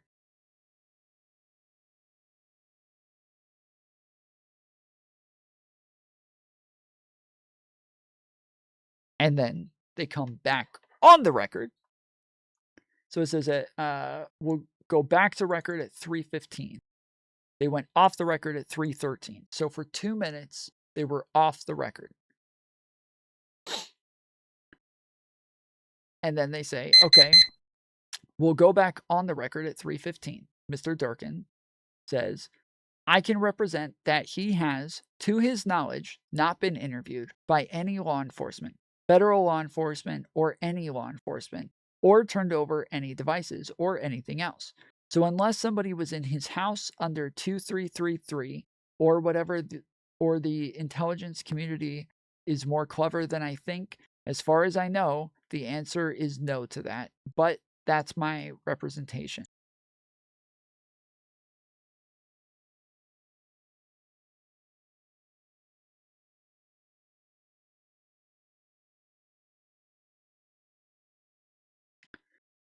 Mr. Fuentes, the Patrick Casey around February 2021 suggested that he believed that the FBI was attempting to infiltrate your movement. Did you have the same concerns? I plead the fifth. Did you see any evidence of law enforcement infiltration in your movement or at your events? I plead the fifth. Okay. the lawyer. Let me pause there and see if any of my colleagues or any members who are on have questions, okay? Hearing none, Mr. Fuentes, I would like to take a step back and zoom out from January 6th for a little bit. You decided to become an activist at a young age. Can you tell me why? Okay. So yeah, so he did not answer any questions. He pled the fifth the entire time. His lawyer seemed to stop the interview at a couple of times to have some back and forth, but that there's no reason to go off the record when asked about law enforcement, unless when they say, have you spoken to law enforcement or anything? Now, if there's a yes that needs to be off the record, they can tell them that off the record, and then they go back onto the record, and then they give the answer that they're supposed to give. No, I can't think of a time I've ever spoken to law enforcement. Wow. Was subpoenaed by the Congress. People leave that part out. I got subpoenaed, I think, in January 2022, I think it was. And I was deposed by the subcommittee, the House Select Subcommittee on January 6th. And they asked me, did you speak with any federal law enforcement? And under oath, I said, no, I've never had contact with them. I've never turned over devices. So no, absolutely not. He says, people leave that part out. That's what he said. He said, people leave that part out. I'm sorry. It's not people who leave that part out. Good sir. It is your lawyer who left that part out.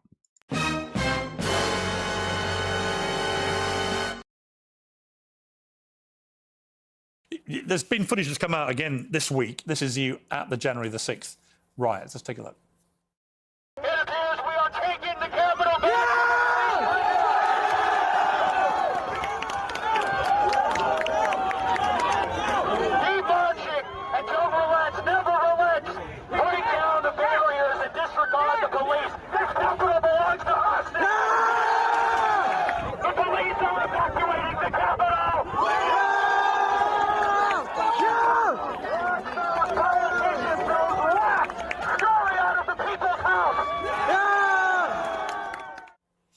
So you're heard there shouting down your loud hailer, break down the barriers and disregard the police. The capital belongs to us now.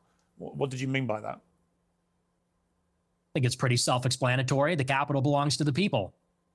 Disregard the police. So you don't support law and order? No, I support law and order. But on that day, the police were brutal. The police killed somebody, Ashley Babbitt. And, you know, they were throwing people off of the rafters. They killed multiple people. So when disregarding the police is the first step to anarchy, isn't it?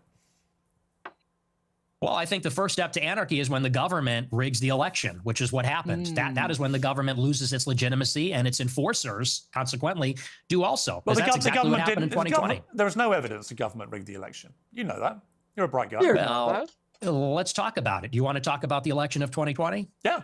I think Trump lost it fair and square. I think he fought the wrong argument about the stolen election. I've said to him, to his face, I agree. The argument he should have said is that the deliberate suppression of things like the Hunter Biden laptop scandal from the media, by social media, by big tech, was actually a deliberate attempt to subvert the result of the election. And that is a much better argument because it's undeniable. When the New York Post that had that exclusive were basically shadow banned off all social media for the 2 weeks before the election, that was an absolute disgrace. And if I was Donald Trump, I would focus on that as being my main... Yeah, that's also a really stupid fucking argument because you would have to have some sort of intent in order for that to be the case. And if you don't have intent there, then it's not really voter suppression. Again, especially considering the fact that it was only taken down for like a couple of days and then put back up. Like, I'm sorry, but that's not some big horrible thing that was done. First off, it was taken off of Twitter and it was throttled on Facebook again for a couple of days. Outside of that, the articles were still readable. Other articles, that was only the New York Post article that was taken down or throttled. And then tons of other articles still wrote about this. Tons of other articles still posted it. And people were still taking tons of screenshots from the articles and screenshots of the Hunter Biden laptop shit and posting it all over Twitter. I'm sorry, but when you take something down for a couple of days and then people still have a very long period of time before the election happens to still see all of the shit, like, that's not voter suppression. Like, that's not, like, what, nobody was stopped from seeing it unless they were only alive for the 2 days that it was taken down. Like, what the fuck? Like, they still could have gone to the websites and watched, seen the fucking articles. They still could have seen the links. They still could have seen the screenshots. They still could have seen, like, all of this other shit was still available, but argument that election was slanted against him. When he goes off into saying that there was widespread... Do we think Piers cares at all if Nick grows or not? Or is Piers only concerned with his own growth? I mean, I think the main issue here is that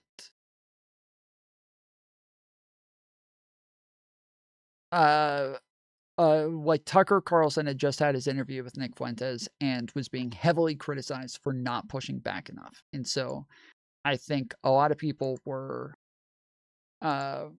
disappointed that Tucker did not give more effort, give him more of an argument in that debate or in that interview. And I think Piers saw this as a perfect chance to swoop in and do the thing that Tucker did not do. That's what I think. I think that he saw this and thought, everybody's mad that he did not do this. I will go and I will do it and I will be the fucking hero that Tucker Carlson is not. I think that's what happened. Especially after he just had a contentious interview with Tucker Carlson. Yeah, I think that's the idea. Rigging and voter systems were wrong. We've litigated all this now through various court cases. Various Republican judges have ruled there was no rigging of that kind. In fact, the American election system is accepted by most people around the world as being one of the best in the world, one of the most reliable. So I just think he fought the wrong argument. If he said the deliberate suppression of damaging stories to the Bidens, which could have swung the election, was outrageous and unacceptable, I'm 100% behind him. But by building this spurious argument that it was all rigged through voting systems and so on, he lost me. Well, I agree about the voting systems, but, when they went into the machines, I think that was ridiculous. However, what has to be accounted for is that in 2016, 35% of the votes were cast by mail.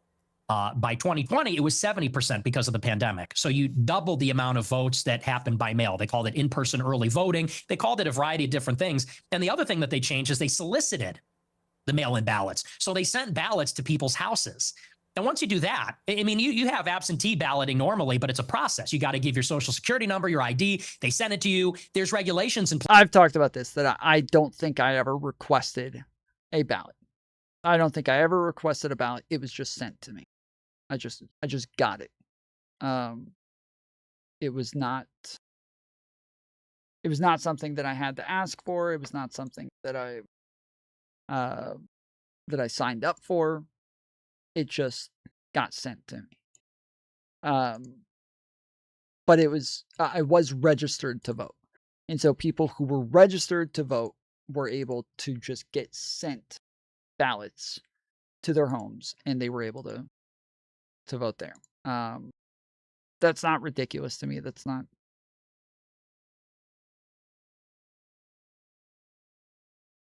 an insane prospect. That seems fairly normal. You register to vote. They assume you're planning on voting. They send you a fucking ballot. You don't have to fill it out if you don't want to. They still they still go through the same processes that they do with the mail-in ballots through, always, is that they have to match your signature, and they have to double check information to make sure that you're the one who actually voted. Like, they match it with your ID and your voter registration. Like, there's still a process to verify who actually voted. It's not like, oh, they sent a ballot to somebody's house and their girlfriend, their fucking crazy feminist liberal girlfriend, could have grabbed their ballot and voted for them and never gave it to them, and they didn't even know. And like, that, sure, that could have happened. The vote won't get counted though, so it's not as big and scary of a conspiracy as you might think. So yeah, I think it's such a dumb talking point to talk about the fact that, like, they people just got sent ballots. So what? Who cares? Like, it doesn't mean anything. The problem is that they will come up with a bunch of, and this is what I was talking about earlier, that like neo-Nazis do. This is what they do. And I'll go over a couple examples tomorrow of like things that they do and talking points that they use. But this is what they do, where they just give you things to say, but this is suspicious, isn't it?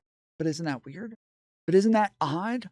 But don't you find this a little strange that they would do this? Like, that's all they ever have. That's all they can ever do. They can never actually point to like substantive evidence that backs up their conspiracy theory.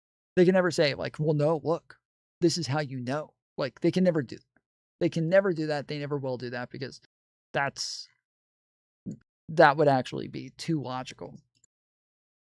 They never even like compare the evidence that they have to the evidence that you have, because obviously if they look at the evidence that the election was legitimate and compare that to the evidence that it wasn't legitimate, well, there's way more fucking evidence that it was legitimate. And normally you don't have to prove a positive like that. Yet in this case, we're capable of doing it. We are capable of proving the positive in this case, because it's just that fucking blatant. It's that obvious. So yeah, I think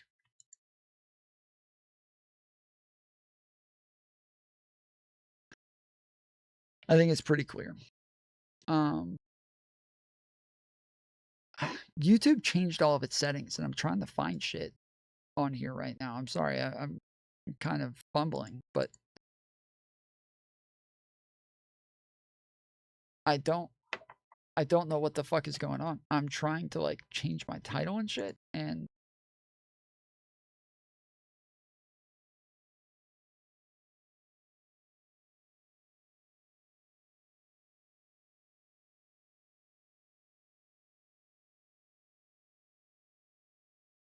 there's nothing here.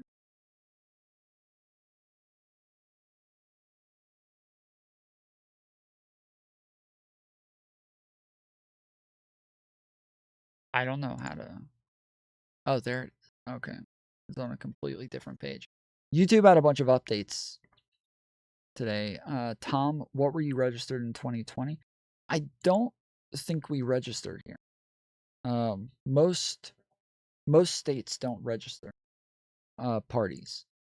So if you're from another country, like a lot of states here, they'll ask you to register as a Democrat or a Republican. And most states, we talked about this on a panel the other day, where people were talking about the fact that like more people who were registered as there were more people who voted for Republicans in the 2024 election than were registered as Republican. And I was like, yeah, that's every fucking election. That's not just this one. That's every election, because most states don't have you register as one party or the other. Or I say most states, sorry. It's not most states, sorry. I think it's like 30 states ask you to register and 20 don't. I think that's what it is. If I remember correctly, I believe that's what it is. So yeah, it's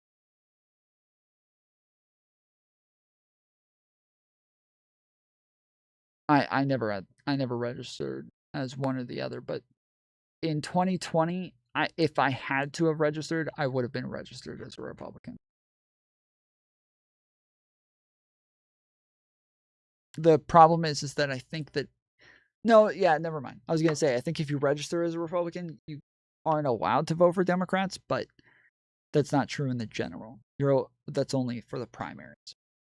I think the reason for it is they do this so that because I've always thought this would be a fucking based idea is if like let's say in the 2024 election, Democrats thought that it would be a lot easier for Kamala to win if she ran against DeSantis instead of Trump. And so they just told all the Democrats, they're like, guys, get out in the fucking primaries and vote for a Republican.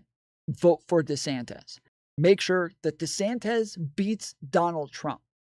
That way, Kamala Harris gets up, or Joe Biden gets up against DeSantis in the end, and then they'll easily fucking win against DeSantis. There's no way that DeSantis is going to beat Biden. Like, there's no way he's going to beat Kamala Harris. Like, and so yeah, it's a great idea. But this is why I believe that they have people register in a bunch of different states, in 30 states, is because yes, they do it so the opposition can't influence the primaries. Yes, exactly. Yeah. That's why they do it. Yeah. So that's the reason.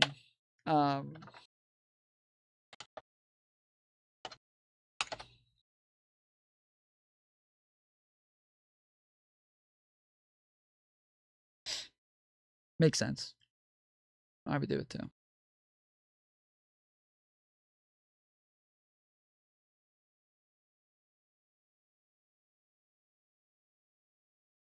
See, I always wondered why they don't do that. I always wondered, like, why don't they just fucking tell her to do this shit, dude? Like, even if it's not Kamala who tells everybody to do it.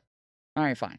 Kamala's not going to tell everybody to do it, but like, come on. Like, you can have somebody out there doing this.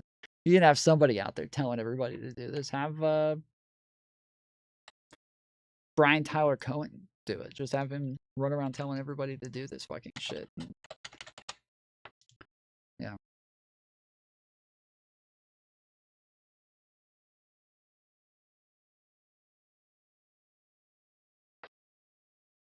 Oof. No. No.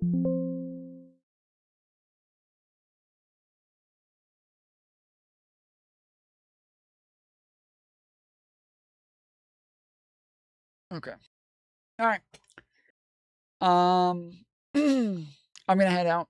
I'm gonna go play video games for a little bit before I get off. So I will raid everybody over to my other channel, Tom Bottery. If you don't want to watch video games, do me a favor, just come over there for a second, hit the thumbs up button, and then head out. You don't have to stay and watch. You don't have to stay and watch fucking video games, but do me a favor, hit the thumbs up button here first. Make sure you get the thumbs up button. We just hit 51 thumbs upsies over here. I appreciate you guys. Thank you so much. And I want you guys to know, because you watch this show, you are much better looking people. You guys are all beautiful people, and it's because you watch this show. It literally makes you a better looking person the longer that you watch. And this has been studied. This is scientifically proven.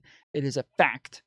You look better and you become better looking the longer that you watch. So over where I missed it, I'm about to raid everybody over there, but it's Tom Bottery, so it's the bot that's in the channel. It's pinned at the top of chat as well, Tom Bottery. But yeah, I will be back on tomorrow, and yeah, I'm probably going to go over some of the Israel Jew conspiracy theories that are very aloof, that a lot of people don't know about, that are just random things that not neo-Nazis throw out there that are kind of hard to grasp a lot of times. And if you don't have the random factoids on hand, you're kind of going to get steamrolled on it. So yeah, we might go over some of that shit in the next stream. But till then, I will be back on tomorrow. Appreciate you. Love you. See you next time. Wicked, wicked. Later.